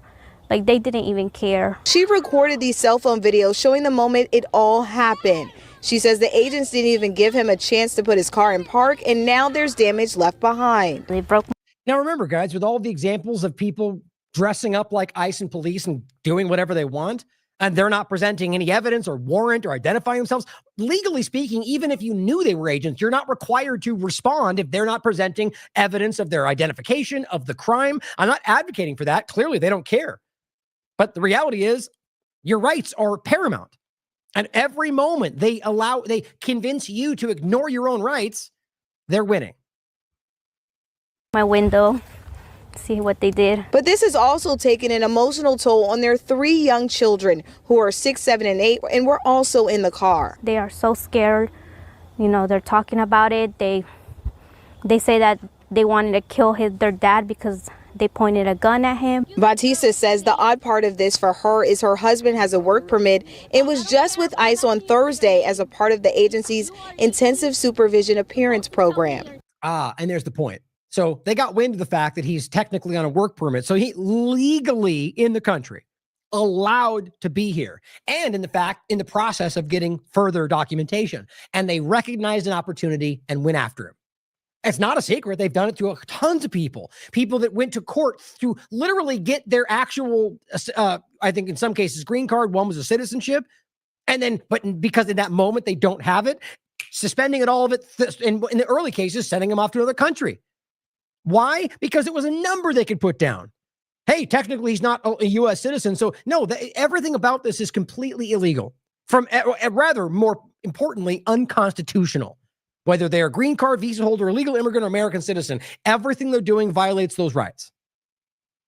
They're still currently waiting for next steps after filing for immigration status. We are waiting for his I-130, which right now is crazy, the time that it's taking. Right. So they're abusing that reality. So let me explain to me why you would go after the person who is going through the process, who has kids, who lives here, who's trying to comply. Exactly what you tell everyone they're supposed to be doing. And then, by the way, ignore other people who are working at farms of Donald Trump's friends or the Afrikaners or the, who cares about all of those realities? Here's people like literally doing what you tell them to do, and we go after them because they're the wrong skin color. I mean, you don't realize how many like Saudi Arabian immigrants or Israeli coming in and out of this country like there's no big deal. They do not care about this. I've covered the Saudi element 100 times. They'll come and rape and rob and do whatever they want and they get sent home. We just saw that with the pedophile that Israel allowed to fly home and your government didn't care. But go after the guys who you can abuse because no one's going to speak up for them. Not only are they playing you, but they're showing you who they really are. And she says they attacked and threatened at gunpoint someone living and working here legally in front of his kids. Stop pretending it's about illegals. Now, look, I'm going to argue, too, that I guarantee there are people who are being arrested who are here illegally because that's objective. I can guarantee you that some of them are. But my point is you can prove that they're abusing this. And I don't even think it's about immigration anymore. It's about the control around it. Here's another example. ICE agents snatched a journalist and were speeding away when they hit the woman's vehicle or a woman's vehicle. She was going to work, doing nothing wrong. They almost left the scene after slamming into her, but then snatched her out of her car at gunpoint and took her with them. I mean, do I even need to explain that anymore? So basically, they're getting ready to leave, right? So the point is, it's clear that they have no indication or no interest in going after somebody else at the scene. Just kind of do it quickly here. This is the longer version. I grabbed that so you can see it. I'll include it. What you can clearly get the sense of is that they're irritated that people aren't just acquiescing to whatever they want. Right? So people on the side are yelling at them, you're fascist, and then they literally run into that person's car. And then in their mind, you got in our way, so now we're pissed off. And these are completely unaccountable people. And look, some of these people aren't even necessarily like part of the DHS. They're just like bounty hunter hired elements they've expanded into, and they've got no responsibility. They've got no training. Watch this.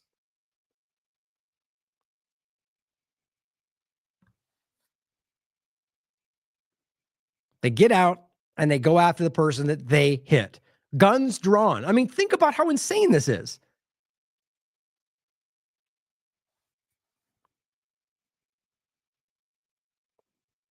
They pull them out of the car. Look at this, guys. I mean, again, I don't even need to explain this. Like, if there's literally anybody out there going, yes, I voted for that.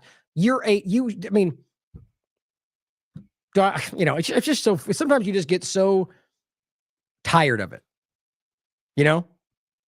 Like, it's like we're looking at something, I'm trying to think of an easy analogy. You're watching somebody get murdered in front of you and then debating about whether that's murder. It's just overwhelming sometimes. These people are quite literally anti-American, acting in ways that are foundationally counter to the ideas that are central to this country, or at least what we tell ourselves, not what the government cares about. And yet we're pointing it out, and people say you're un-American for acknowledging that that's happening. It's a special kind of crazy, isn't it? Well, this person writes, this is just straight up fascism. Well, fascism is one way to call it. You can call it communism. You can call it centralized power government, dictatorship. He says ICE agents hit the car while attempting to flee the scene. At first, they attempted to hit and run, but then because they couldn't get away because there was somebody blocking them at the top, they instead drew the machine guns, arrested the U.S. citizen that they had just rear-ended. That's what happened. Kills me. Mighty song. This one's just, again, who knows why they even make these decisions? And I'll just let the report speak for itself, and I'll read what he said. It's about a child they snatched. So a 15-year-old boy, autistic, who was believed to be missing, has actually been in ICE custody for several days. Fox 26's Jillian Hartman is live in Spring Branch, where the boy was last seen almost a week ago. So they steal a 15-year-old boy, not an adult, or let's just even say arrest him. And in what world did that not demand that the parents be told? For days? Guys, nobody's doing anything. These people are so shockingly unaccountable. They can scoop up an American child and let him languish in these cells for days. Parents don't even know about it. Isn't there a process? Aren't they required with anybody to go through that? Apparently not. And you just got an update from the family the past 30 minutes. What did they have to tell you, Jillian? Yes, we learned that the boy is in ICE custody at one of the detention centers here in Houston. The mom says that he is safe and okay. Now, the boy was here at this intersection in Spring Branch with his mom and sister selling fruit when he disappeared. And here's the information we just learned in the last 30 minutes. Take a look at this. So the boy has autism and is sometimes nonverbal, and he disappeared last Saturday. He's 15 years old, but his social worker says he has the mindset of a 4 to 5-year-old. So they're very worried about his safety. The mom said around 3 p.m. on October 4th, she was with a customer selling fruit when her son asked her to use the restroom, and when she turned around, he was gone. So they waited till he went to the bathroom, and then they just snatched him. What is that but kidnapping? Filed a missing person report with Houston police, and earlier today, Fiel Houston held a press conference with the family begging for the public's help to find him. Now, today, police notified the family that the boy was found safe. Fiel Houston said a law enforcement agency found him, and he's been at the office of Refugee Resettlement Children's Detention Centers. Yeah, they found him and arrested him and detained him, put him in prison cell, never told anybody, but we found him for you. These guys are so disgustingly dishonest, and we're going to get into that next. Deliberate lies to hide their criminality or just to cover what they do. Like they run this car over and arrest her. What do? She threw something at us, and she was being violent she tried to hit us with her car. That's what they do. And it turns out in most cases in these courts to be completely lies, and nobody's held accountable for it because the White House covers. Since Monday. The family is undocumented, and they're trying to get him released from ICE custody. And I'm told that the mom just had a FaceTime conversation with her son in the last 30 minutes and is thankful he is alive and hopes to be reunited with him soon. Reporting live, I'm Jillian Hartman, Fox 26 News. As Mehdi Hassan says, insane stories just gets worse and worse. If you support this stuff, you're a fascist. Shame on you. Bullshit. And whatever you think about his statements. I mean, look, this is the point where you argue, whatever you think about the reality, like there's a point when we have to remember that we are human beings and that these are people. Now, to some people, oh, you're the woke, whatever. You're an idiot, okay? There's very clear overlap, whether you're lost in your stupid two-party paradigm or not, where we care about people people's feelings, or we care about compassion, or that people are suffering, or these things obviously matter unless you're a complete sociopath. Problem, though, is this is being used. So here's where I was saying before, where you can, you want to hate these people. Clearly, you're being driven to go, you deserve what you get. So guess what? So people, unless you're on guard to this, people like myself, you find yourself in the next position with the next current power structure and you go, get them for it. Right? I mean, in my case, like, look, if they commit, these are crimes. Now, I would 100% say charge them with that crime, arrest them and put them in jail. They won't do that because that will be open the door to all of them because they're all criminals. So what ends up happening is they use your frustration, they use your anger towards the perceived, and it is not perceived, but it's all of it, not just one side, and they use it to go after everybody or a broad group that's undefined, like MAGA, for example, and they hope people like me will go, yeah, show them that you're no. Stop falling for it. Recognize they're using their partisan game to get you hating yourselves. Chris Murphy, of course, is a politician, and I think he's ridiculous. It doesn't matter about the fact that what he says is this is out of hand. It is out of hand. A turtle could come out and say that, and I'd be like, correct. Whoever, I don't care. Anybody pointing this out is actually correct. These agents are there, he writes, to cause trouble and violence, not to keep people safe. Now, you could argue it's probably multifaceted, but I argue what you can see from these people is obvious. It says these are scenes that play out in war-torn, destitute countries, not America. Well, yeah, they've become the same thing. A federal agent points a weapon at a woman who was recording them. Jess, who is a U.S. citizen and member of the neighborhood patrol team, documents and shares ICE activity across the city.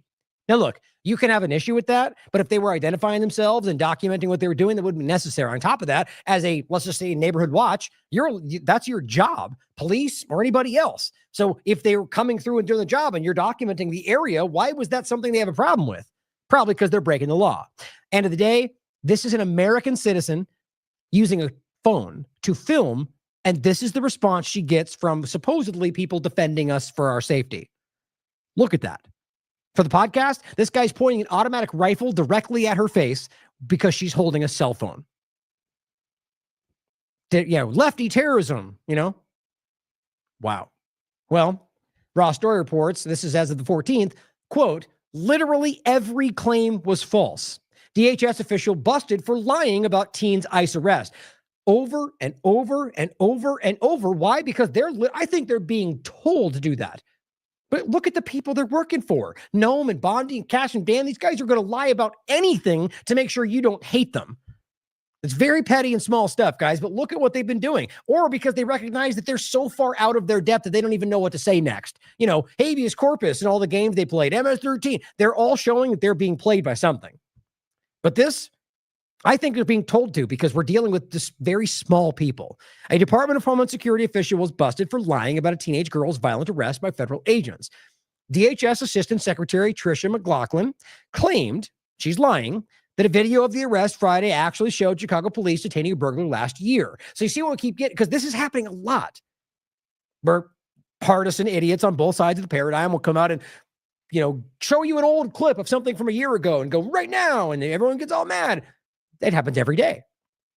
So either she used that to lie to you, or she was told that by some other Republican manipulator and she didn't even care to check. Both make sense to me. But it says, but the Daily Beast analysis confirmed the teen, a U.S. citizen, it was an American, was violently thrown to the ground and taken into custody by officers from a department outside the city with help from DHS and their removal operation. So immigration and ICE. So she lied, or she doesn't know she was wrong. Now, it says, quote, imagine being so desperate to demonize law enforcement that you post a video from burglary from a year ago, says McLaughlin. Remember, she's wrong, guys. This isn't even ICE. Yeah, it actually was. It was both. But it says McLaughlin's misinformation fell apart quickly as separate video clips were posted on social media taken from Hoffman's estate, where they were, a village outside Chicago. The 18-year-old's parents confirmed to CBS News that their daughter and two friends were held for hours in the parking lot outside the suburban police station without explanation. Videos also show an officer wearing body armor affixed with ERO, Enforcement and Removal Operations. Branding and Hoffman, the same branding, and the state confirmed to the Beast that immigration and ICE were in the area. McLaughlin, of course, did not respond to comment because she's pretending it didn't happen, hiding behind the White House, and her misleading post remains on her official government account as of right now. Tricia McLaughlin claimed the video was a burglary arrest last year by Chicago police, and ICE wasn't involved. said the lawyer, an author, expert of whatever the person's background is. Literally every claim she made was false. It wasn't a burglary arrest. It was last Friday, not last year. 0 Chicago police were involved, and it was plainly ICE. Again, guys, this is very public information that they're trying to distance themselves from. You can prove it. So, does she know she's wrong? Was she listening to another influencer? Okay, now think about that when they're telling you what all the influencers say about Antifa, and they're just blindly telling you what these influencers say. Either she didn't care to check it, or she knew she was lying to you to cover a crime against an American citizen. Is that America first? Clearly not. You can decide who it is first. Maybe just clearly not Americans. Okay, we all saw this one. The WGN News employee threw objects at Border Patrol, right? Only that didn't happen. The reality is they said she did so she could arrest her, and then later it kind of spun out through court because there was no evidence and it didn't happen.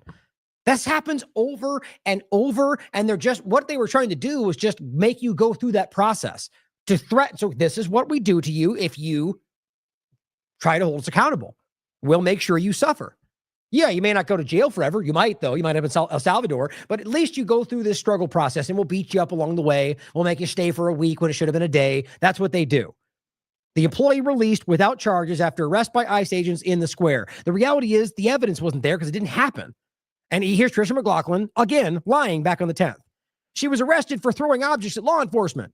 Look, this even looks like it's unavailable. Let's see what it says. See, isn't it funny? Look at this.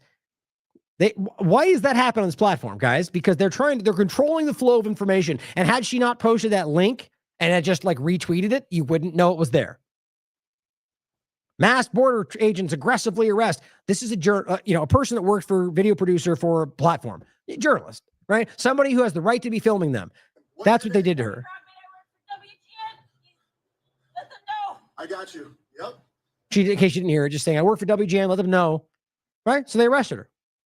For nothing, guys. Tricia McLaughlin doesn't care.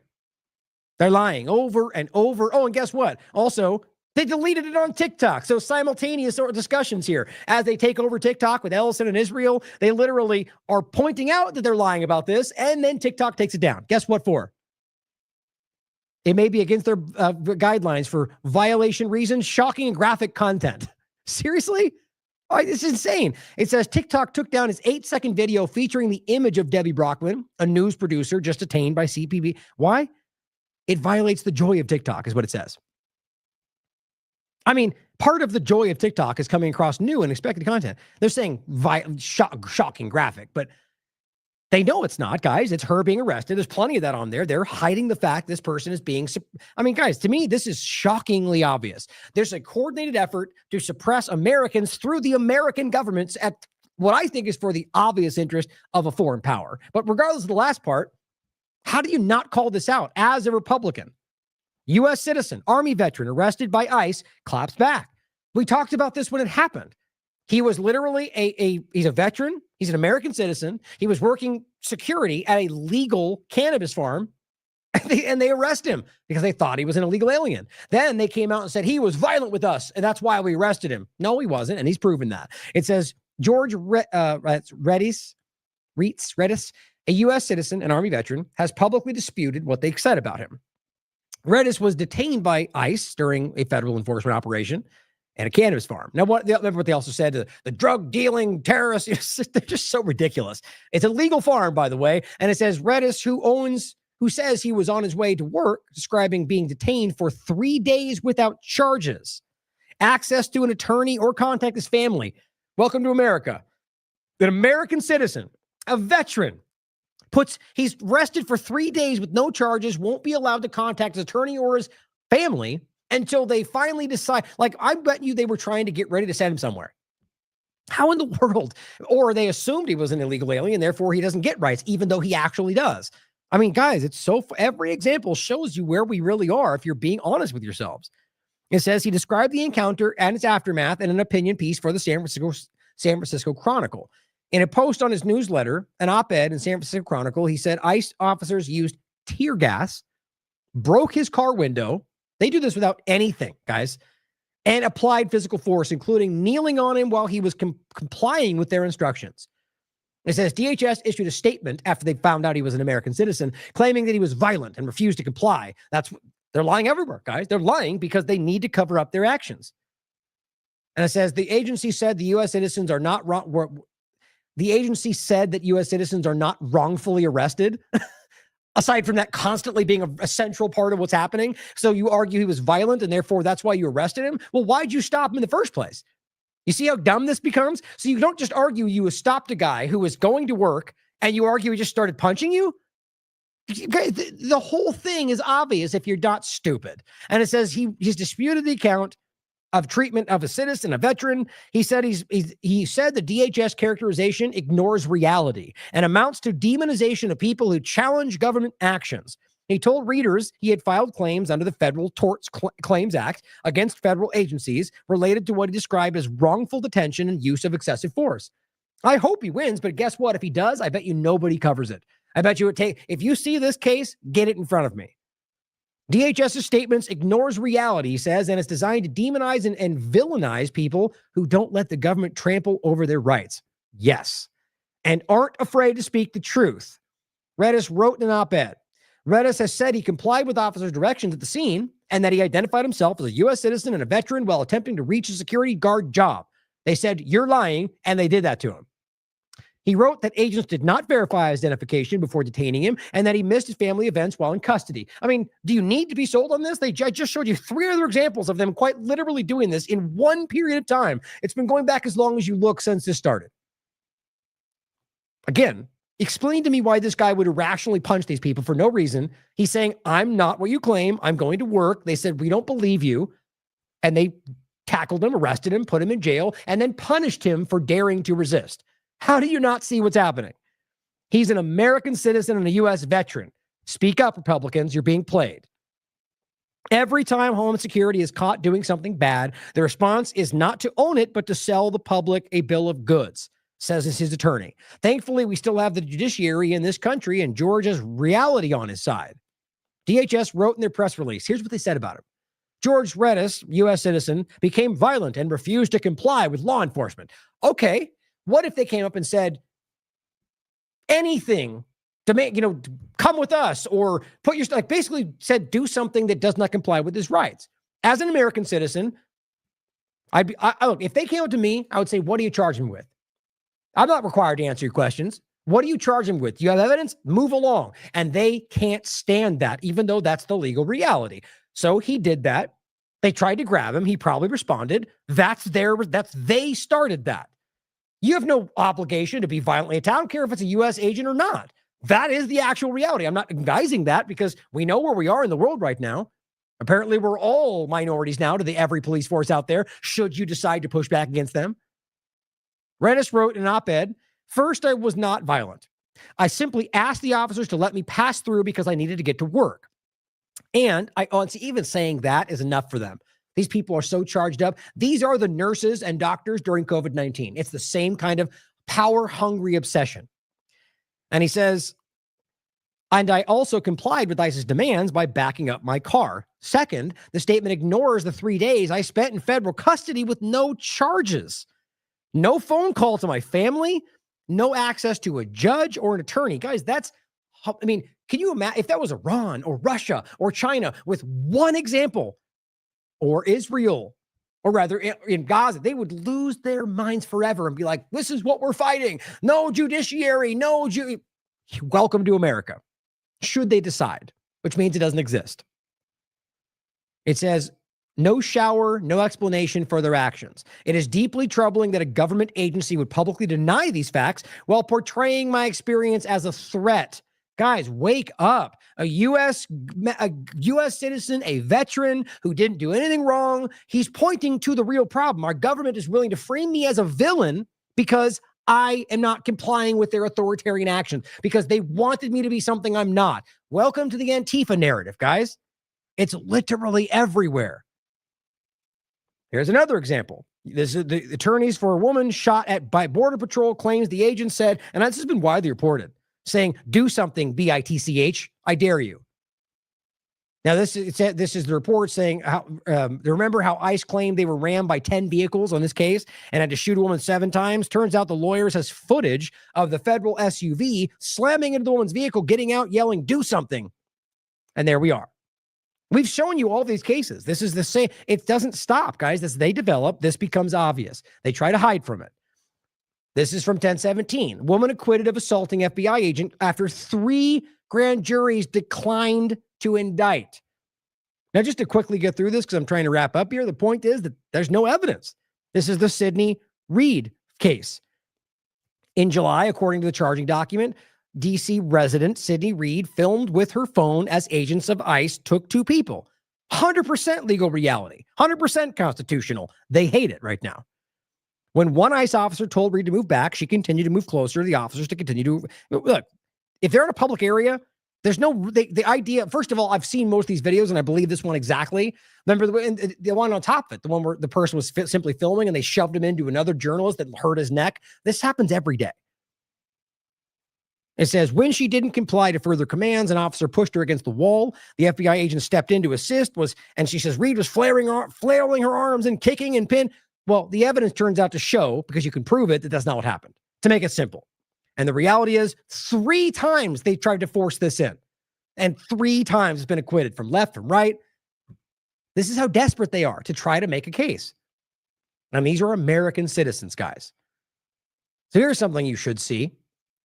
Here's an ICE agent being arrested for drunk driving with his kids in the car. And I'm just going to let this speak for itself, okay? This is the kind of person who we are allowing to have power that apparently carte blanche can do whatever they want, and the power behind the White House will back them up. This is the kind of person we're breeding. Rather than the situation Trump is allowing, or your government, left or right, is allowing, this is what they're breeding. White shirt. That's the colonel. Colonel, don't mean shit to me. Okay, well.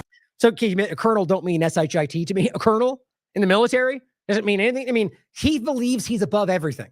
That's the kind of swagger he's putting off. He's drunk, but that's what he thinks. I'm federal. Okay. I'm trying to get home. I got my boys with me. Who do you work for? DHS. Do you have your ID with you? No, I don't. Okay. But if I called them, they'd verify that you're a 100%, department. bro. Okay. You don't have any type of credentials or anything that say you're DHS? Not on me, no.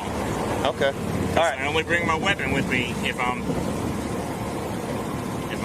What's that? But you don't have any weapons on you right now? No. No, that's a crime. I don't care if you're DHS or not. If you're requiring everybody else to be identified, he just has this swagger. He's above it all, right? Okay. So what I want to do, I want to talk to you away from the kids. So I'm going to ask you to step out of the car, and we're going to walk back to the back of your car. Oh, and there's cussing. Be prepared for that. If you got children in the room, there's cussing coming. Okay? Are you fucking serious right now? Yes, sir, I am.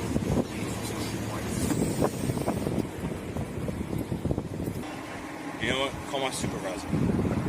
Okay. So at this point, and they do say it, but just in case you miss it, he's been standing out here for a while, and they gave him time to wait. He doesn't want to do the exercises because he's very drunk. And then he called me, I'll let it speak for itself. Do you want to do the exercises or no? I'll do it. But you know what?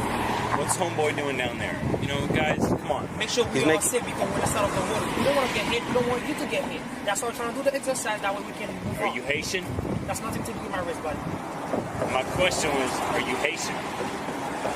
It doesn't matter. It doesn't matter where he's from. Okay. How disgusting. So why does that matter? The guy's an authority figure. He's there. So, I mean, at the end of the day, so it matters to him whether or not you're a certain race. Does that not speak for itself? Like, this is a Laura Loomer level thing, guys. These are disgusting people. They're of the mind that you are lesser than if you don't have a certain kind of person. This is driving their actions every day. Look, man, I really need you to do the exercise. Guys, come on. Make sure we all sit because we're inside of the water. We don't want to get hit. We don't want you to get hit. That's why we're trying to do the exercise. That way we can move on. Are you Haitian? That's nothing to do with my wrist, buddy. My question was, are you Haitian? It doesn't matter. It doesn't matter where he's from. Okay. Look, man, I really need you to do the exercise. If you don't do it, then I'm going to say that you're refusing to do the exercise. I get it. You need a minute. I gave you a few minutes, okay? But let me talk to your supervisor. Not right now, sir. Yeah. If you're a cop, whatever. Yeah, I'm a fucking law enforcement, Okay, dude. then stop talking and sit in the back of the car and stop. Stop this. Come on, let's go. Stop this. What about my kids? We're gonna take care of it. No, But I'm first not I need- going in there. Let me talk to your supervisor. Again, you can talk to him in a second. Nope. Not going in there without my supervisor. Okay, let's go to the other side. Come here. Come on, man. Don't pull against me. Let's go over I'm here. not moving, bro. Don't fucking do this. Let's go. Lane. Okay, I'm gonna... Hey, come on, buddy. We're not doing this, man. Come on. Let's go. So you guys are fucking Come on. Put your feet in. Stand up. Stand up. Come on. Stand up. Put your feet in. No. Man, Put don't be your a feet kid. in. Come on. Stop. Where are my kids? Stand up. Put your feet in. What? Put your feet in. Put your feet in. You don't want to make this worse already. Come on. Come on, man. Let's go. You gotta sit in the car, You're man. going to jail for DUI, which is a misdemeanor. If you don't cooperate, you go to jail for resisting. It only makes it worse. Come on. Put your feet in, buddy. All right, your kids will be fine. This will pass. Listen to me. No, sir, not on the side of the road. Come on. Let's go, man. We gotta sit down, Scott. God damn you guys. You know, just so desperate to get what he's always got, it seems. A lack of accountability, right? Flash your badge right now, you know, everything goes your way. He was so insistent about this. And finally, after all that time, oh, dang it. Like he just finally it came through to him that this is not going to go your way. I mean, my God. Now, when I first saw this, there was some dispute about whether he was a federal agent. My point in the first part was if he's not, that makes our case. People out there just kind of brandishing this idea, and it probably works in a lot of ways, right? But it turns out that he was specifically identified as ICE. Here's the article from CBS News. You can read it for yourself. I mean, guys, think about how wild that is. Not only is he putting his children in danger, but that's the kind of manner, the kind of way that they view, are you Haitian? Oh, it totally matters. Come on, guys. We need to be better than this, and we need to stop allowing the worst of our society to rise above and above us all and dominate the way we're allowed to view the world. Now, unfortunately, I do have to wrap this up right now. I don't want to, you guys might have heard my pup's in the room with me today, and she's being so patient, and she's basically trembling over there with anticipation about me about to be finished. So I'm going to have to wrap up right now just because it matters to me, but I'm going to get into these in the next show, possibly tomorrow. But I do want to show you this. Maybe I'll end with this clip. ICE's use of full body restraints during deportations raises concerns over inhumane treatment. And it's horrifying, guys. I mean, not only they call it the burrito, it's called the wrap, but they make it racial, of course. And the point is that on top of that, the people have died with this. And it's deemed torture when done in excessive ways. Now, I'll show you why. Because the point is that when you do this too hard, that your neck is pulled all the way down to your chest, you're tightened. People, it blocks off your airway. And they're with the kind of mentality we're seeing, they deserve to be punished. Kind of, whether they're a U.S. citizen or maybe you think they're an illegal alien, people are being hurt in a lot of very serious ways. So I'm going to play that on the way out. I'm going to go through this. It's really hard, just clip, but I'll let you see it. We'll talk about this in the next one. U.S. revokes, if you maybe not known this, 6 visas. People who had a legal visa who were in this country over things they said that they've deemed insulting about Charlie Kirk. Sort of like, he's not the person you think he is. He's not a hero. That was one of them. And they got their visa revoked, guys. Look, that's a shockingly obvious constitutional violation. The game they play where it's a privilege. Well, yeah, to be given it, yes. And you could decide to not give it to them. But once they have a visa, they're legally here and they have constitutional rights, like an illegal immigrant does too, despite your ignorance of the situation. So when they do this, you're showing you're the broflake to the snowflake. You're the exact same thing. You're deciding to clutch your pearls about the words, but you see, it's not about that. They don't really care about Kirk. They don't really care about woke ideology. They care about using those for the agenda. Some of them get wrapped up in the ideas, but realize how obvious this is. So, you have Republicans censoring people, deporting people based on unfriendly ideas. Just see that. Recognize that you are not that. If you're a conservative and you believe that you're not censoring people based on flimsy woke speech, hate speech, or whatever else is happening. We will go over this again. I want to make this point more than once. I'll go over these examples of even Stephen Miller, of even Jack Posobiec stupidly arguing no foreigner has a right to travel to America for any purpose. The Constitution is explicitly clear on this. God, these people are dumb. In fact, realistically, I think he knows as a fact that's not true.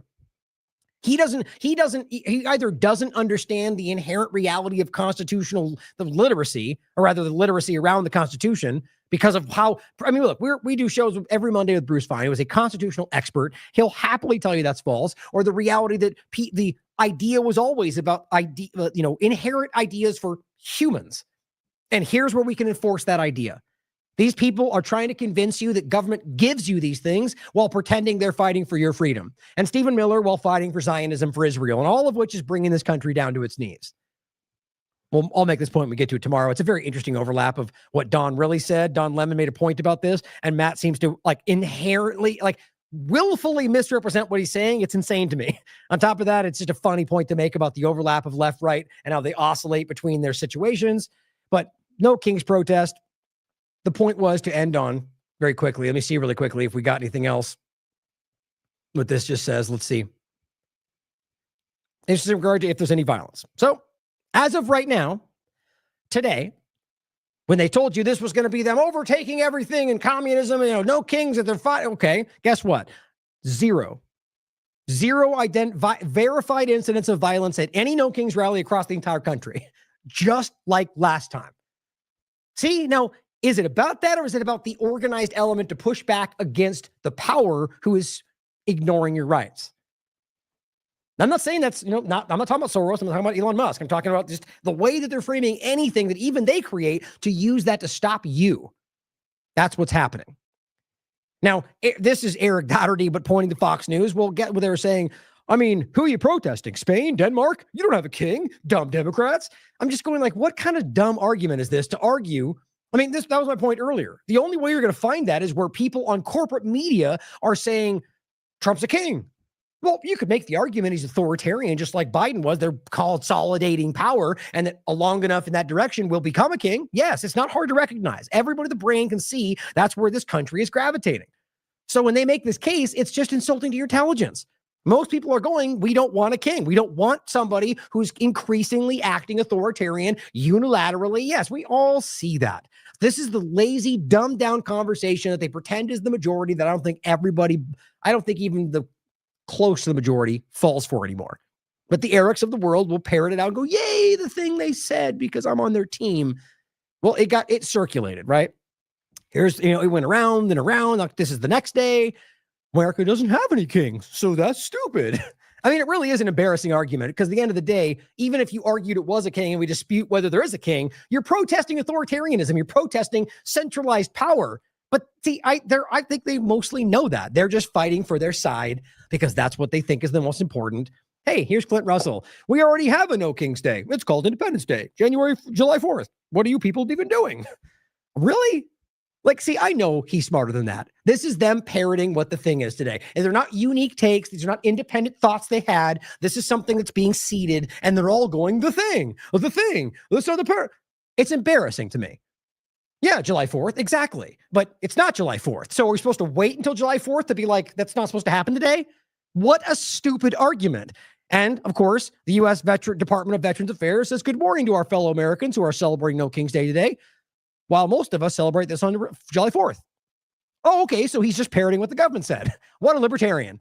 Come on, guys. This is the point. It's a thought that gets seeded, and they all point to it. It's also a dumb argument because, of course, we should care that there's centralized power, whether it's left or right. See, the people that love to present themselves as seeing beyond the two-party illusion seem to promote it more than anybody.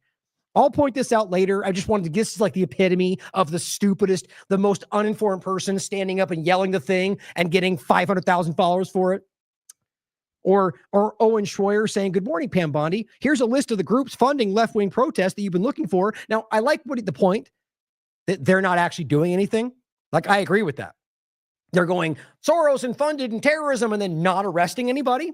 So if that's the point he's making, I agree with it. But I do think it's alarming to then argue that they should even go after these groups because funding protest is not illegal, even in organized fashion, or it's definitely not terrorism.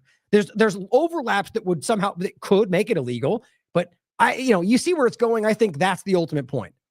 And all of them came out and said, oh my God, look, their rally is literally sponsored by the Communist Party because one of them says the Communist Party.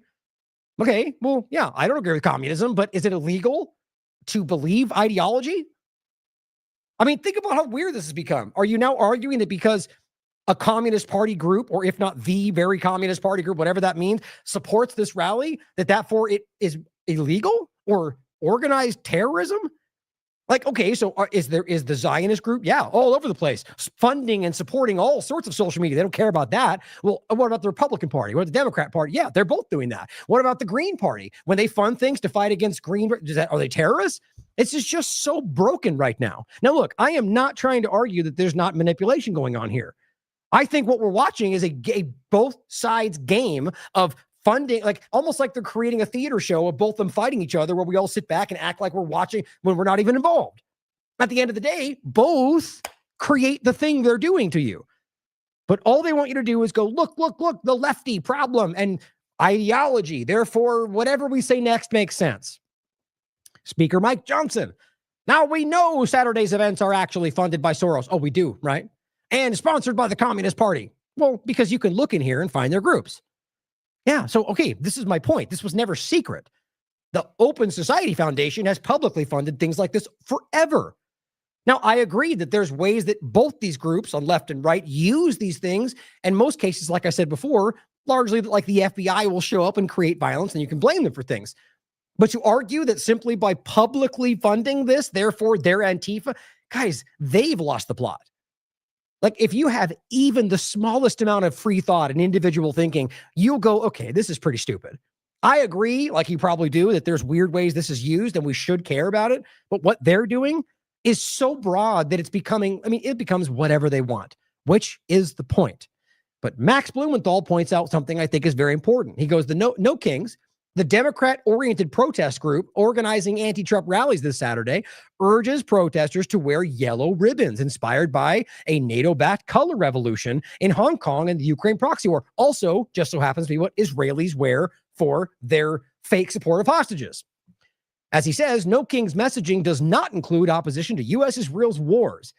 You see, and if you're an adult in the room, I would argue you're beyond the left-right paradigm when you recognize that both of these games are leading to consolidation of control over your life. And both of them seem to weirdly leave out the most obvious problem in our country. That's just the way I view it. Overall, I find the yellow thing and the focusing on the two things, it's just, guys, this feels very, very contrived. So Trump can use it to shut down X, Y, and Z. The next party will do the same thing in reverse if they need to do it, if they need to get to another administration, as they build out your panopticon. That's what I think is very obviously happening. And of course, Laura Loomer comes in with her clumsy nonsense every time and says, look, there's a Palestinian flag. Like that proves everything. Well, obviously, there are tons of people, since it's left-oriented, there are tons of people, since they are people fighting authoritarianism, that will also be like, we support the opposite of a genocide. Does that mean they support terrorism? It certainly could, but not because that means that. As she says, No King's protests are waving Palestinian flags. No, somebody has one. So by her logic, the guy who had a Nazi flag at the trucker rally means you're all Nazis. Right, guys? Make fun of people like this. That's all she's doing. President Trump has ended the war. No, he hasn't. They're still bombing, but you're a clown. And she says, paid puppets. They should be thanking Trump, not protesting. So every one of them's paid. Like, these are supposed to be journalists. Yeah, and she's got 1.8 million followers because of that fake moniker, because of Twitter and the rest that have driven that into her reality. Well, here's an example of a person at these protests. Meanwhile, remember, not a single violent event that we can verify, at least according to Grok, and I've checked other platforms as well, at least before I started. Well, here's a woman, I will play this very quickly, who gets arrested. Why? Because she refuses to take off her mask. Yeah, you may all go, yeah, masks are bad. Yeah, I agree with that. But also liberty is better, right? So if she wants to wear anything, she's allowed to wear anything. The idea that you're cheering on her being forced to remove what she wants to wear is the exact same thing as forcing her to wear a mask. And if you don't recognize that, then you are lost in the two-party game and you don't have a principle. Or maybe you just don't recognize you're violating it. I'll put it that way. Here is this clip, and I think this is important. I'll wrap this up soon here. Are you going to take it off? All right, go ahead, turn around for me, put your hands behind your back. Yay! They cheer for unconscious life. I'm Officer Kinner, Savannah Police. Appreciate it. For wearing a mask? For wearing a mask. Yeah, and that's what they're actually saying. Why? Because Trump and them said mask being Antifa. Unless you're ICE, though, and that's okay. It's just wild. What they're trying to do is tap into these general, like, flimsy constructs, like masks equal the left, even though that's not true. This is wrong. This is crazy. We're like at a protest right now about like pro-democracy, and someone's getting arrested for wearing a mask. Yep. This is crazy. Jail. Right, and don't expect the Elon Musks and Tommy Robinson of the world to shriek in how it's they're shut. Like, if this happened and it was the UK doing it about the other way around, they'd be like, "How dare you, freedom! Oh, they're censoring around all this stuff. Look at how much they censor and cover this up." Except when it's about anti-Semitism or anything else, they ignore it entirely. Right? Remember when they were screaming about the Muslim problem? Okay, well, funny how you ignore the same overlaps, even though it's misrepresented, when the same things happen here and Trump does it. These guys are absolute hypocrites. They will pull the punches everywhere they can. Elon Musk is out there doing all the same things. You're just not getting seen as much because he's not immediately next to Trump. Every single day. I hope that really resonates. Like the idea that, she can wear whatever she wants. Why would it be illegal to wear a mask in the public area, especially with the argument that some people believe that helps them? It's their choice. I know they're wrong too. It's their choice. That's what freedom and liberty looks like. So everyone out there cheering that on is a hypocrite or is being tricked into violating their own rights. Wild. No verified incidents of violence all day today. I think that very much matters. Jack Posobiec comes out and says, excited to announce that I'll be speaking with Turning Point at the New Jersey rally tomorrow. And that is tomorrow. So when they use Turning Point, which is largely Zionist funding, to fund a massive rally, isn't that the same difference? No, but they're the good guys, Ryan, so it's okay. See how dumb this becomes? There's no violence, there's no evidence, there's no argument of organized crime. Soros did everything, and then nothing happens. They're not doing anything, they're not charging anybody, and then he comes out and, okay, so neither of them are exempt. They're just trying to use it. Now, it seems like it didn't get enough momentum, but either way, guys, it's the same difference, and I wouldn't call them terrorists just like I wouldn't call the other side, unless there's evidence of, I don't know, acting like a terrorist or committing a crime, I should say. But here's an example of Sarah Rose, and she comes out and says, me driving past the No Kings rally. And all she does is show as she drives past and dumps a bunch of, I guess her truck is pumping out a bunch of exhaust. It's just a dumb, meaningless, petty thing. And it just makes a perfect sense for how the left and the right regard each other. You're all children, and you're being used by the power while you think you're fighting the other side. It's embarrassing. But the point is that, imagine if this was the other way around. What would they call it? Incitement to violence and terrorism. They've done that with everything else, and I would disagree, just like I would on both sides. But Sarah Rose, you are literally, you are playing into the worst parts of this whole thing. Be better than that. And here's what Leavitt had to say about the Democrat Party. The entire thing. Wait, is that the one here? Let's see. I was going to play that last. Oh, wait, did I miss? Let's see. I was going to make a point about free speech somewhere in here. Oh, that's right. Well, I'll come back to it then. The point was that I forgot in the article I was going to go over about Charlie Kirk. There's a point to, where Bondi's out there going, free speech is absolute and it matters no matter what. And then, of course, is out there going, but hate speech. It's so embarrassing how they're just, I don't even think they recognize that. But we'll end with this. Or let me play this first and I'll end with something else. But I'm going to play this clip for you. Just very short. So here we are acting like, all these things and all this evidence. And then she comes out with such a subjective, broad statement like this. That the Democrat Party's main constituency are made up of Hamas terrorists, illegal aliens, and violent criminals. That is who the Democrat Party is. Okay, first of all, that's not the majority of this country. Like, even the left and right paradigm is like 40% of the country. That's true, and it's easy to prove. Something like, or no, I take it back. I think it was something like 40 to 50% of the country doesn't even partake in the elections. And then of the people that do, 40-something% of them are independent. Like, we're being lied to in every possible way. But even within, so let's just even say within mainstream politics, she's saying that 50% of that conversation, 50% are made up of Hamas terrorists, illegal aliens, and violent criminals. So Hamas terrorists, so apparently people that were in Gaza, okay, that makes no sense. Or what she means is people that support Palestine. So it just shows you how completely flimsy she is with her dumb smile. Like, these people know they're lying to you and they just scream. But, no different than KJP. They're all ridiculous to me. But Hamas terrorists, illegal aliens that support them, even though the proof is that, I mean, isn't Trump the one saying that they all support him now? Isn't that funny how that works? But it works either, whichever way they want to. and violent criminals. Violent criminals. So the entirety of the left-wing conversation are all Hamas terrorists, violent criminals, and illegal aliens? I mean, how is that not exactly what they're always pointing to? And no, I wouldn't argue it's incitement to violence because they can say what they want. But it's just disgusting. So if somebody goes out and then does something to people they deem as illegal terrorist aliens, is it their fault? No. I would argue they were responsible. It's not their legal responsibility, right? They did something that caused it, so you could argue that they should be called out for it, but it's not their legal responsibility because people are responsible for their own actions. I'm just showing the hypocrisy of the way they will push something and use it to go after Americans' rights and then ignore the fact that they're doing exactly the same thing. In fact, in many ways, far, far, far more extreme than calling somebody who rightly is acting as a fascist, left or right. Calling someone a terrorist is just like, it's not even debatable. It's so far over the top. In fact, it inherently argues that you're infiltrating, that you're violent, that you're dangerous. And that's not inciting. You know, it's these people are everywhere you look, and the entire left-right paradigm is driving you into a situation where you will lose everything if you don't wake up. Wake up. Happening everywhere. Now, long show today, guys. Thank you for tuning in. Thank you for staying tuned.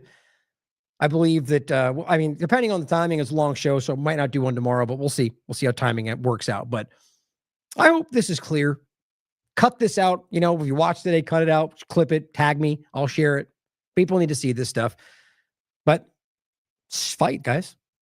There's never been a more important time in my doing this where the argument to just do something, stand up, find the courage to fight for what you believe in, because I think it's provable that most everybody out there, you know, whether we disagree on you know, how, you know, ultimately process, we seem to largely agree on the points that matter. And that's why they pretend to be doing those things, because they know we collectively care about those things. So stand up and call it out. If you don't fight for those things, they will soon be gone. And then it'll be our fault. Thank you for tuning in today. I love you all. As always, question everything. Come to your own conclusion. Stay vigilant.